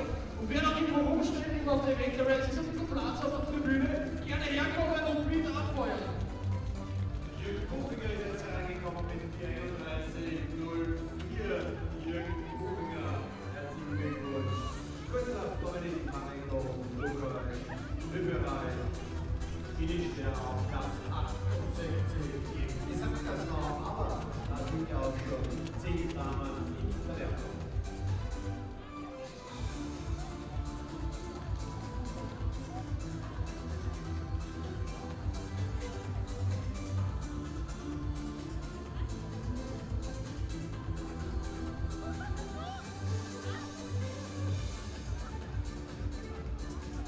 Da kommt der nächste schnelle Österreicher, Andreas Armi, auf den letzten Metern hier. Andreas, dein Applaus hier. Herzlichen Glückwunsch. Finisher. Da ist es verhindert, dieses Jahr. Andreas Armi. Flower ceremony in 12 minutes. Make sure the top 3 ladies and men are coming to the big white tent. We're going to do the flower ceremony there.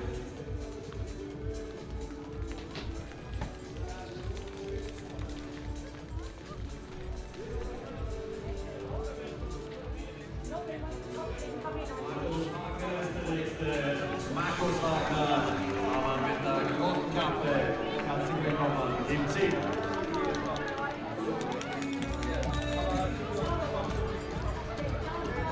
Reinhard Martin, der nächste Österreicher hier auf den letzten Metern. Startnummer 173.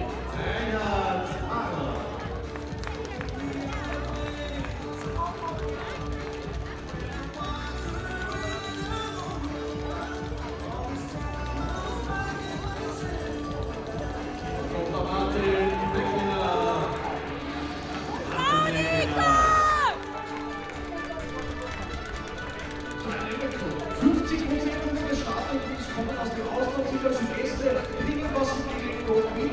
Thank you very much to everyone who's joining us here from the foreign countries. And important, of course, also for tourists everywhere. Philipp Bauer begrüßen wir jetzt die soeben über die Rampe geschossen hier. Philipp Bauer, der nächste. Hier, Manuel Blank. Und unsere Regierer. Der Graf Jetzt ist er durch. Herzlichen Glückwunsch und ganz knapp dahinter Manuel Blank.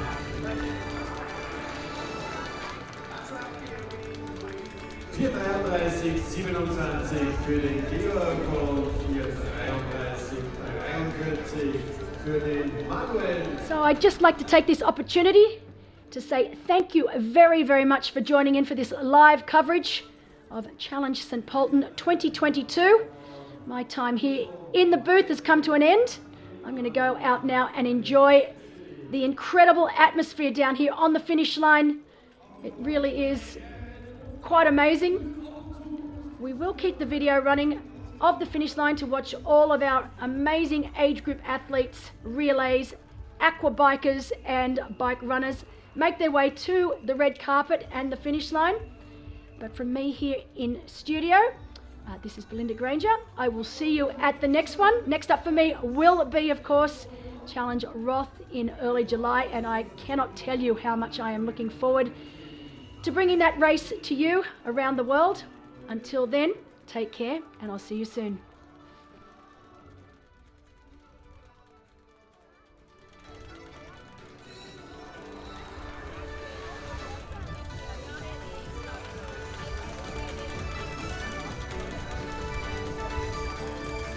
Da haben wir noch ein Finish. Wir haben ja noch die letzte Partie, natürlich alles raushauen bei uns, weil ja keiner auch noch eine Pro-Ladies Selection kommt. Wieder ins Ziel für Team Germany. Also Leute, Ringer, congratulations! Hoffentlich hat es gepasst mit der Zeit. Finish. Geschafft. 4 Stunden 46 und 1 Minute. Ja! Super! 20%, wie gesagt, unserer Starter hier sind zum ersten Mal auf der Mitteldistanz mit dabei. Noch einmal kurz, das heißt 1,9 Schwimmen, 90 K Radfahren, 21,1 Kilometer Laufen. Das ist eine Steigerung von Street oder von der olympischen Distanz. Once again to all of our ladies and everybody who wants to join us, victory, our award ceremony in a few seconds in the big white tent. 11:30 information for our ceremony. Just gut! Gratulation! Gefeinde Faust und das zurecht hier jetzt durch. Lichtkopfler gefolgt von Ulrich und Simon Lofki.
Und da kommt der nächste Österreicher, Thomas Kuger. Thomas, herzlich willkommen im Team.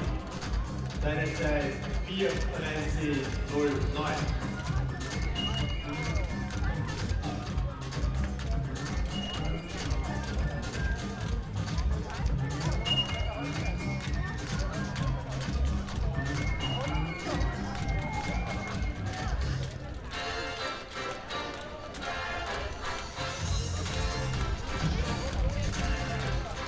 So, und dann ganz bitte für die nächste schnelle Österreicherin. Das ist sie, 8:68, Katharina Leudl.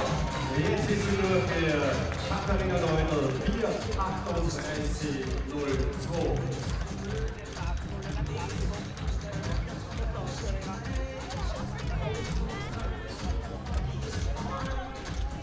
Noch in etwa, dann starten wir jetzt. Ja, Ceremony mit der Zieleinlauf. der Top 3 bei den Damen und bei den Männern hier bei uns im Zelt. Wäre natürlich toll, wenn ein paar reinkommen hier natürlich. Wir werden sie noch mal jubeln und das Ganze ordentlich führen. Und dahinter läuft natürlich das Rennen bei uns. Auch der B-Boy natürlich immer noch mit.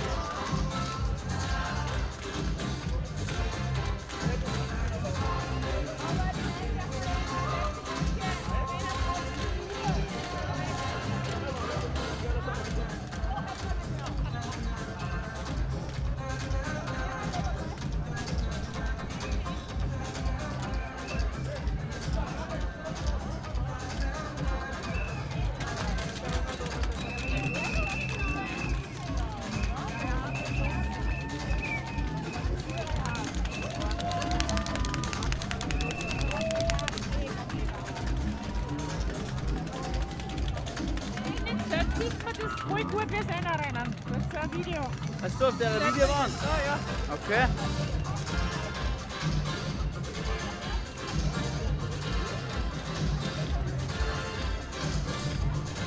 Sieht man die drinnen tut auch voll gut. Die Cheerleader.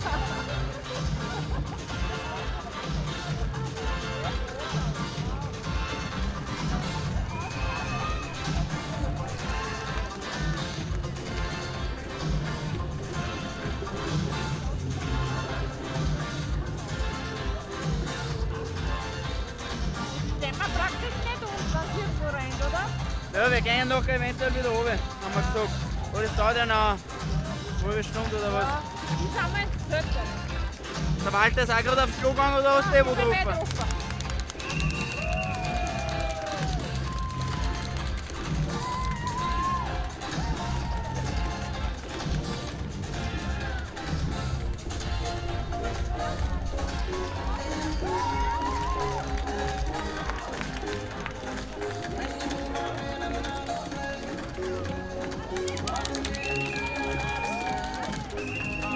We need all the triathletes here in the final. In our 10, we need Lucy Buckingham, we need Alexandra Jedrzejewska, we need Nicholas Mann, Caleb Dowell, and Lucas Wallace. Please come to the tent. We're going to start with the power ceremony in a few moments. Also bitte Lucy Wallace auch zum Kommen und Nicholas Mann für die Flower Ceremony ins Ziel.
Zeitig aufgestanden und haben verdammt viele Kilometer in den Beinen, in den Armen hier. Da glaube ich, ist die Erleichterung schon riesengroß, aber man kann das nur allzu gut nachvollziehen, wie stolz diese Burschen Mädels aus sich wohl sein müssen und das wohl wirklich zu Recht.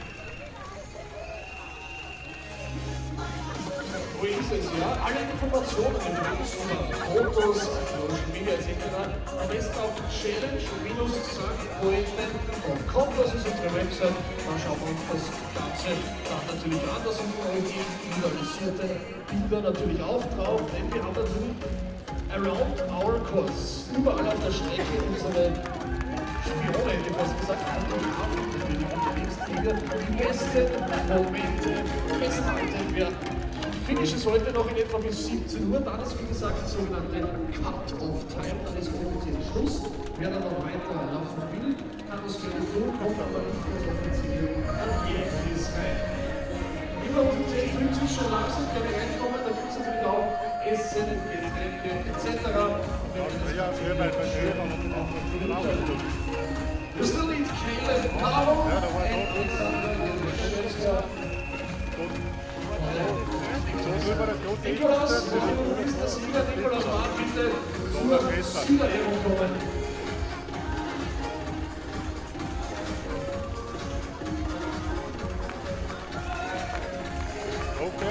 Fotograf, der wurde noch der Bruder und den Tour. Der hat da fotografiert. Der Indianer. Ach so, der was da drinnen ist. Ja, rechts der Niederhund. Ja. Da von der 24 Meter. So, Achtung, wir suchen Alexandra Jedrzejewska. Please come to the breast giving.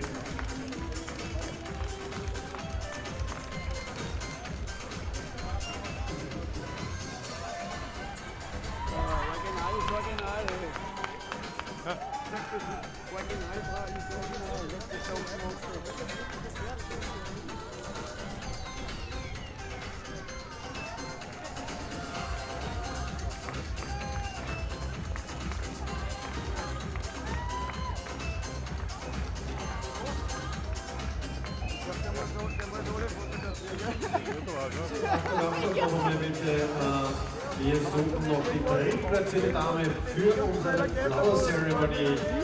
Alexandra Jedrzejewska, please come to the prize giving to the deck. So, das wären jetzt Fotografen. Da hinten ist unser Indianer. Good, old Alexandra, please come to the white tent. We will start with the flower ceremony in a few moments. We're just waiting for you to please come so we can all celebrate together with you guys. Werden wir hier kurz noch sehen? Finishes. Ich habe mal kurz ein Sieger-Interview mitgelassen, wenn du schon neben mir stehst. Ich habe es gerade gehört, letztes Jahr war es deine erste Distanz, also die 1,99 Schwimmen und die zum Schluss Halbmarathon-Distanz Laufen. Wie viele Distanzen sind jetzt für dich, zum Pokal eine Distanz? Dritte bei der Zieleinlauf gekommen. Ja, dann sagen wir es einmal so. Letztes Jahr warst du auch in dieser Pölten dabei, auf Platz 4, wenn ich mich richtig erinnere? Nee, war Platz 12. Platz 12, okay, gut. Da ist ein ordentlicher Sprung. Was hast du anders gemacht bei einem Training? Eigentlich habe ich nicht viel verändert, aber ja, letztes Jahr war meine erste Distanz. oder? Ja. Nee, ich glaube, das ist kommentiert. Ja, Ablauf. Jetzt nochmal von Da steht der Burg da. letzten Jahr auf dieses Jahr ganz gut entwickelt. Wir haben natürlich viele Amateure und zum Teil auch Anfänger hier. Und wenn du die Fehler schon ansprichst, was sind so typische Anfänger auf dieser Mitteldistanz? Anfängerfehler.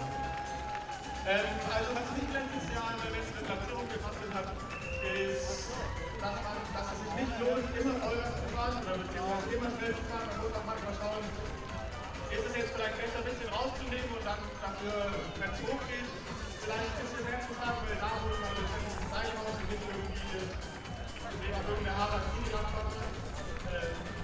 Ja, ich glaube, man muss an der Stelle einfach schlau auf der Strecke was einsetzen und dann, ja, das soll das dann. Richtig hart wird es bei dir dann auch bei so einer Mitteldistanz auf welcher Strecke?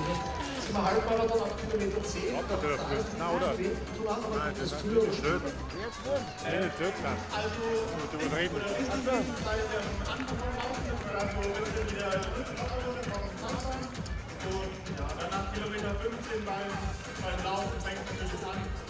Richtig ist dann die Speicher leer, da sind einfach viel und da ist dann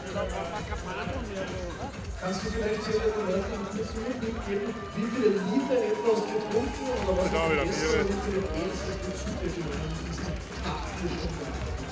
Also ich habe auf Grad 2 Liter getrunken und ungefähr knapp 300 Gramm Wasser gegessen, was relativ viel ist, aber ich habe es heute Abend getrunken und beim Laufen habe ich dann auf die ersten 15 Kilometern noch drei Gels gegessen, mit jeweils 35 Gramm Kohlenhydraten und ja, so hat es dann Kann ich dir getrunken, 5 Stunden oder was?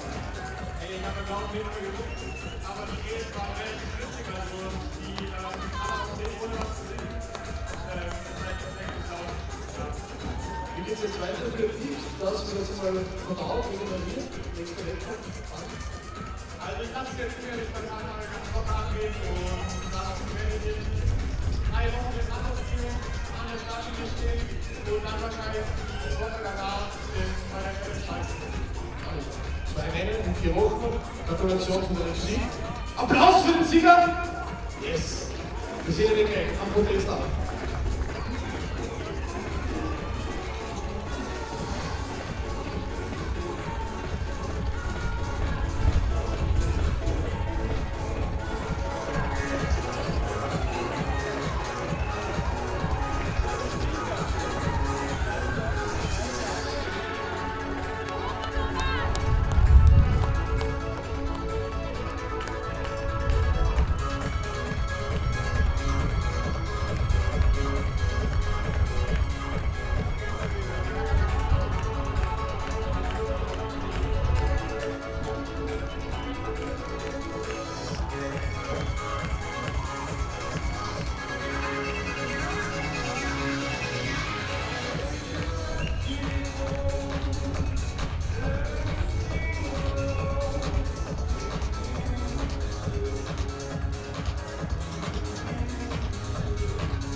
Person einmal gesehen. Hat einen ziemlich kleinen Rasenplatz.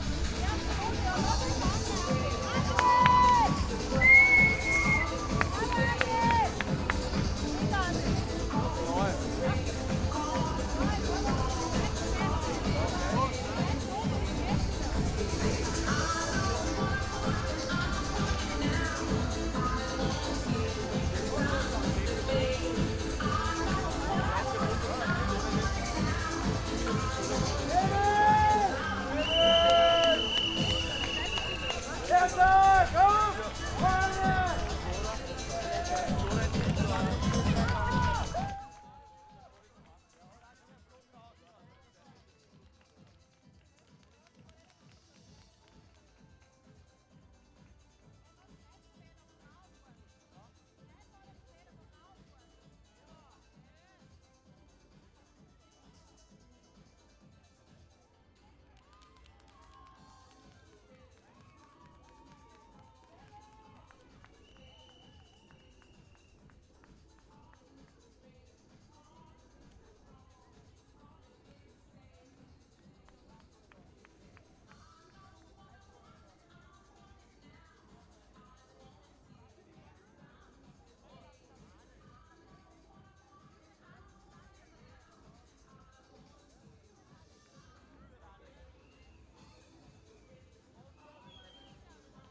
dürfen wir schon nicht klatschen, bevor es uns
Meine Damen und Cheerleading, schaut mal auf zum Publikum, vielleicht könnt ihr mal mit animieren.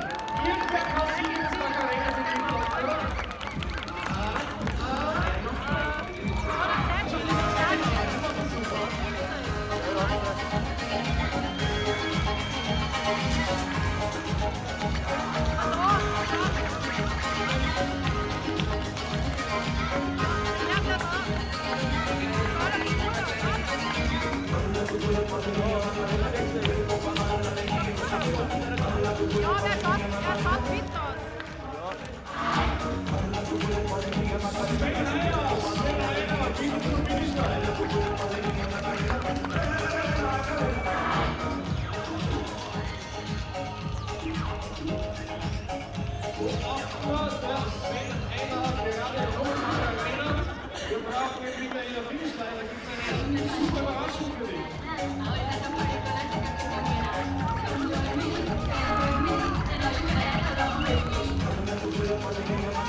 Mama!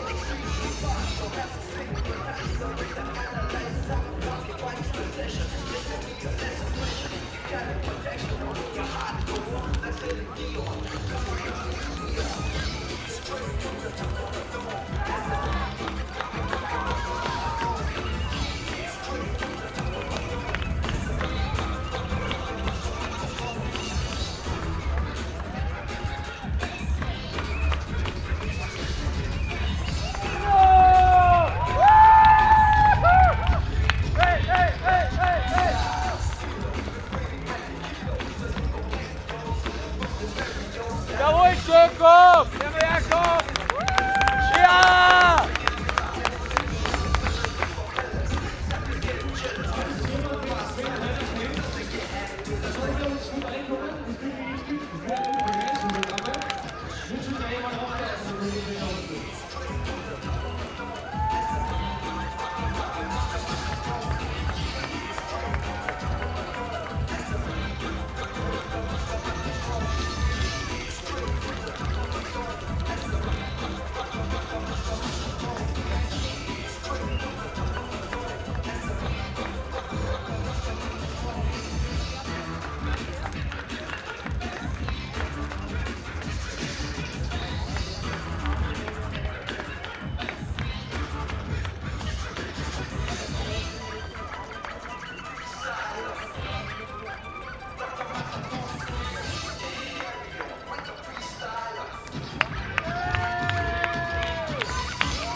Lässiges Shirt. Der Herr Ludwig. Das ist schon richtig keiner, richtig geil. Am Freitag haben wir aber so Spezialabläufe gemacht übrigens. Das werden wir in den nächsten Minuten auch hier wieder versuchen.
Und bekommst den Garmin-Preis und wir gratulieren dir recht herzlich dazu. Und für dich gibt es auch einen Applaus.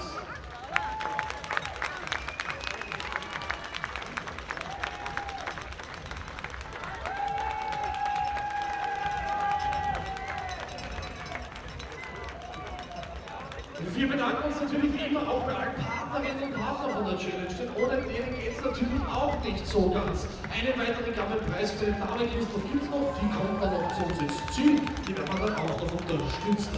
Ja, lieber DJ, sorry, dass ich dir gebrochen habe. Weiter geht's!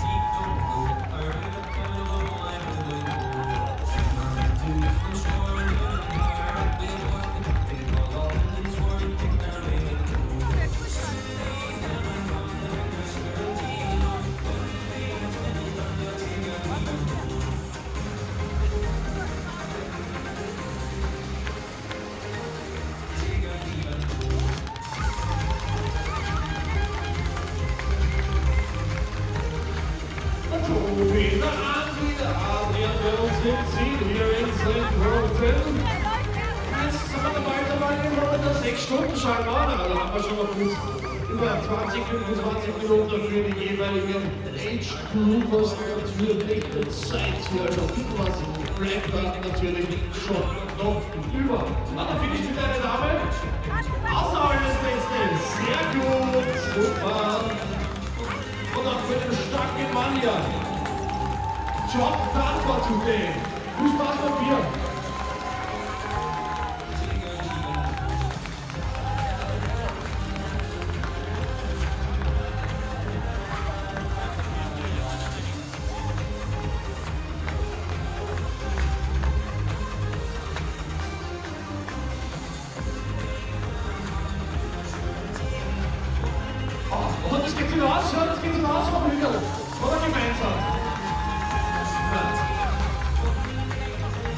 Überwiegt dann ab und zu noch der Ehrgeiz. Aber gut soll es sein, manche trainieren wie gesagt das ganze Jahr oder noch länger auf so ein Event hin. Dann 10 Monate Vorbereitung ist da nichts Großartiges, denn wie gesagt, für 20% der Teilnehmerinnen und Teilnehmer ist es die erste Teilnehmer auf einer Mitteldistanz. Das heißt 1,9 Kilometer Schwimmen, 90 Kilometer Fahrrad und ein Halbmarathon zu laufen. Jetzt glaube ich, bist du falsch gelaufen. Wenn du noch eine Runde hast, einmal oben wieder zurück und in der Mitte durch. Das ist die Finishline.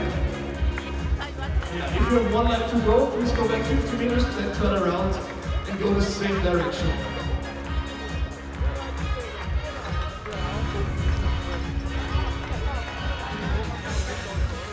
Und auf wen wartest du?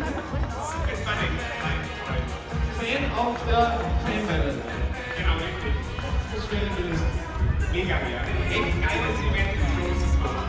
Ja, erzähl uns mal kurz, wer bist du und wie war dein Rennen heute? Schau mich mal. Komm mal. Das Rennen war geil. Geile Radstrecke, mega anspannend, kann ich nur jedem empfehlen. Wir haben auf der Radstrecke immer wieder über diese gefährliche Stück geredet. Die erste Abfahrt von der Kompliziert war es für dich. Für uns überhaupt nicht kompliziert. Wer vielleicht schon mal startet ist, kann es machen. Dann bei Partnerveranstaltung, hier in unserem Albe. Danke.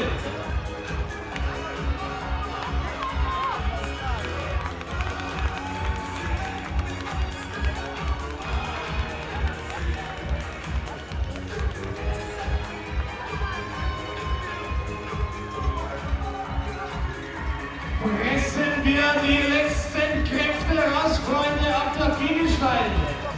Schnell sprinten und trotzdem lächeln. Unsere Fotografen halten natürlich eure besten Momente für euch fest.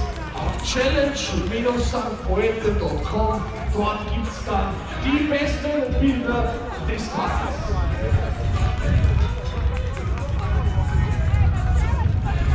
Und auf wen war das Durchziel hier? Wie war das Durchziel hier? Da war alle die noch kommen. Da kommen noch viele. Fast auf, weil das ist glaube ich 850, vorher waren es 900.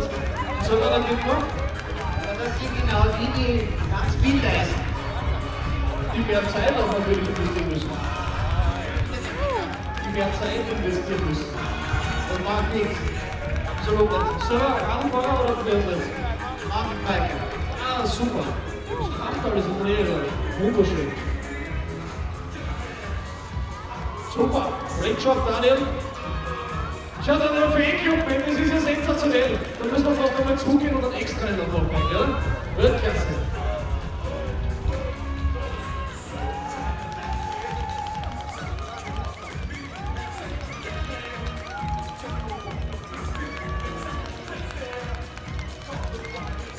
So, Fans, wer ist jetzt hier noch auf meiner Tür gewartet? Jetzt noch Go, Go. Jemand, bitte. Hallo, Kathi. Der Kali. Kali, du hast da unglaubliche Fans. Wird das noch ein Heiratsantrag? Wird das noch ein Heiratsantrag? Okay, gut. Kali hätte sich trotzdem gefreut. Und danke, dass ihr so direkt anfeuert. Wir haben ja gesagt am Freitag, übrigens, wer hier war, wir wollen heute einen Heiratsantrag auf der Finishline sehen. Wer es heute spürt, das ist der Tag für eine Vermählung. Wer es spürt, heute ist der Tag, um hinzuknien und zu sagen, ja, ich will. Der rote Teppich ist schon da. Es kann doch besser sein. Hey.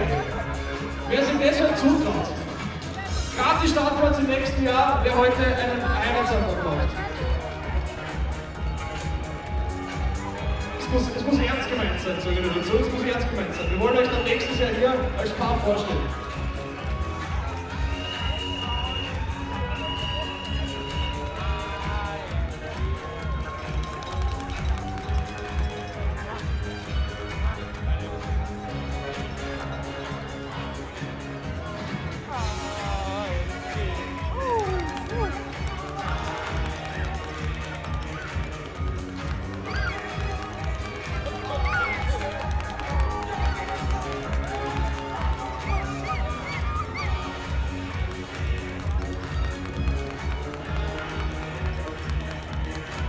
Dann haben wir noch richtig gute Laune.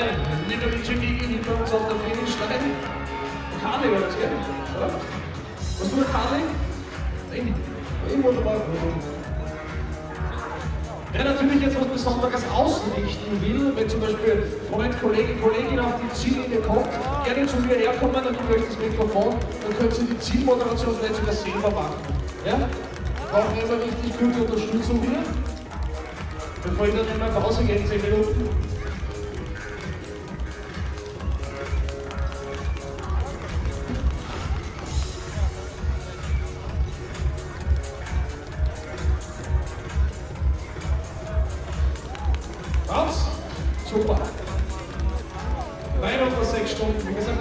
die uns hier oben noch angezeigt werden, sind die Pro-Zeiten. Die sind hoffentlich alle im Ziel. Jetzt kommt viel für Age Group rein. Dynamische Brille. Bei Michael Jackson. Thriller für die Nina. Sehr. Der Herr hat sich richtig verausgabt. So freut man es. Und dahinter wird noch gesprintet. Oder lasst es gemeinsam ein. Der ist zu schnell, gell? Ja, wunderbar. Die letzten Meter. Da haben wir es geschafft. Die alle Energien aufgebracht. Super.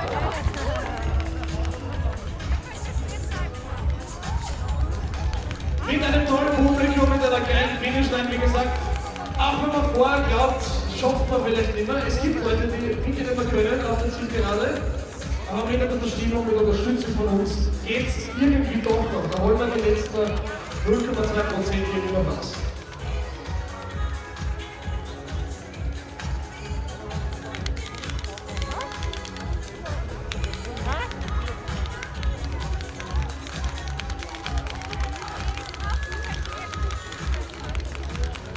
Ergebnisse sehen wir dann übrigens auf athleten-timing.at. Da kann jeder reinschauen, Startnummer suchen oder theoretisch auch den Namen von eurer Kollegin oder Kollegen oder von euch selbst. Wenn ihr unter den Top 3 in der jeweiligen Altersklasse bzw. Age Group seid, dann seid ihr mit dabei bei der Siegerehrung. Die beginnt um 17 Uhr im Zelt. Bis dahin haben wir ja schon Zeit, dass wir uns das Ganze anschauen, duschen gehen, massieren gehen, was trinken, was essen. 17 Uhr Siegerehrung für die Top 3 aus allen Altersklassen, aber auch für Aquabike, Bike and Run und für die Staffel. We're going to continue actually with 5 p.m. with a victory ceremony in the big white tent. So make sure to check out your results. You can find them on pentek-timing.at. That is pentek-timing.at. That's where you find your results for the victory ceremony.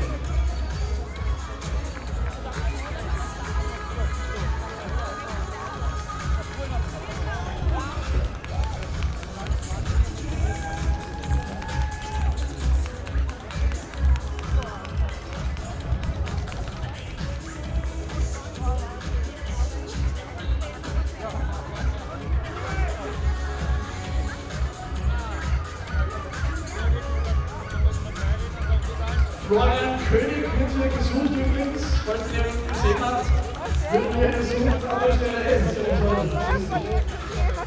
Ja, wie gesagt, nicht nur wir, das in der Online auch der Radsport in Niederösterreich groß. Da gibt es zum Beispiel vom 16. bis 19. Juni die Women's Tour.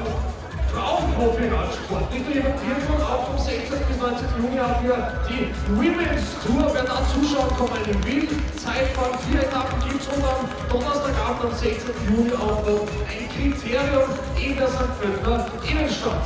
Alles live übertragen. Ihr habt gehört, da ist auch ein super Livestream-Kommentator wieder mit dabei, weil natürlich die Jungs rund um Flo König da sozusagen genau wissen, was sie machen. 16. bis 19. Juni die Niederösterreich Women's Tour.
12:25 Uhr ist es.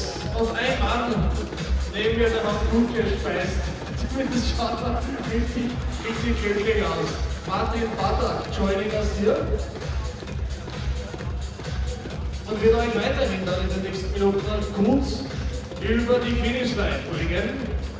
Ein paar haben wir gesehen, Martin gerade erst rausgegangen auf die Laufstrecke. Da ist der ganze Halbmarathon noch zu laufen, aber bis 17 Uhr sind wir gemeinsam mit dem Gigi noch da.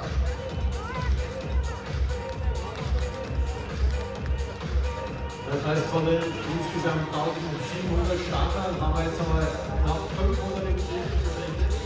So ungefähr ist es. Wir sind vorher noch 900 am Anfang gestartet, also die noch draußen sind wird. Sind noch weniger, ich glaube 800 sind noch auf der Strecke. Wir sehen es ja, pausenlos kommt da jemand über die Ziellinie gestürmt. Ja, das steht die Stimmung auf Pölten ist ausgezeichnet hier. Einerseits nicht nur erschöpfte Gesichter, aber wirklich strahlend. Und das betrifft die Sportler, aber offensichtlich auch die Begleiter, die mitgefiebert haben, die Daumen gehalten haben. Ja, Uwe, du hast eine Pause verdient. Ich werde dich ein klein wenig vertreten. Die Sandra Kopetzky haben wir jetzt gesehen und den Daniel Platzer. 430. Die Sandra Kopetzky natürlich im Gesamtklassement Männer und Damen zusammengezählt. Dann haben wir den Roman Eder jetzt hereinkommen gesehen. Roman Eder, 5 Stunden, 27 Minuten und 57 Sekunden war er unterwegs.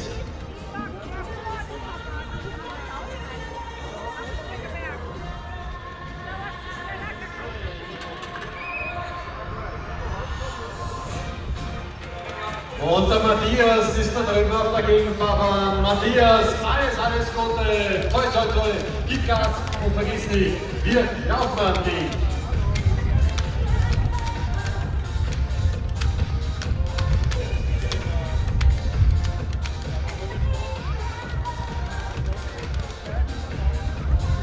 Igor kommt dabei her ins Ziel, Igor Seiber. Und ganz dahinter Markus Seidler.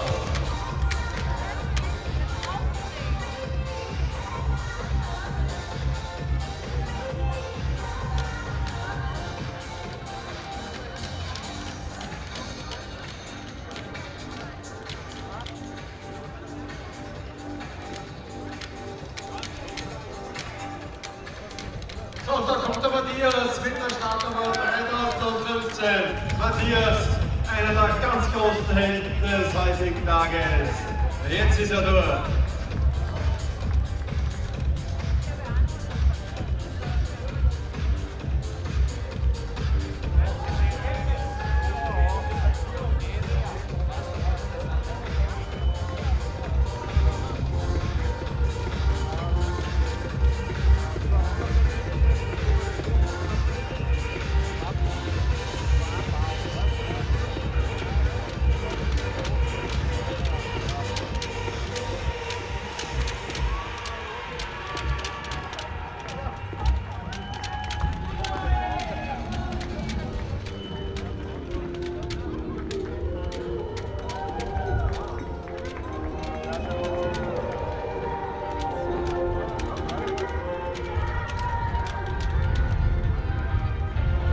King Caroline Lampe im Ziel hier und gleich zuvor Lorenzo Luttmann aus Italien.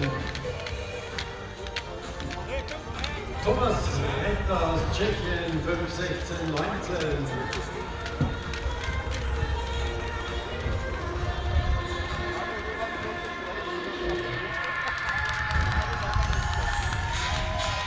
Weiter auf der Grenze noch der Markus. Hand in Hand ins Ziel hier. Gemeinsam läuft es besser.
Jetzt kommt der Wolfgang herein, Wolfgang Putschke.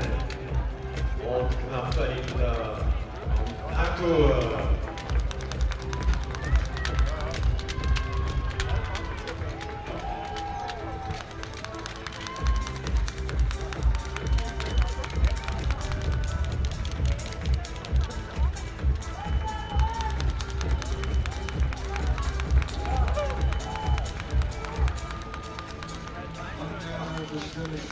Es tut weh, dich schon wieder so wiederzusehen. Und es tut weh, dass wir gleich wieder gehen. Und es tut weh, dass du nicht nur siehst, gerade bei mir so viel Zeug von dir rumliegt, dass ich nicht mehr ertrage.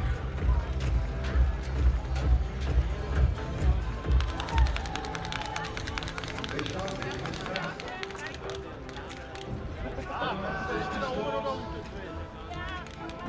Du gibst mir den Rest. Die Tasche ist groß. Es tut mir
Und da kommt jetzt die Sabine König auf den letzten Metern. Die wirkt ganz frisch und munter noch. Sabine, lasst einen Applaus, Sabine König.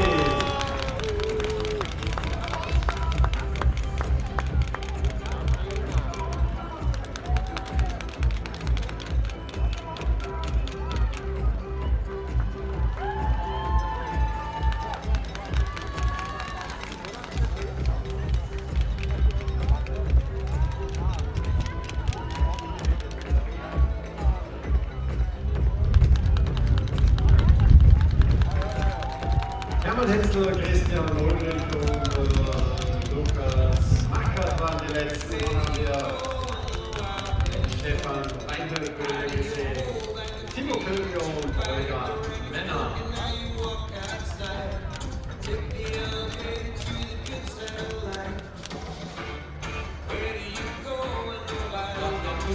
Der Athletinnen und Athleten bis jetzt im Zieleinlauf. Mehr als die Hälfte, mehr als 50% kommen nicht aus Österreich, also man kann sagen, halbe Teilnehmer, Athleten und Athletinnen aus Österreich und mindestens oder sogar etwas mehr als die Hälfte sind Gäste aus dem näheren und entfernteren Ausland, die also hier extra nach St. Pölten angereist sind. Paket mit Charlie Esterrieder, Ulf Akbar und Steffen Kloß jetzt hier. Steffen, herzlichen Glückwunsch. Er finisht mit 5:30,18.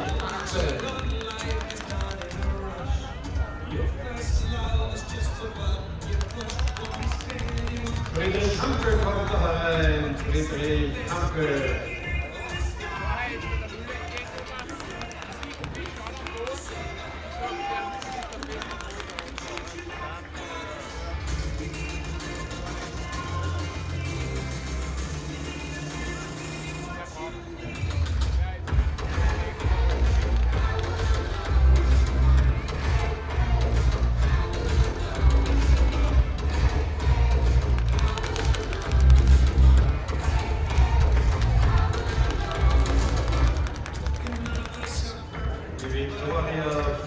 Auf den letzten Metern. Victoria, die letzten Schritte zum Genießen. Einmal noch bergauf, Hände in die Höhe für ein wunderschönes Finisher-Foto und dann durchs Ziel. Victoria Fuchs war das jetzt neben mir. Victoria Fuchs. Gefolgt von Marco Martin. Und der letzte, der hier auftaucht, ein Mann aus Italien, Deniano Garbino.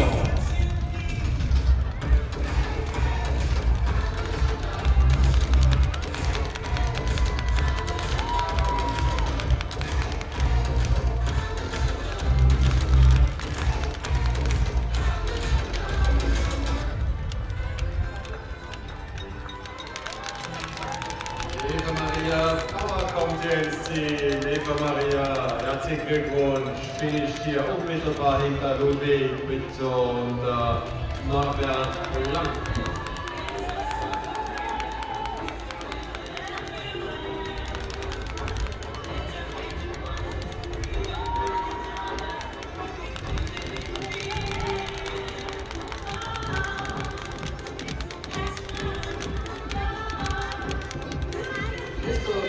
Auf den letzten Metern, gefolgt von Gabor Pfarrer und Roland Stopinek.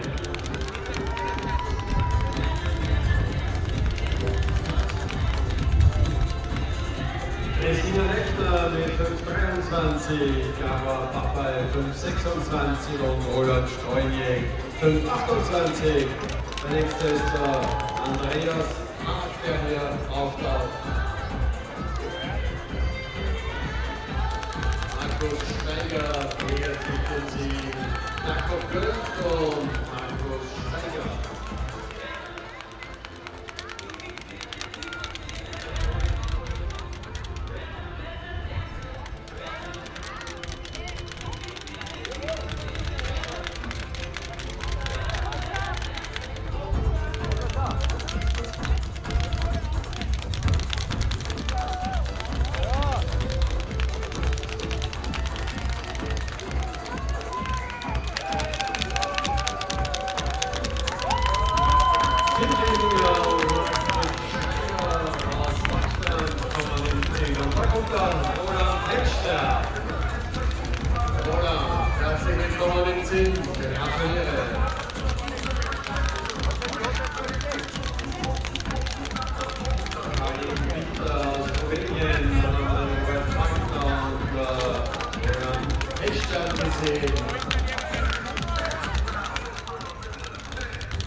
Und die nächsten beiden Finisherinnen, die Marina Fenzel und die Sabine Schindler sind das da reingekommen.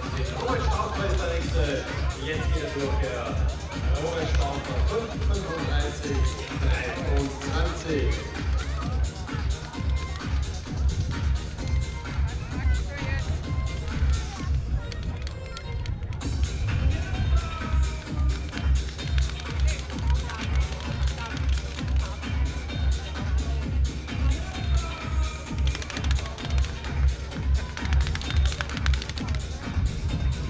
Michael Matzbacher kommt hier Richtung Ziel.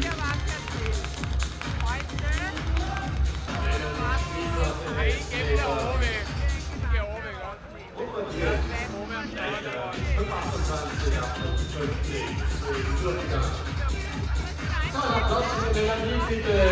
Die letzten Meter, die sind noch vor sich hier. Melanie steht. Ja.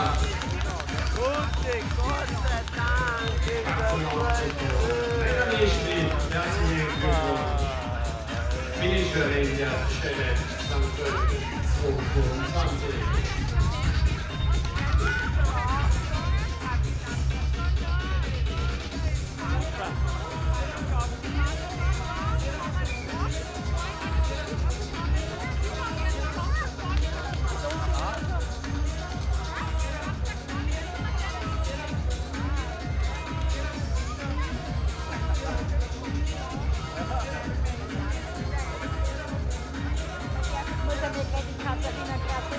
Einer kommt, Marina Kleiner und Christina Wolf kommen hier Richtung Ziel. Athletin Kevin aus Ungarn, Roman Baum aus Deutschland und Christian Wolf aus Österreich. Florian Kläger ist der letzte. Und dann kommt hier die Julia Baumgartner. Wir ziehen den Bus vor dir.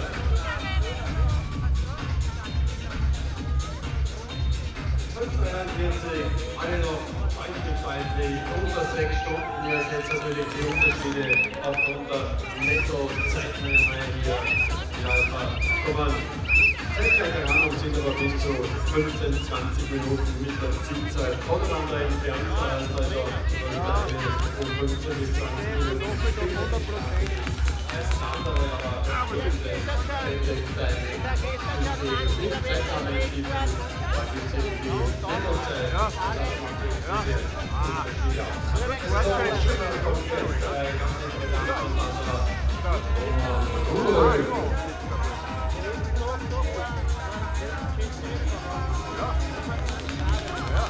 Ah nee, aber ich schwätze da im Urlaub. Ja, ja. Ah nein, ja. Das ist das heute noch aus, wenn man so lange geht. Ja, das ist schon wahr.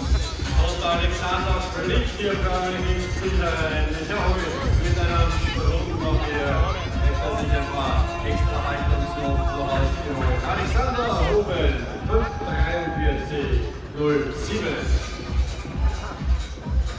Ja, und auch der nächste Finisher streicht über das ganze Gesicht hier. Das war der Rainer Freud, gefolgt von Fahrradladern und Thorsten Günther.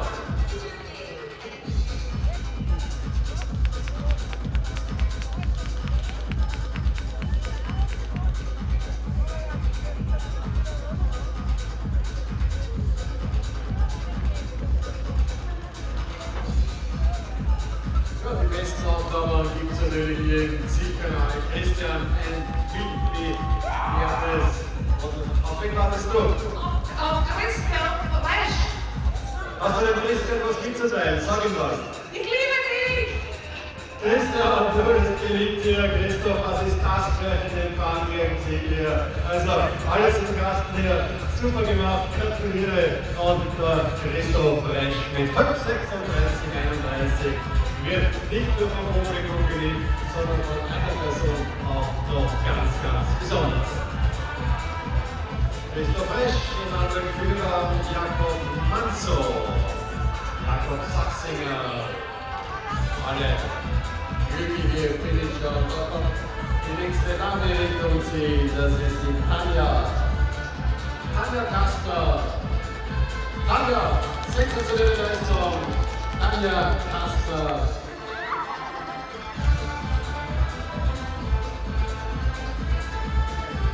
Oh, da kommt eine ganz schnelle Läuferin, die Andrea musste das sein. Andrea Steiner pfeift ihr durchs Ziel. 22, 13 für die Andrea. Andreas Kampficher, Claudia Zacher.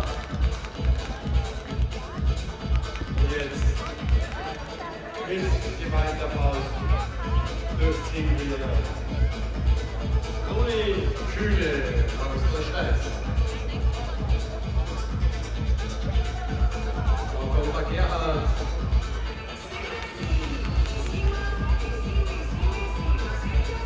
Gerhard Willig. Nach dahinter Tudo Marco.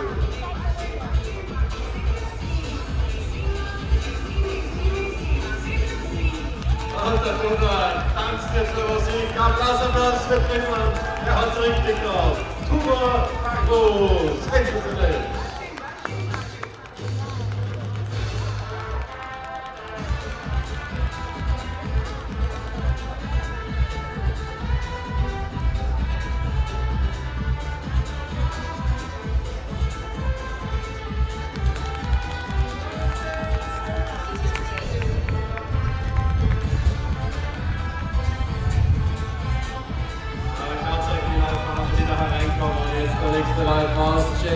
Da war eine großartige Performance hingelegt. Athletin auf den letzten Meter gezeigt, was er so richtig drauf war. Melanie Maruschek, Cindy Helve und Andi im Ziel. Noch ein weiter jetzt auf den letzten Metern, gefolgt von Christoph Pinkmann.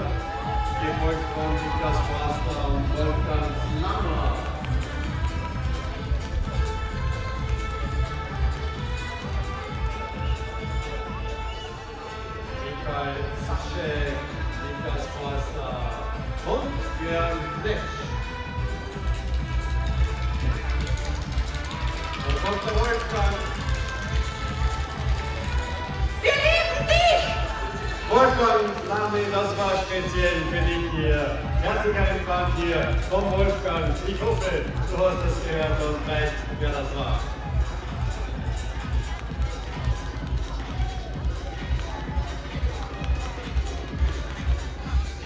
Alexander kommt als nächstes rein vom Team der Sportunion. Alexander Wies, 5:41, 29.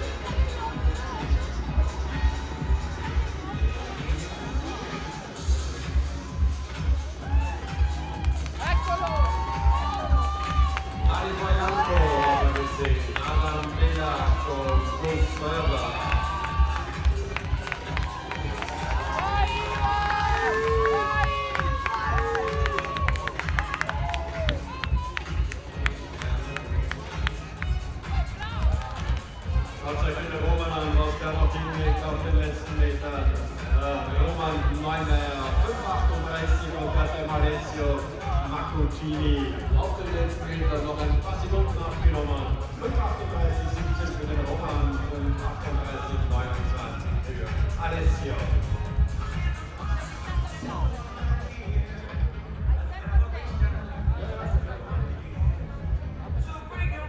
Thank you.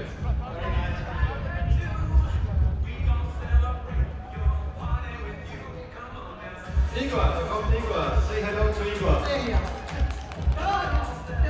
Igor from Slovenia, da kommt er her. Igor, du wirst schon sehnsüchtig gewartet. Der Junge, die Magik kommt herein. Und kommt der Nino, der lässt sich feiern hier noch von unseren Cheerleaders. Recht da. So, schaut euch den an. In Begleitung hier. Oh, das ist der Starke. Ivan, was für ein Auftritt, was für ein Finish. Mit Begleitung geht's hier Richtung Ziel. Melanie Farindl als nächstes und Nico Edinger, die jetzt sind nur.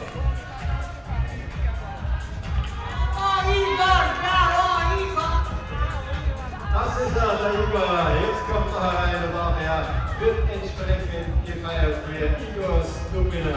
Welcome to the finish line.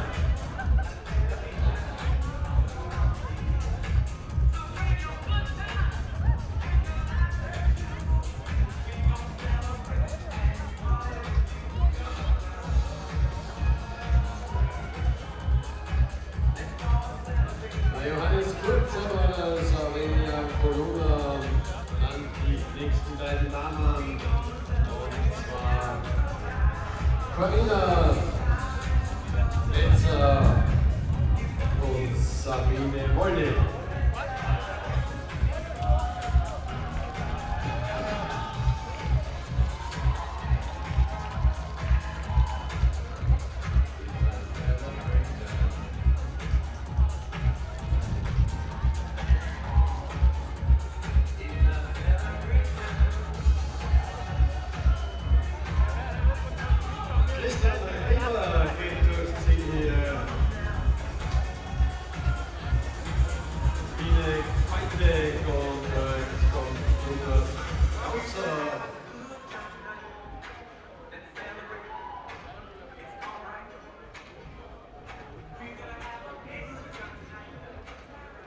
Und jetzt kommt die Sophie Brandler. Sophie, da sind wir sie schon auf der Gegend geraten.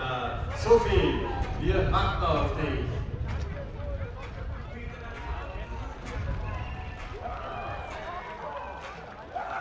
Der nächste ist der Michael Kühl, der sich auslässt zur richtigen Schreinerleichterung. Gebeinfleiste und der Michi Kühl ist durch mit 44,10 und jetzt knapp dahinter Thomas Kasper, Remo König, also schweiz-deutsche Freundschaft und mittendrin noch Daniel Radatz.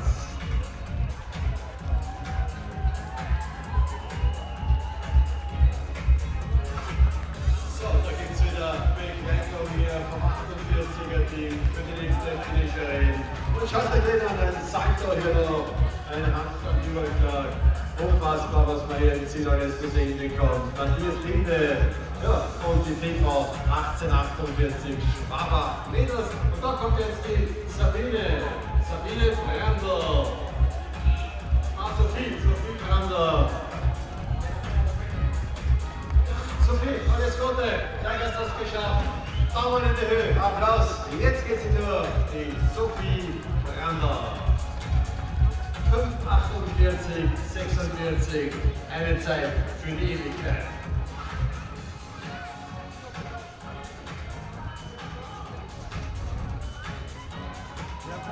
Inga Weber und Christian Gastner gehen hier durch, gegen Laszlo. Und Carina Seiko. Einen Moment noch sie verhakt auf der Ziellinie und dann hinunter. Sie kann genauso wie alle anderen ewig Finish stolz sein auf diese Leistung. 703.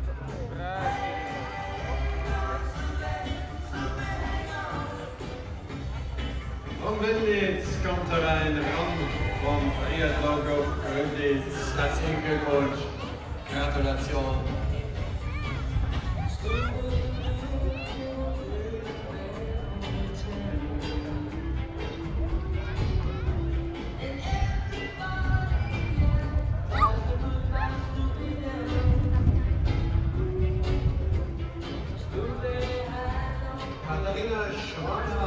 Die jetzt reinkommt. Katharina erlebt sich willkommen im Ziel. Thomas Sitzler nach dahinter, Daniel Betz und dann haben wir noch die Carolina Mallas.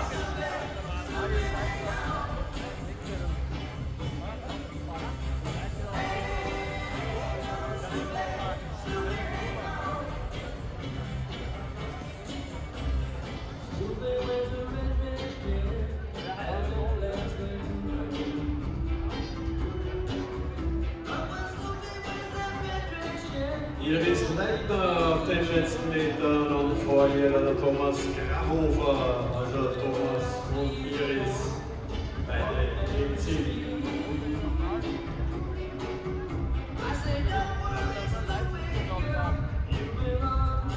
Ulrike Schön kommt hier auf den letzten Metern. Ulrike, gleich hast du es geschafft hier.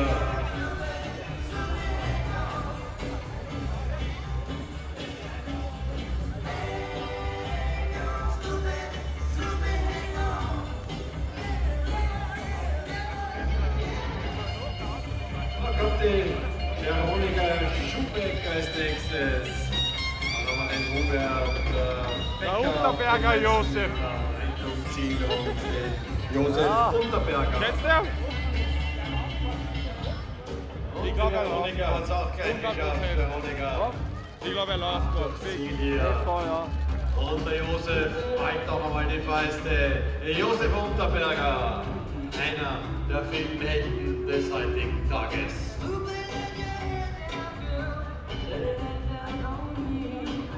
Jürgen Reckmann, der da hereinkommt, gefolgt von Markus Bamhardt und Martin Melcher.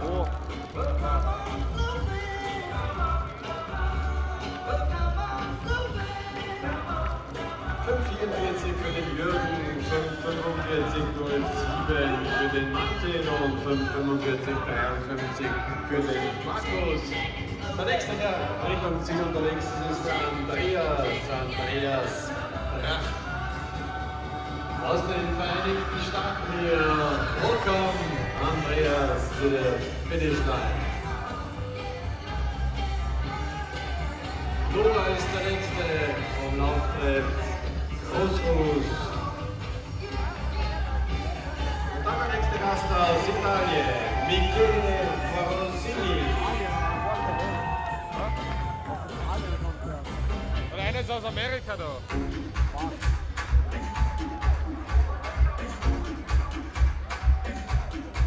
Hoffentlich ist er nicht umgekippt oder was? Johannes Oster ist hier durchgegangen. Sabine Linzinger haben wir gesehen. Sabine Liebminger von 43, Johannes Oster und Matthias Kurz. Und da kommt die Sandra Röbertje.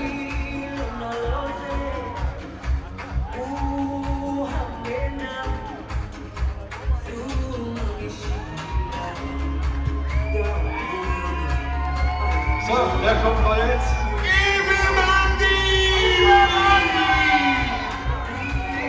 Bravo, Katze! Adi, du bist ein Traum! Also, Steiler Blutiska Himbeersof! Also, so viel zum letzten hier.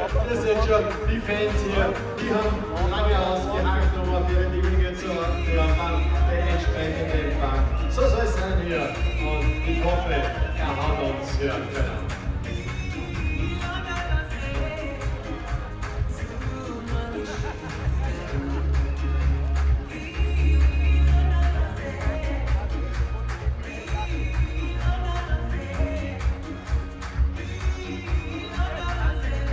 Und dann kommt jetzt Josef Laurencio.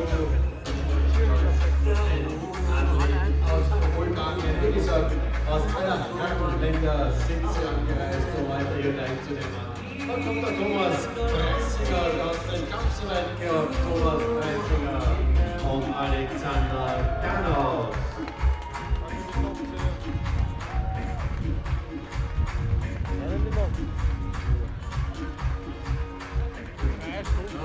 Aber sicher nähern wir uns der 6-Stunden-Marke hier. 5,45, der Thomas, 5,52, der Josi, das waren die letzten drei Finisher.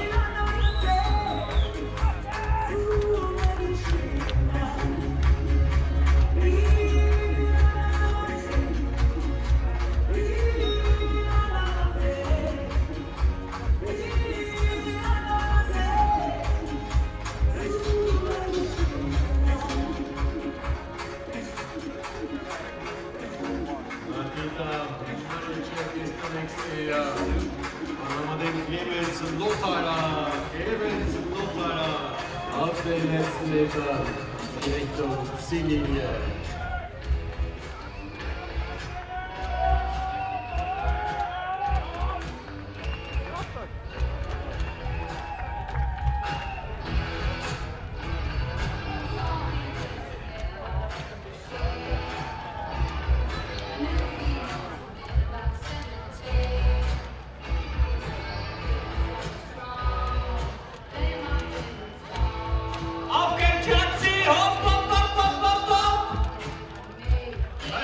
Speziell für dich hier war diese Anfeuerungsrufe.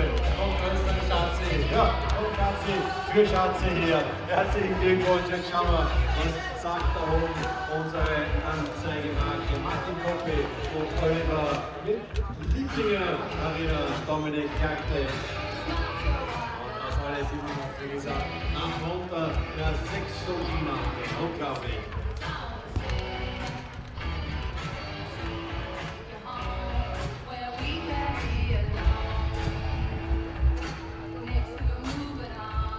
Da wird wieder jemand sehnsüchtig gerade. Stopp!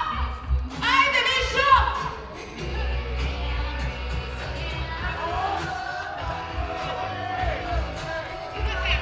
Here comes your boyfriend. I think you have to tell him something.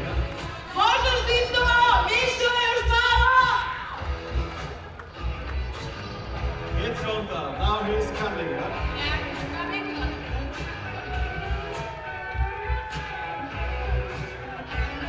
So, jetzt hast du noch volle Konzentration, dass auch die Filmaufnahme passt hier. Und er hat alle Kraft dieser Welt noch hier. Jetzt geht er durch, jetzt ist Gaster. Congratulations hier, congratulations hier. Also, hier wird fotografiert, hier wird gefilmt und natürlich ist auch immer wieder die ein oder andere Botschaft hier zu reichen hier. Also, schaut euch auf 5 Stunden 44 für den Christian, Baldik, den Miroslav, Dennis, Ivo, Martin Kubitschek und Christian Höbenach, dann haben wir die Angelika, fast 10 Jahre, also ein Ball an Läufer, der da reinkommt. Da kommt der Armin Aufreiter auf den letzten Meter und Ritti. Jetzt ist er durch hier und knapp dahinter Akkosch Svarasch. Benjamin Fippel ist der nächste. Ganz entspannt, bleibt daher über unser Spalier. Benjamin, jetzt geht er durch. Herzlichen Glückwunsch. Und dann die nächste Finisherin. Elke Schiebe van Veen.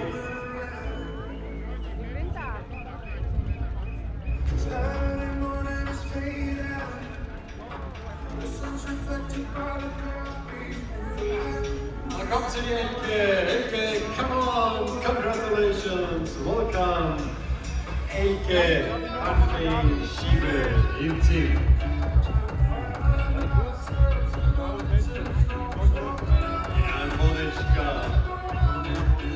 Congrats to Jan Wodeczka. Very strong man.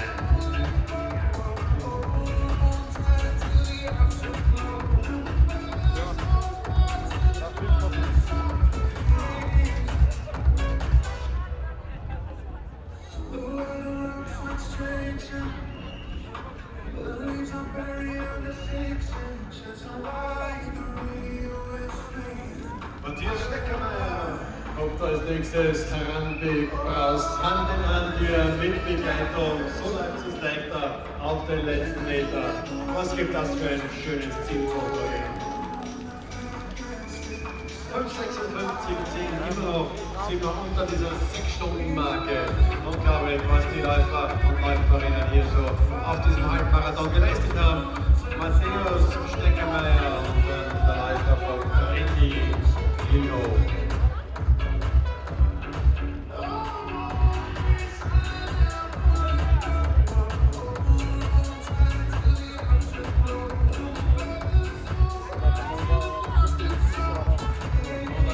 Jürgen, das ist ein Spalier hier.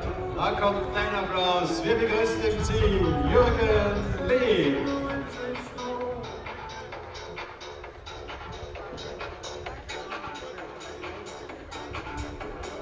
Schaut euch den an. Jan Richter, 100 Meter Sprinter in seinem Hauptberuf hier. Ein Wahnsinn. Jetzt haltet euch fest auf der Rampe, denn hier kommt einer geflogen. Hier kommt Jan Richter.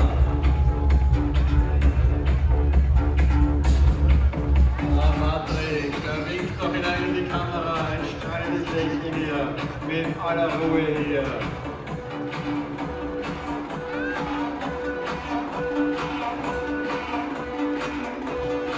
Ja, Gorowitz, was ist da? 16 Meter vor Josef Schossball.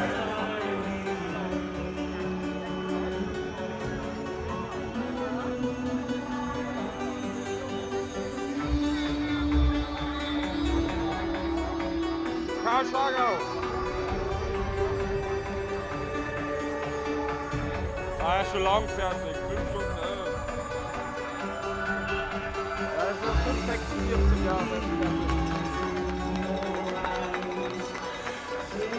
Das wär's, oder? Denk schon.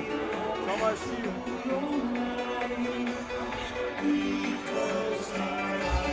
Ja.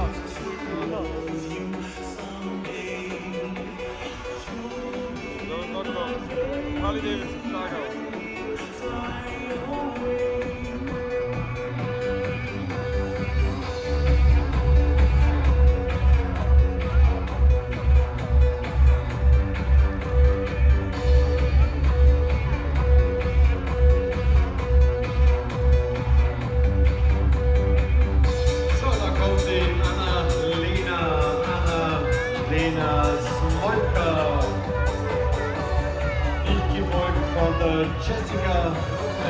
Jessica Ruprecht, jetzt hast du es geschafft, ab durchs Ziel und dann einfach nur noch genießen, genießen, genießen.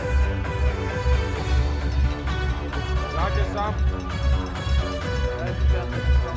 So, und jetzt bringen wir gute Nachricht und zwar alle Radfahrer sind im Wechselbereich angekommen, also die letzten Biker-Räder sind in der Wechselzone angekommen, also jetzt haben wir alle Athleten und Athletinnen, die noch auf dem Rennen sind, auf der Laufstrecke.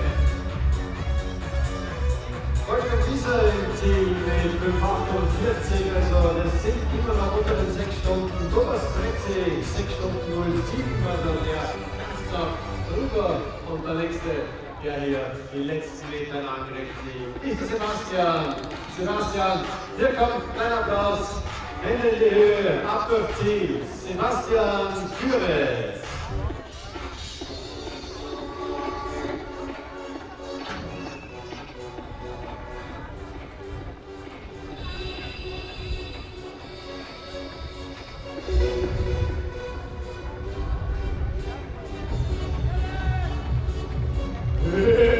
Die Kollegen Schwimmen werden gehen.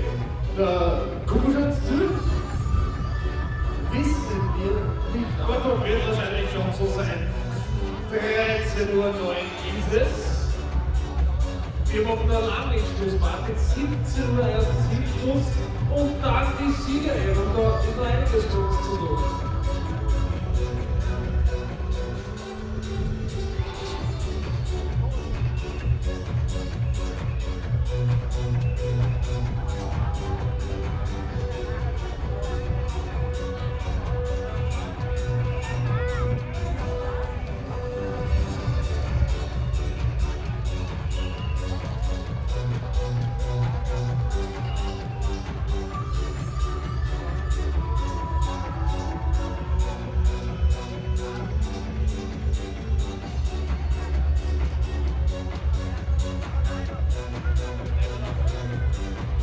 Höchste Ehre im FC bei uns. Der Gegner nächst auf dich gewartet. Ist immer noch da.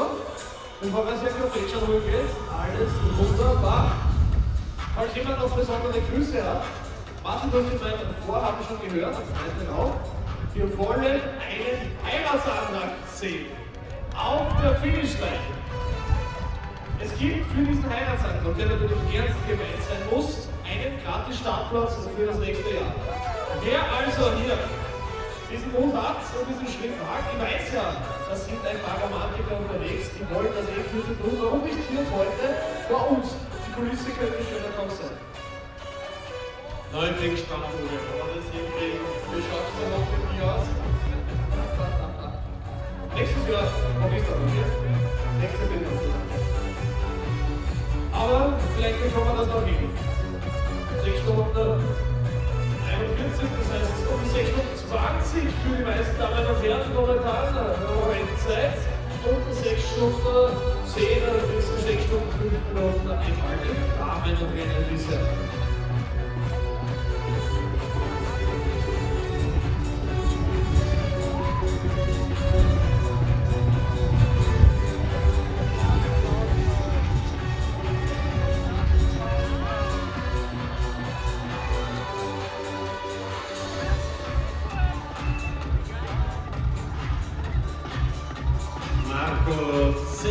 Kommt da reingeflogen, auch ein Berufspilot in seinem richtigen Leben hier.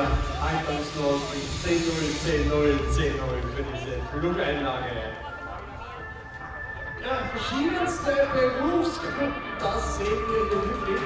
Auch bei unseren Legion 60 unsere Damen und Herren, herzlich bedankt, die da früh mit dabei waren, die nächsten Wochen und jetzt hier auch auf den Finish-Stein bis zum Schluss wieder mit dabei sein werden. Auf challenge-st.com gibt es dann die Infos und nach dem Rennen natürlich auch die Ergebnisse und die Bilder werden natürlich auch dort aufgeladen. Einfach auf den Punkt Challenge am 29. Mai klicken. Da geht er schon zurück, ob ihr wartet. Yes, we wait for you guys. Dort gibt es wie gesagt dann auf der Website alle Bilder. You can also join us on social media. Challenge St. Pölten is our channel, so if you want to look up something there as well, we have all the content going on. Mainly on Instagram, some parts, some information on Facebook as well.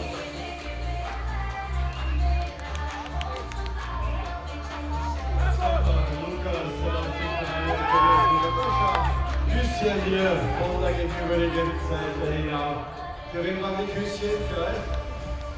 Sie kommt, sie kommt.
Wie gesagt, 50% unserer Teilnehmer, Teilnehmerinnen kommen ja auch von international countries. 50% of our competitors are from foreign countries internationally, so make St. Pölten great again. Der Sieger ist ja wunderbar. Auf wen wartest du denn? Auf wen wartest du denn? Auf die Rheinland-Leiter. Hast du den schon gesehen? Ja. Ich schon erzählt. Reinhold, du wirst empfangen. Herzlichen Glückwunsch. Also, da wartet jemand auf dich. Schön, dass du schon da bist. 6 Stunden, 7 Minuten, 18 Sekunden für dich. Lieber Reinhold, für das Finish hier bei uns. Aber immer noch eine ganze Menge Athleten und Athletinnen unter 6 Stunden finishen. Der Josef Petz beispielsweise mit 5,52, Rainer Burger mit 5,56 oder Armin Walazza 5,57. Und der letzte, der wahrscheinlich auch noch unter 6 Stunden bleiben wird, Markus Hansali. Oh, da gibt noch einmal Gas der Markus. Applaus, Applaus auf den letzten Metern. Markus Hansali. Und jetzt geht er durchs Ziel. Arme in die Höhe. Und es ist sie locker 6 Stunden nach 5. Noch ganz knapp über 6 Stunden. Wenn ihr eure eigene Zeit sehen wollt, übrigens auf pentec-timing.at einfach reinschauen, Jennifer dann Hilfe, Startnummer und Name eingeben und dort findet ihr dann sofort euer Ergebnis. Wichtig ist, dass aus einem Top-Beruf 17 Uhr gibt es die Siegerehrung bei uns im Zeltrennen. Die Top 3 aller Altersklassen und bei den Damen und bei den Herren sind natürlich bei der Siegerehrung mit dabei. So everybody who is in an age group and is going to finish 1, 2, or 3, please make sure to come to the victory ceremony. That is going to start at 5 p.m. in the big white tent. You can find the results via pentec-timing.at. Pentec is spelled E-E-N-T-E-K.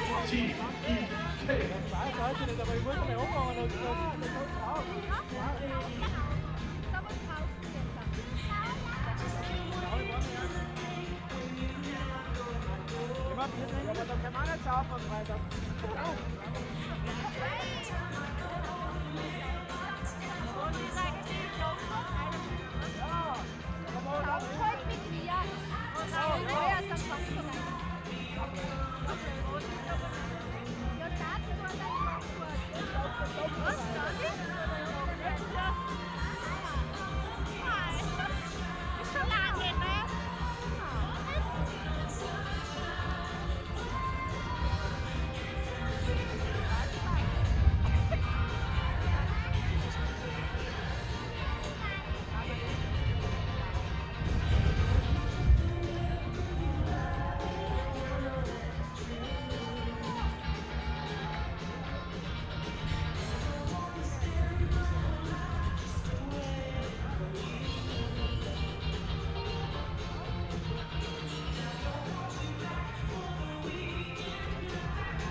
Geschafft noch mit 5,59, 57, 30 unter der 6-Stunden-Marke geblieben. Da kommt jetzt der Franz Passler als nächstes von den heute. Franz, Ende die Höhe bitte fürs Siegerfoto. Herzlichen Glückwunsch. Finisher-Foto mit Franz Passler, Daniel Krieg 5,59, 57 und dann haben wir hier den Stefan Günther mit 6, 10, 16. Ganz wie gesagt, wie war mit meinem Verlauf, dass heute hier jemand eine Reihe hat. Und da wir wissen, bis 50% unserer Stadt aus dem Ausland kommen, muss das Ganze auch mehrsprachig machen. Weil vielleicht bringt er mir ein. If you would like to propose today, please do so. Come to our finish line. What I can offer you is a free starting spot for next year's challenge. Yeah? Maybe that's quite something to make up for, but try it out. We're gonna put in your favorite song. We're gonna push you guys. Would be great. So, jetzt bitte ein Applaus für den Uwe auf den letzten Metern, Team Franke und Simone Foster nach dahinter. Romana Geich haben wir gesehen, dann kommt Anna Seiber.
jetzt übrigens nicht, also wer wieder rauskommen will, zu uns auf die Finischline. Feuert eure Kolleginnen und Kollegen gerne natürlich an. Aber gemeinsam hier einen wunderschönen, spaßigen Tag. 13:21 Uhr. Alle sind einmal draußen auf dem Laufkurs, das ist gut und wichtig zu wissen für uns, denn da wissen wir natürlich auch, es hat keine groben Unfälle erst einmal gegeben, das ist ganz, ganz wichtig für die Sicherheit natürlich auch. Und ein paar gesprochen, gerade am besten den Martin gesagt, die Bike-Strecke war so geil. Ja? Gott sei Dank hat das alles gepasst, liebe Freundinnen und Freunde des Sports. Und hoffentlich sehen wir uns dann nächstes Jahr wieder. 4. Juni 2023. Early Booking kostet natürlich ein bisschen weniger, von dem her am besten gleich einmal den Tag vorreservieren. Schau, da kommt wieder wer. Was willst du begrüßen? Bianca, gib euch! Bleib bei uns bitte und wenn die Bianca wieder kommt, dann kannst du ja noch etwas mehr erzählen. Die Bianca jetzt einmal in die falsche Richtung unterwegs, weg vom Ziel, aber nicht mehr lange. Dann wird sie da vorne den Rechtsschwenk machen.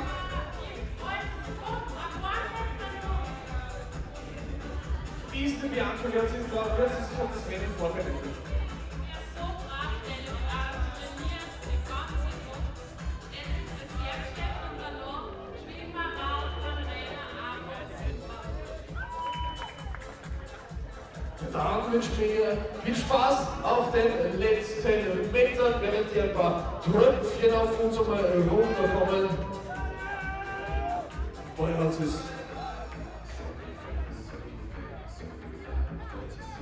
Das ist ja, oder Martin?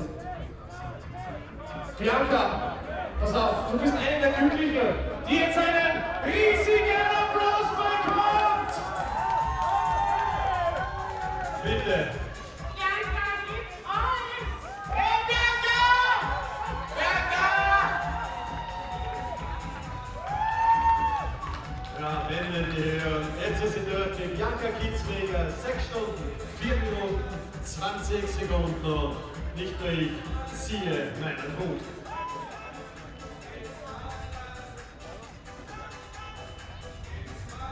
Michaela kommt da herein, na schaut euch die an, Michaela, was sie dann noch für eine künstlerische Darbietung auf der Ziellinie gibt hier, Michaela Nowaczek. 6,522, Sebastian Brigade mit 6,54 Erinnerung, Peter Alexei 6,15 13.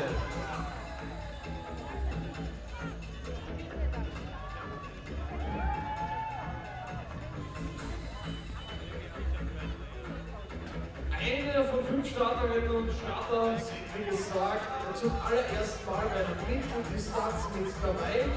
Probieren das Ganze einmal aus und schauen sich das mal an. Natürlich, hier gehen jetzt am Pölten. Wir bedanken uns natürlich für alle, die hier mit dabei sind und wünschen allen eine Stunde, die vielleicht noch am Anfang von der Laufstrecke sind oder gerade die zweite Runde zum Teil hineingehen. Ja, und wir haben jetzt gerade noch eine Info bekommen an die Teilnehmer, die Finisher-Shirts. Die Finisher-Shirts, die bekommt ihr bei der Registrierung, also dort, wo ihr die Registrierung gemacht habt, dort gibt es auch die Finisher-Shirts. Wer natürlich eine Medaille hat, beziehungsweise die bekommt man ja direkt nach der Finishline, einfach nehmen und direkt zum Infopoint gehen. Dort könnt ihr eure Medaille gravieren lassen. Once you receive a medal at the finish line, you can directly go over to the info point there. You can let something engraved from the challenge team.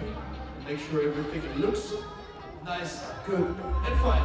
So, da haben wir bei ungefähr die 800 irgendwas Leute im Ziel. Das ist schon eine rechtliche Nummer, aber da kommen ja noch viele.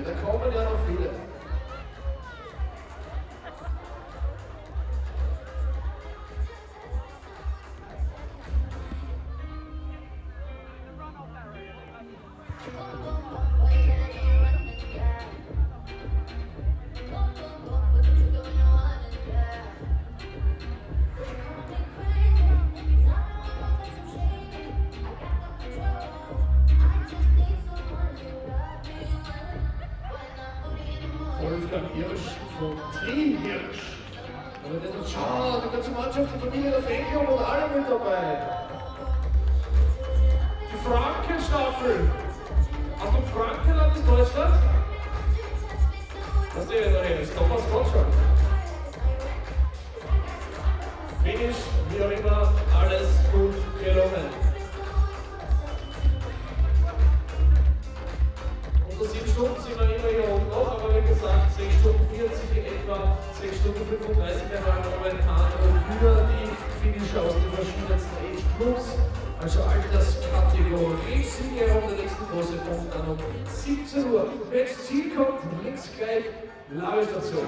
Relaxing Song, einmal gemeinsam herunterkommen. Und dann haben wir schon wieder den nächsten Rocket und Fetzig in yes.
Und unser DJ, wie gesagt, letztes Jahr haben wir den Schmäh gemacht, in 5 Jahren wieder am Start bei der Challenge. 2026 ist es dann noch so. 4 Jahre noch, wir machen die Halbdistanz, ein Praktikant der Wochenende, wird das wunderbar funktionieren.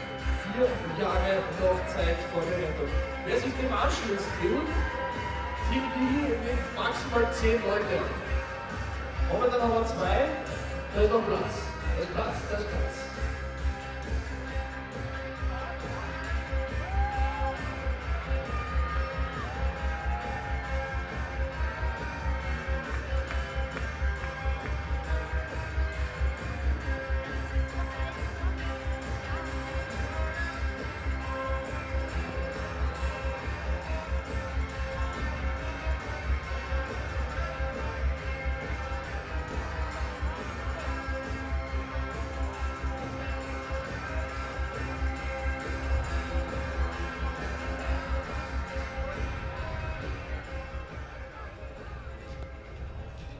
Also noch einmal, wer Fanshirts braucht, Fanshirts, Finisher Shirts natürlich, die gibt es bei der Registrierung beim Fan-Treff abzuholen. In case you need a Finisher shirt, you can go to the registration or to the info point. There you will find your Finisher shirt. Also, if you are coming to the finish line and you want your medal engraved, please do so at the info point too. So, und der Wolfgang noch mit einer bisschen Stärke jetzt kurz vor dem Ziel. Was soll da noch schief gehen? Wolfgang, kommst hier. Das war wichtig, das war Doping für die letzten Meter hier. Das ist gelungen von Wolfgang. Jetzt im Ziel. Und schaut euch an, wie schnell der war. 6,18, 36. Ohne den Doping wäre das nicht möglich gewesen. Ich hoffe, die Kampfredner sagt, weil ich da bin. Es ist nicht passiert, nicht?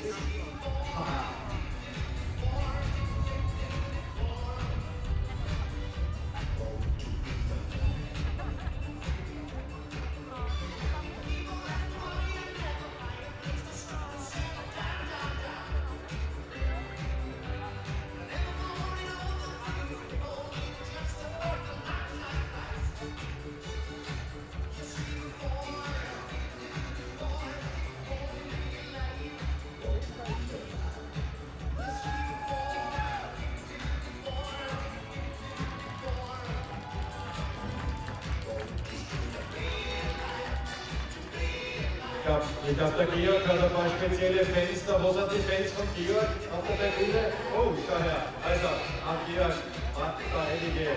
Und der Georg ist schon auf der Hinterade. Wird nicht mehr lang dauern. Und dann, glaube ich, wird er ganz speziell empfangen werden. Ja, und jetzt die letzten Finisher. Timothy Rotti from Great Britain, 6:33:40. Die Ina Aqua mit 6:22 und der nächste, der jetzt kommt, ist der Robert Turi aus Deutschland.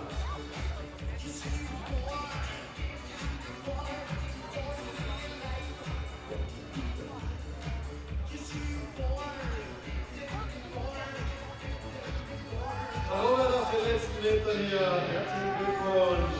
Jetzt geht's durch die Hände in die Höhe, das ist schwer verdient, die Barbara Lentis. Und da kommt der Georg, Hier, schau mal links auf die Tribüne, was sind deine Fenster oben hier? Was wird applaudiert, Georg Köck, jetzt geht er durch. Herzlichen Glückwunsch, 6:20:56.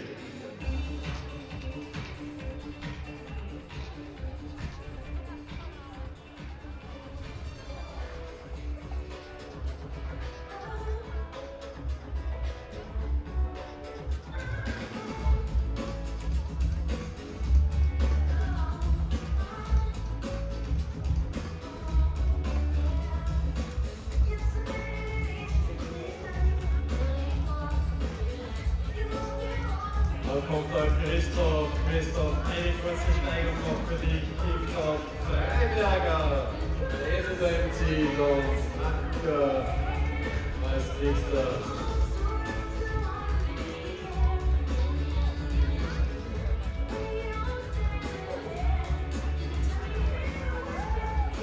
So, jetzt geht's hier. Boah.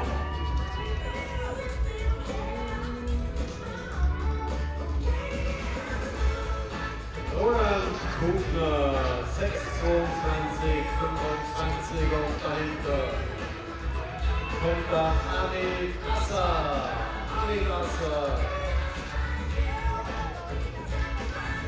gefolgt von Thomas Schrenk, komm mit der Grünhose, schau her, einmal noch posiert er hier für die Ewigkeit. Noch einmal zurück bitte Thomas, jawohl. Thomas Kufner, das wird ein Foto, Weltklasse. Und warte jetzt an, meine Damen, machen wir schon ein Foto voll.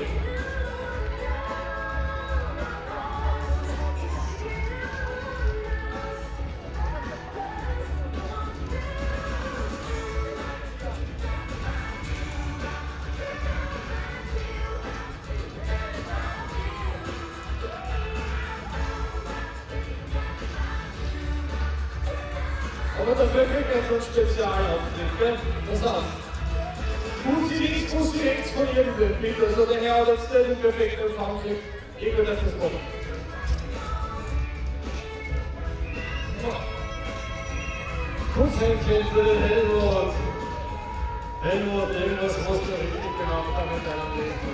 So bin ich nach mal zu Hause. Helmut, Jaromir, Wahnsinnsempfang. Herzlichen Glückwunsch. Helmut, 6:15:30. Der letzten natürlich, da war unbedeutet Ausnahme, es kommen alle ein bisschen vereinzelt und in Ruhe ein bisschen mehr hinein. Das heißt, wir können uns da auch ein bisschen mehr Zeit nehmen für unsere nächsten Finisher. Martin Busek ist das, der hier durchgeht. 6:17:09 für den Martin.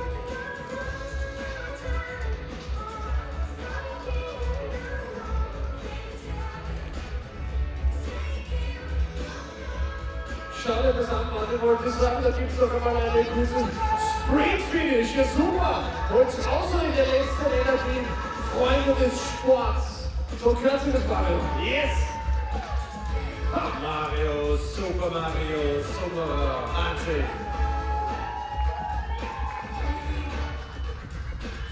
Spinek, Rob und der Johannes Onni. Johannes, das ist dein Moment. Herzlichen Glückwunsch.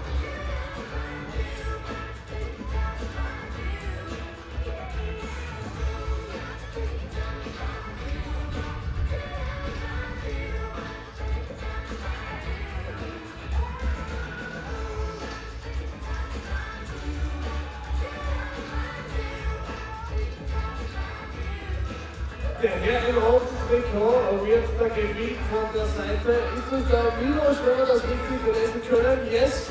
If it's a sign, Milos, is it you? Then raise your hand. Congratulations, you're on finishing the race at the Challenge St. Pölten.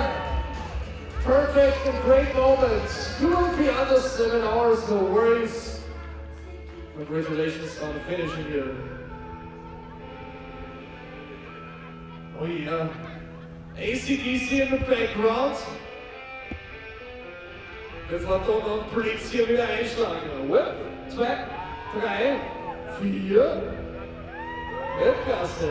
Bravo, bravo, bravo. Ja, wer natürlich artistisch veranlagt ist, bitte rauskommen, zeigt so eine Kunststücke. Die Dame hat mir mal einen kleinen Vorgeschmack gegeben. Da kommt ja noch viel mehr. Martin, du bist der alte Turner, richtig?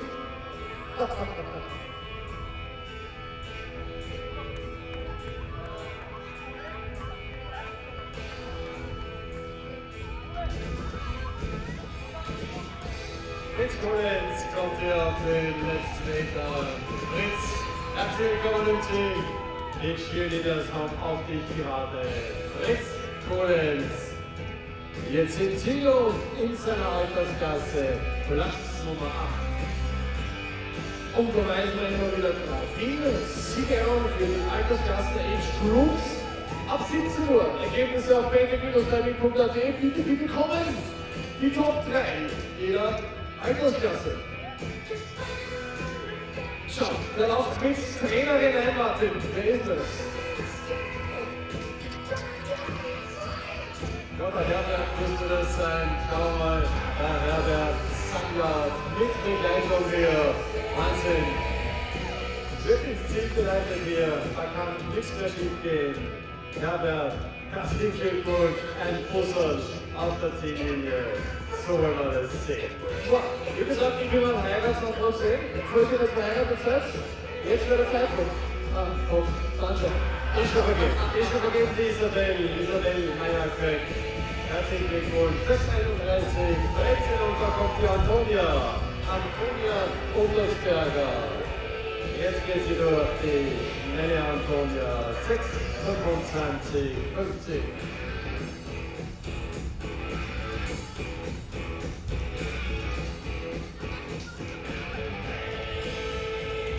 Außerdem hier die Sonja Kolle, Italia, bravissimo. Wir bedanken uns natürlich immer wieder bei den vielen freiwilligen Händen, die hier mit dabei sind. Wir haben uns sehr schon über die Wasserrettung angesprochen, das haben wir Ritterbund. Aber mein Herz gehört natürlich immer unserem österreichischen Bundesheer, wo natürlich auch ein paar Jungs, die noch mit dabei sind. Die Herren, die Rekruten sind jetzt wahrscheinlich, oder? Ganz frisch mit dabei. Vielen Dank für den Staatsdienst, dass ihr hier mit dabei seid, dass alles so gut funktioniert. Insgesamt 300 Helferinnen und Helfer, die mit dabei sind. Cool, da kommt jetzt eine ganz besondere Läuferin, die Franziska. In ihrer Altersklasse wird das Platz Nummer 5 im Zwischenklassement. Franziska Sticki, aktuell Platz 5 in ihrer Altersklasse.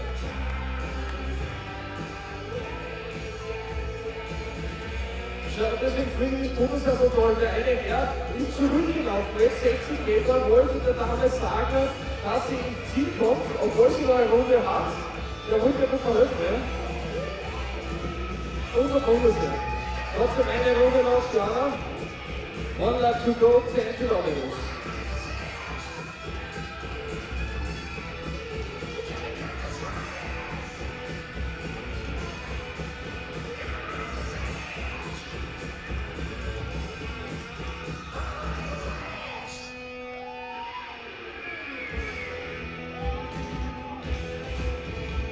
So, da kommt jetzt der Franz als nächstes, der Franz Hinstetter.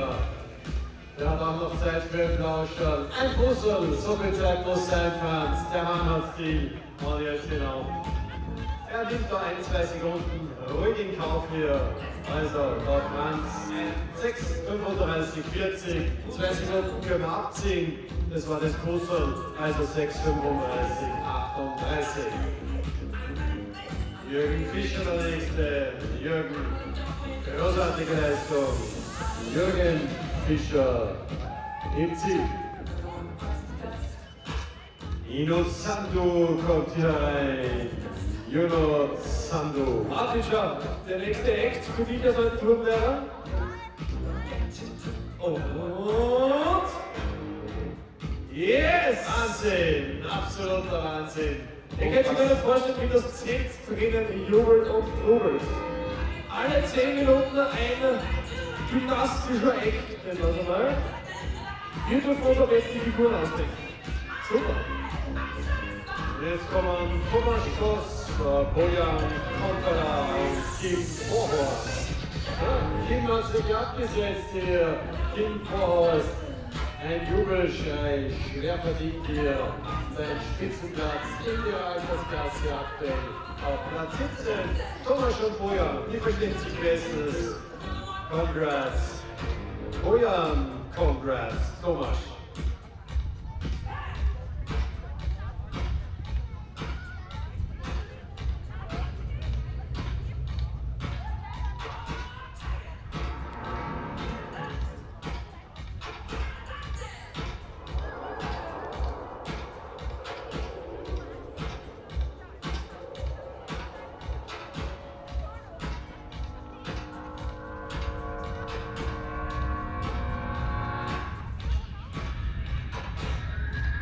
Alright, wen haben wir da als nächstes bei uns? Das ist die Marketa.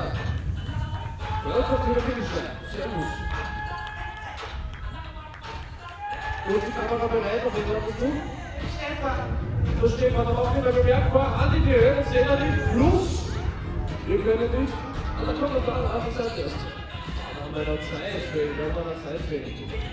Und ein schönes Video machen für Stefan. Christian und der Hannes kommen da als nächstes hier.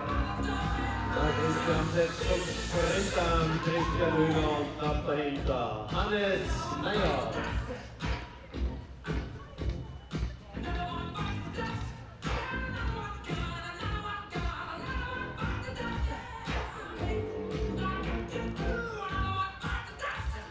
Und jetzt bitte ein Riesenapplaus für die Stefanie. Stefanie Brenninger. Jawohl, auf sie, weit die Faust. Jetzt haben wir den Stefan als nächsten Finisher bei der Challenge St. Pölten. Schaut mal rüber, wo er ist auf der Sieg gerade, würde ich sagen, oder? Denn das sollte irgendwo kommen mit der blauen Kappe. Du hast dir eine Sonne einfallen übrigens. Super gemacht, Stefan. Das sind deine letzten Meter. Gratulation. Super. Stefan zieht den Hut hier. Wir ziehen den Hut vor Stefan. Stefan Meyer im Ziel mit 6 Stunden, 33 Minuten und 5 Sekunden.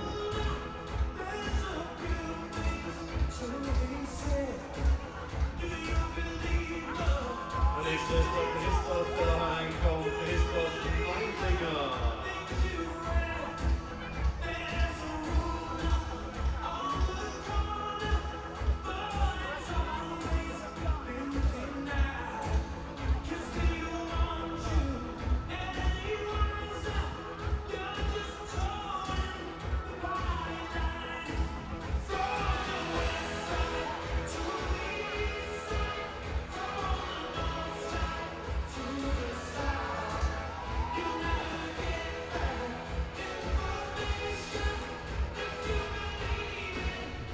So, im Minutentakt geht es weiter mit dem nächsten Posing. Also bitte.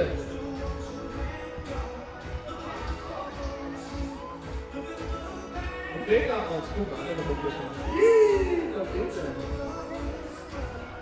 So wie wir jetzt die Zeit in der pushen wir euch auch. Zum Schluss sehen wir da die Triple Corps 900 oder wie das ist. Ja, das sind schon richtige Fotos hier, tatsächlich Fotografen haben das ganz so eingepegelt hier, die wir das nochmal zur Höchstleistung angetrieben. Mir wundert es nur, dass ihr nie müde werdet. Ihr müsst ja irgendwann einmal auch am Ende sein mit euren Treffen. Ne?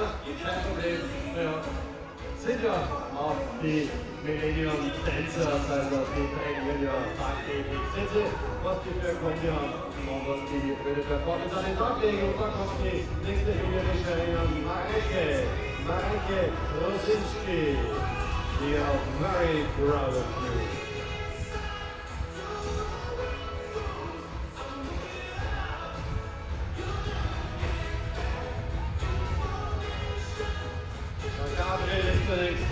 Gabriel Grigore.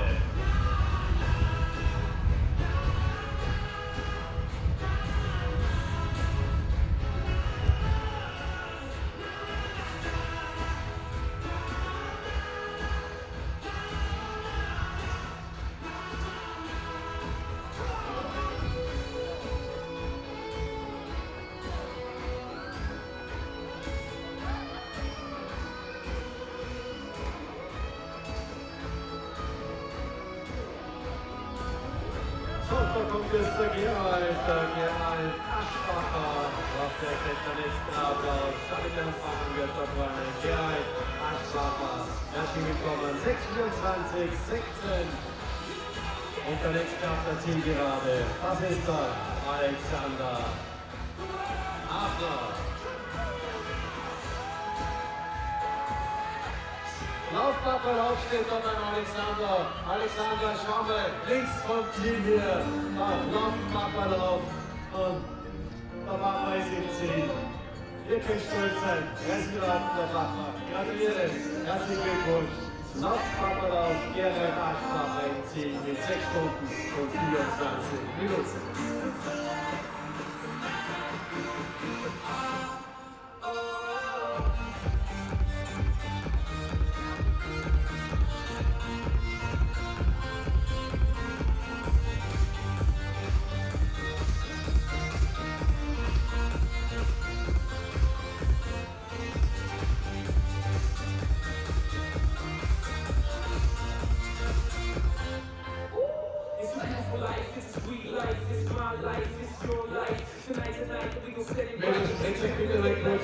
Das gibt's mehr anfeuern. Wir haben noch eine Runde vor sich, die beiden hier. Also, einfach anfeuern und hochgehen. Toi, toi, toi, alles Gute auf der letzten Runde. Keine Sorge, wir wachsen auf euch.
Bernhard ist der Nächste, der Richtung Ziel kommt. Bernhard, jetzt sind die Jungs von dir. Sensationelle Leistung, da kommt der Bernhard. Herzlichen Glückwunsch, Bernhard. Mach Herrn, jetzt geht er durchs Ziel. Und wir gratulieren zu einer Zeit von 6:27:38.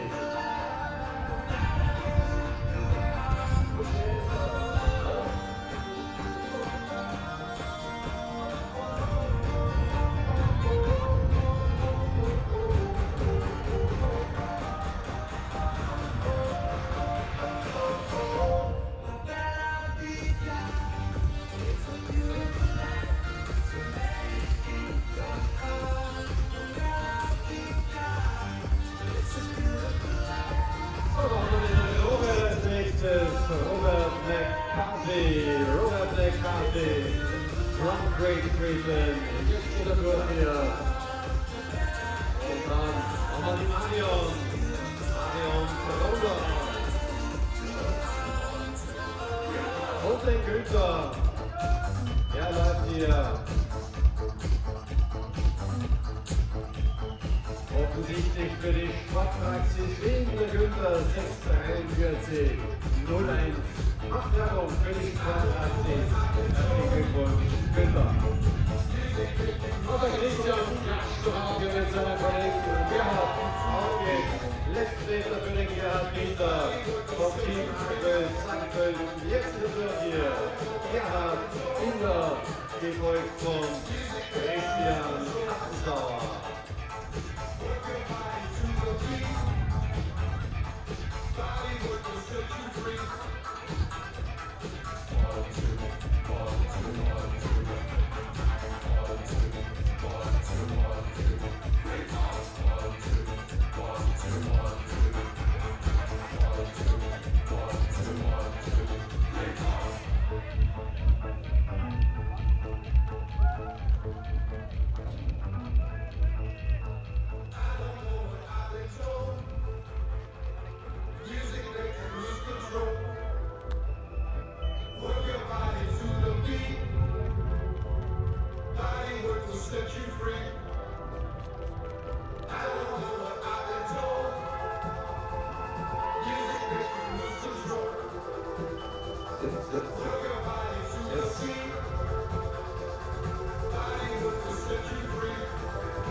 Kommt herein mit einem Sprung hier über die Linie.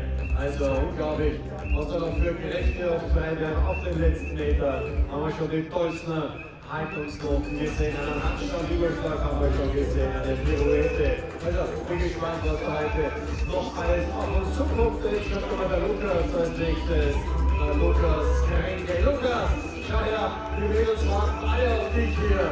Die wollen nur sich hier durch den Kreis holen, Hände in die Höhe und ein Applaus für den Lukas! Hands up in die Air! Hier kommt Lukas Renke! So, da kommt der Andreas und ich glaube, da war ein Empfangskomitee. Auf wen wartest du? Peter! Auf den Peter! Auf den Peter wartest du. Und auf wen wartest du? Sophia! Sophia, und schau, da kommt der Papa, Andreas, die Sophia ist da. Wer bist du? Wer bist du? Oh, also, und das ist die stolze Mama. Yvonne! Bist du stolz auf den Papa? Sehr. Hat er brav aufgegessen die letzten Tage? Auf jeden Fall und brav trainiert. Also heißt, er war nicht viel zu Hause. Er war nicht viel zu Hause, aber gerechnet. Rechtfertig. Gratuliere, seid stolz auf ihn und jetzt nichts hin. Gratulieren und wünschen ihm alles Gute. Also, so ein Empfangskomitee, das wünscht man hier wirklich jedem.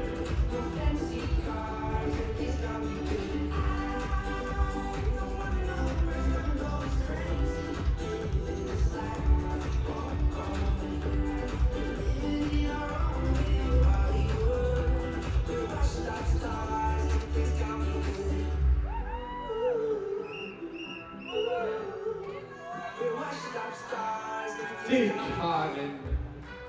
Frau Bürgermeister Karin hat noch eine ganze Runde, hat sie uns schon signalisiert.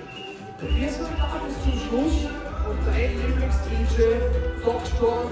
Kiechhardt wartet auf dich.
Sotto l'ombra del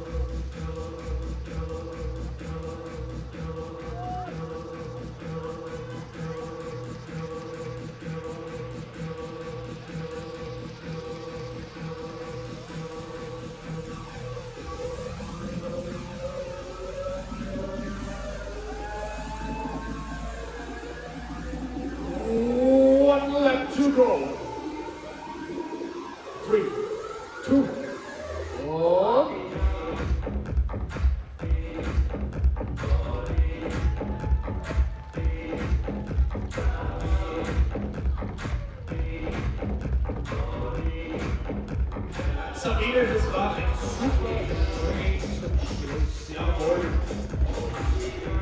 Noch einmal alles rausgeholt, was geht.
Die 900 Leute sind jetzt einmal hier bei uns. Sobald es volle 1000 sind, lassen wir es euch wissen. Und Martin, es ist genau 14 Uhr, 2 Stunden noch Zeit, um hier zu finishen. 16 Uhr ist Zielschluss. Ja, wir begrüßen den Thomas Schwimmer. Herzlichen Glückwunsch. Herzliche Gratulation ebenso wie zuvor den Gegner Arnold aus Ungarn. Und der nächste, der nicht im Ziel gehört, ist der Klaus Bruder. Klaus Bruder auf den letzten Metern. Lieber Klaus, schau her, diese Choreografie ist extra für dich einstudiert worden von unseren Cheerleaders. Klaus, da kommt sie, die Choreo, speziell für Klaus Bruder. Schau, Kussmännchen für die Cheerleaders. Und der Klaus sprintet ins Ziel. Und alles Gute zum Geburtstag. Hat auch erst vor kurzem gehabt, der Klaus. So, wir brauchen dann den Jan Rubi aus Tschechien. Jan, wenn du uns hören kannst, wir haben hier deinen Fahrradschrauber und einen Fahrradmechaniker Zeug. Jan Rubi from the Czech Republic. We have your changing material for the bikes and for the turns and everything. So in case you look for it, please come to the finish line. Und hier kommt Eleanor Costum. Very warm welcome. Congrats. Eleanor Costum.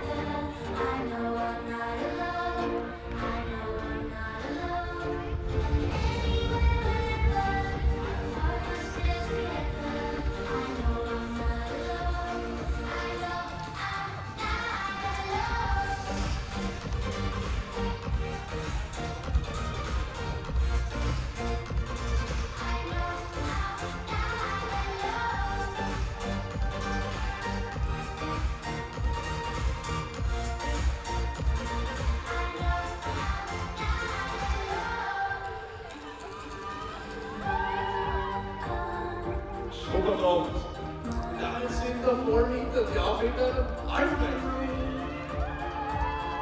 Alfred Goldschmidt auf den letzten Metern her. Alfred Goldschmidt, jetzt ist er durch. 7:03:16.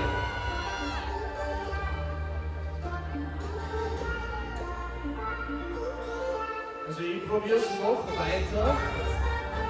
Vielleicht schaffen wir es heute noch, einen Heiratsantrag zu bekommen. Wie gesagt, 2 Stunden etwa hätten wir noch dafür Zeit. Du, Martin, sorgst dafür, dass die Millennium Dancers dann zum Junggesellenabschied kommen.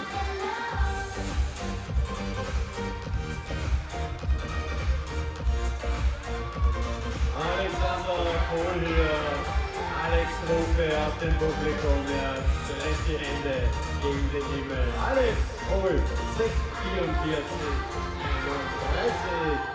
Und da kommt die Eva Horakova from Czech Republic. Eva Horakova, Finisherin beim Pölten Challenge 2022.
Entschuldigung, aber du kannst nur sehen, 200 Meter noch bis zum Finish. Schätzen wir, dass es keine weitere Runde geben wird. Aber bei dem Tempo schätze ich Finish um die 900 Starter haben wir einmal hier im Ziel. Das heißt, die nächsten werden dann auch gleich zu uns kommen auf die Finishline. Und jetzt dünnt sich das da hinten natürlich ein bisschen aus. Jawohl, Annalena, gleich was geschafft. Hätten wir nicht geglaubt, oder? So ist es aber. Wir haben natürlich geklappt, Annalena. 150 Meter noch. Wir warten auf der Ziellinie. Vielleicht heute, Martin, das emotionalste Finish des Tages, was wir jetzt gleich sehen werden. Und das werden wir festhalten, Freunde, das kann ich sagen.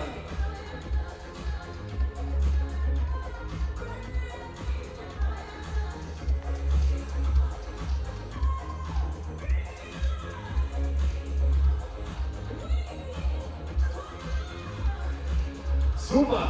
Zum ersten Mal an den Kollegen hier vorne, an den Gabor. Congratulations! Ja, bitte noch einen Applaus und den Richter. Bitte Applaus für Gabor Benzi. Aber dahinter kommt jetzt die Annalena zu uns ins Ziel. Und wenn ich das aus deinem Gesicht herauslesen kann, dann hättest du nie geglaubt, dass du es heute schaffst, richtig? Aber wir haben es gewusst, Freunde. Und genau für diese Momente leben wir. Gratulation, Annalena, zum Finisher. Super gemacht. Gratulation. Der Moment wird festgehalten. Super. Uwe, ich glaube, die Annalena könnte problemlos noch 2 Runden drehen. Und wenn du einmal diese Begeisterung in dir hast, dann läuft das ganze Werk hier fast wie von selber. So, jetzt zum ersten Mal, dass wir keinen hier auf der Finishline sehen. Der optimale Zeitpunkt für unseren DJ einen Kaffee holen zu gehen. Schuld uns ja alle noch eine Runde. Aha. Annalena Büttner und dann knapp dahinter Gabor Benzi. Gabor Benzi, some kisses for Gabor. Congratulations, bravo, Gabor.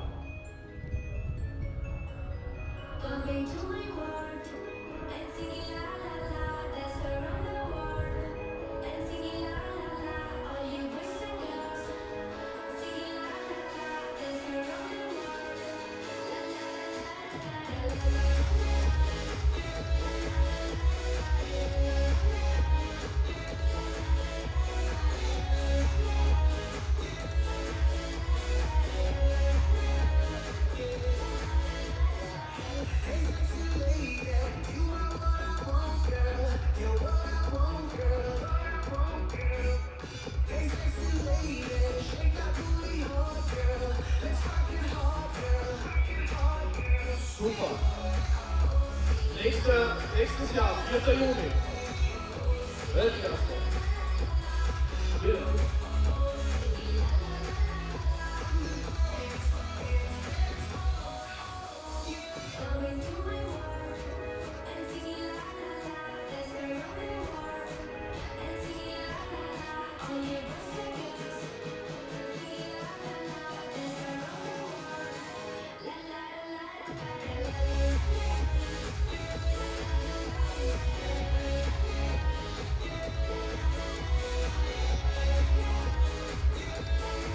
Lieber Uwe, wenn du mich hören kannst, hast du mal den Herrn neben dir fragen, wie viele Fotos der heute schon geschossen hat? Ein Kollege wollte wissen, wie viele Fotos hast du heute schon geschossen? Schätzungsweise 8000 für Marathon-Fotos. Bitte bestellt die Brüder bei uns. Bitte, marathonfotos.at. Marathonfotos.at, 8000 Bilder schon geschossen. Und das dauert. Und von marathonfotos.com, da gibt es die Bilder. Und bei 8000 Fotos sollte ein paar dabei sein, die scharf sind, oder? Auf jeden Fall sind wir schon dabei. Das sind aber zu 4 pro gewesen. Ja. Jeder hat ungefähr 6.000 bis 12.000 Meter. Okay, so. Dann auch die Nachbearbeitung abwarten. 14:11 Uhr, 1 Stunde 50 ist sie noch geöffnet, unsere Finishline.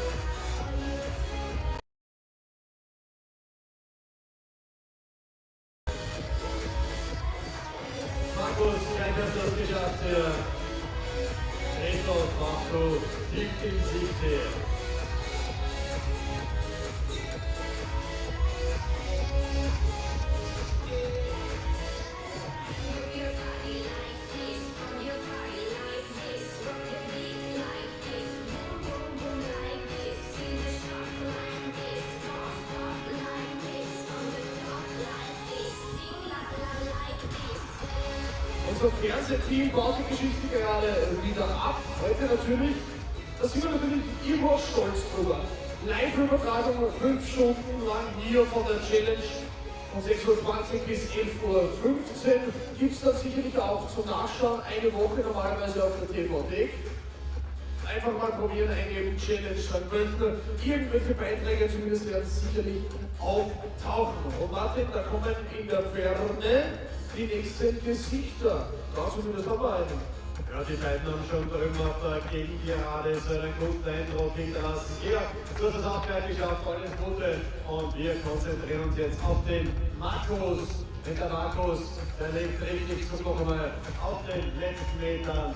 Markus Prestig und knapp dahinter Christopher Gehr from Great Britain. Also, was hat der Markus? Markus, schau her, die Mädels haben auf dich gewartet. Jetzt wird hier die Welle geübt hier und Markus, du kannst ewig stolz sein auf dich. 2, 3 Schritte noch hinauf. Ein halber Höhenmeter. Jetzt ist er durch hier.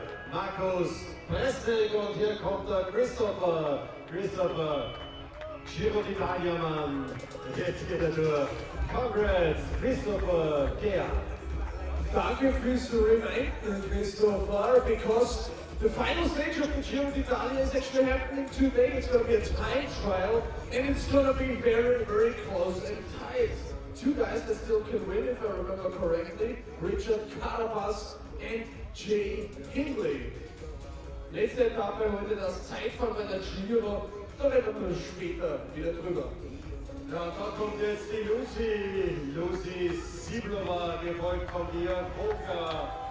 Lucy, schau, es wird richtig laut. Some noise for Lucy Siblova.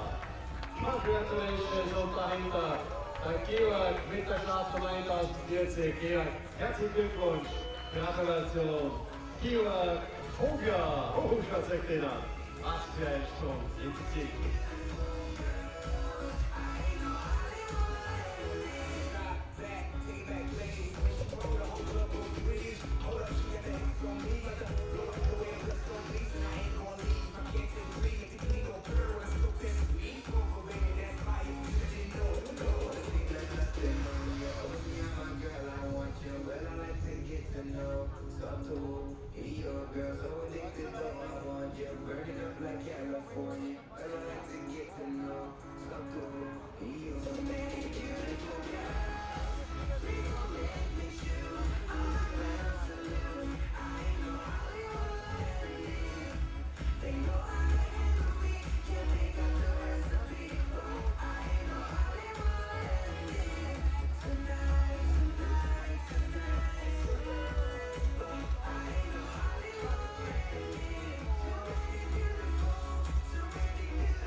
Next finish here, 1 hour 45 minutes ahead of the closing of the finish line.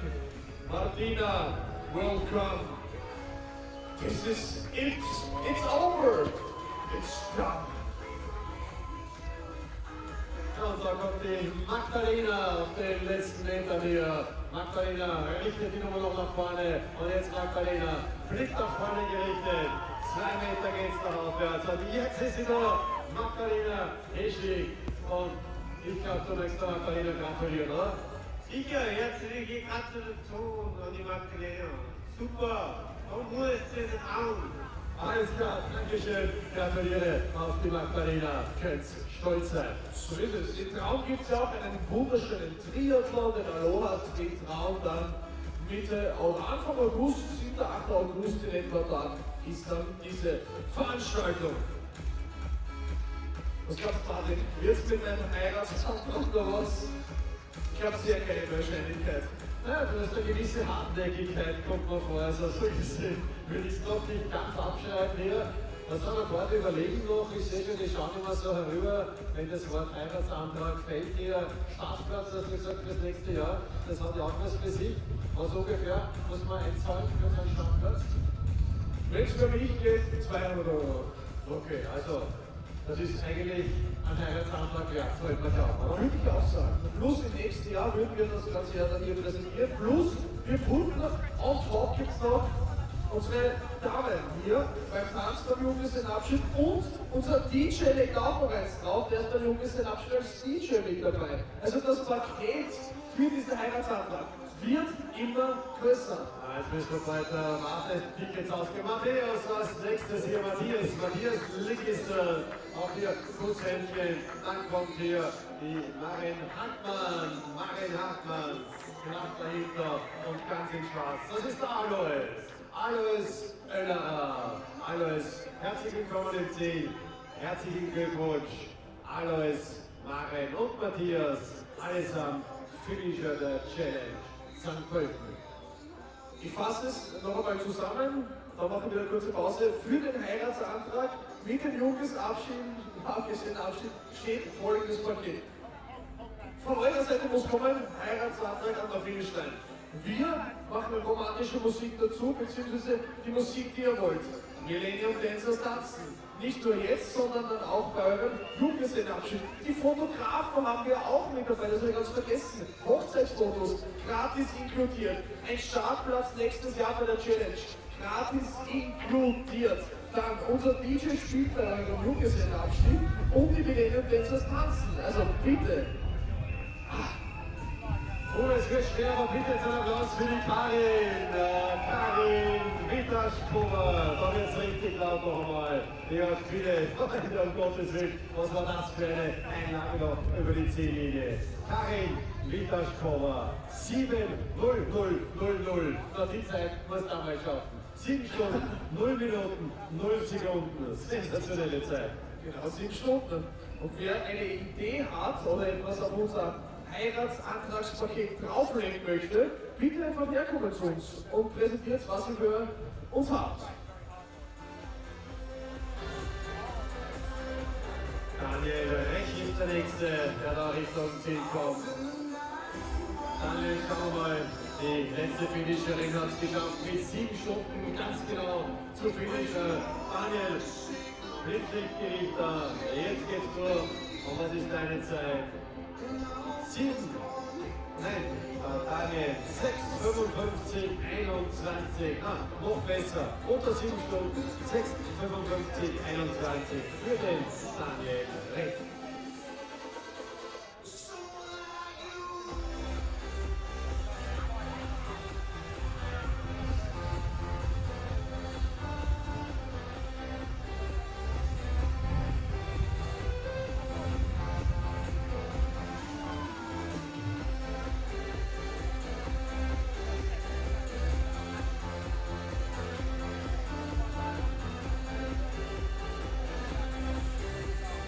Der ÖMTC ist es, glaube ich, der gerade über uns hinwegfliegt, beziehungsweise über unsere Kollegen, die in die letzte Runde geht. Ist das richtig?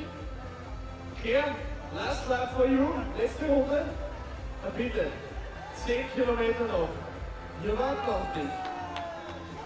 1 Stunde 40 hast du theoretisch Zeit, um in die Resultate reinzukommen. Also durchlaufen, wir warten.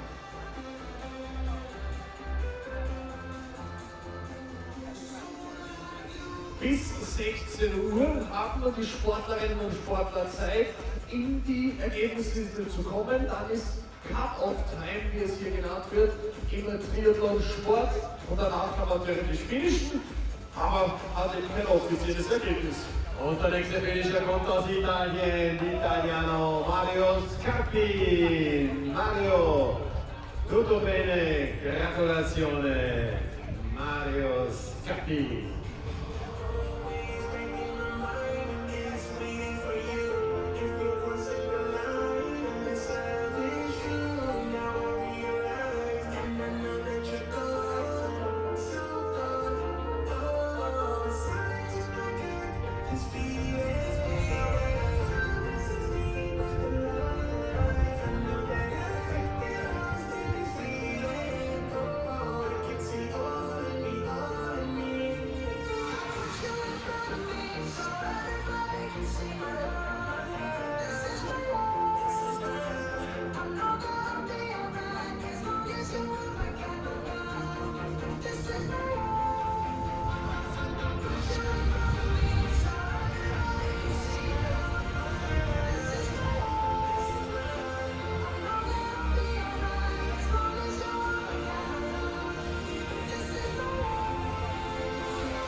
Alright, alright, alright, alright, alright. Finish, finish, finish. Welcome to the finish line, Andreas. Servus.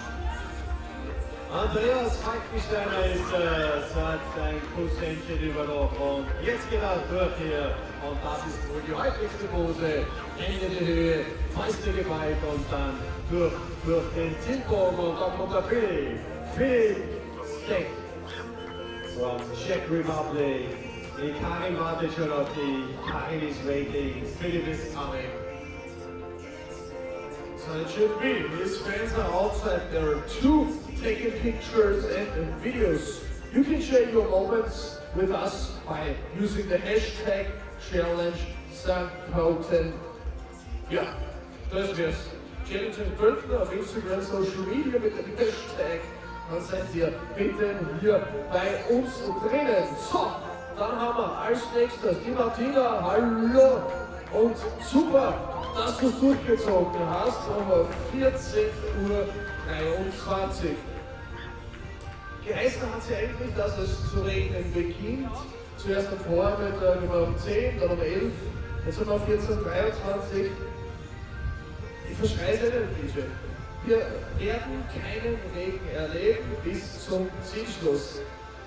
Versprechen uns die Millennium Dancers. Sie versprechen nicht nur das, sondern wie gesagt, sie sind auch in unserem Ehrenpaket mit drinnen. Und für die Kollegen da vorne geht's in die letzte Runde. One more lap to go, right? Eine Runde haben wir noch. Weltklasse. Auf geht's, Stefan. 10,2 Kilometer nur sind nunmehr von hier. Schaffen wir.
Bike-Check-Out ist natürlich auch geöffnet seit 13:30 Uhr. Wer also jetzt seine Bikes auch checken will, also abholen will, bitte das jetzt zu machen. If you want to do the bike check-out right now, please do so. Just go over through the transition. So the most important thing is you need your bib number. That is your identification for the bike check-out. Wer sein Bike outchecken will, bitte die Startnummer mitbringen. Wir fangen nichts an mit Reisepässen etc. mit Freunden, die sagen, das seid ihr. Nein, bitte nur die Startnummer mitnehmen.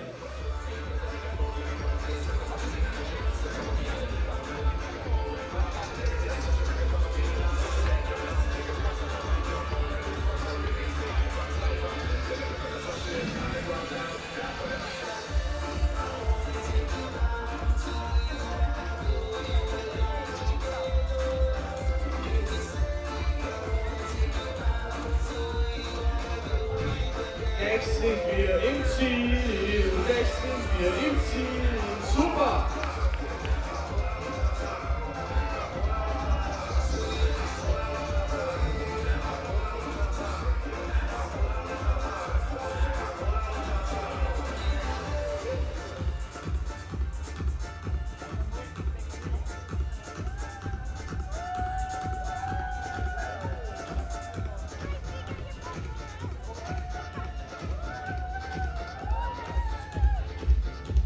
So, unsere Millennium Dancers sind wieder komplett. Und das heißt natürlich, der nächste gymnastische Akt wird in Kürze folgen. Achso, ausgetauscht, Entschuldigung. Ja, haben Sie ja eure Auswärtsung natürlich verdient. Aber ich freue mich schon wieder auf die angekündigten Backflips und Flipflaps.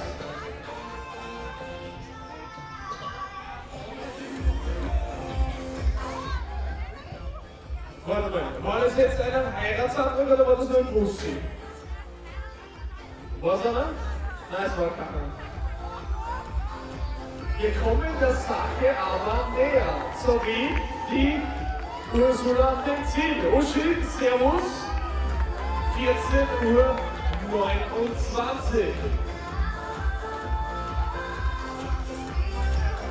Also die ersten kommen hier schon hinauf zur Finishline. Machen wir Partnerfokus. Unsere Fotografen sind bereit. Vielleicht passiert was.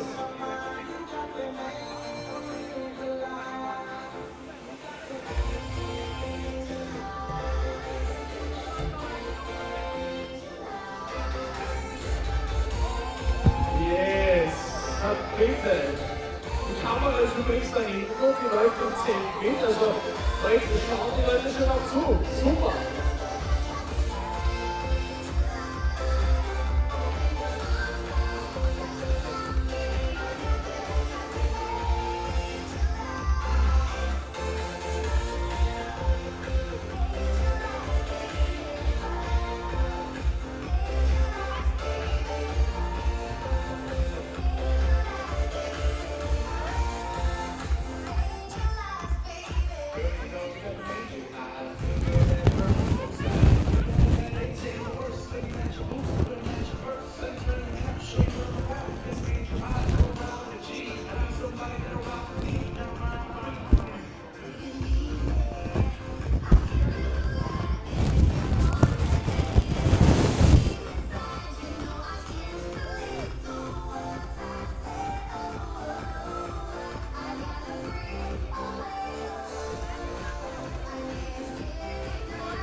So, schaut unsere Millennium Dancers an. Könnt ihr euch was Cooles? Jawohl, super. Auf der Finishline übt sich's bekanntlich, alright. 8 Stunden 30 ist der Weg. Cut off time. 16 Uhr heißt das für uns auf der Uhr. At 4 p.m. everything will be almost here at the finish line.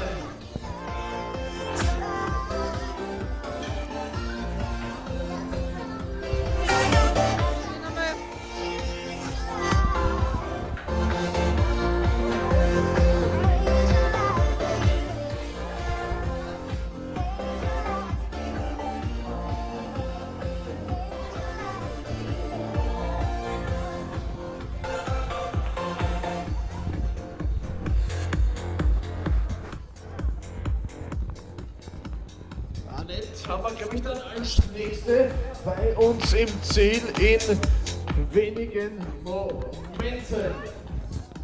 90 Minuten noch Zeit, um hier in die Ergebnislisten einzutauchen bzw. aufzuscheinen.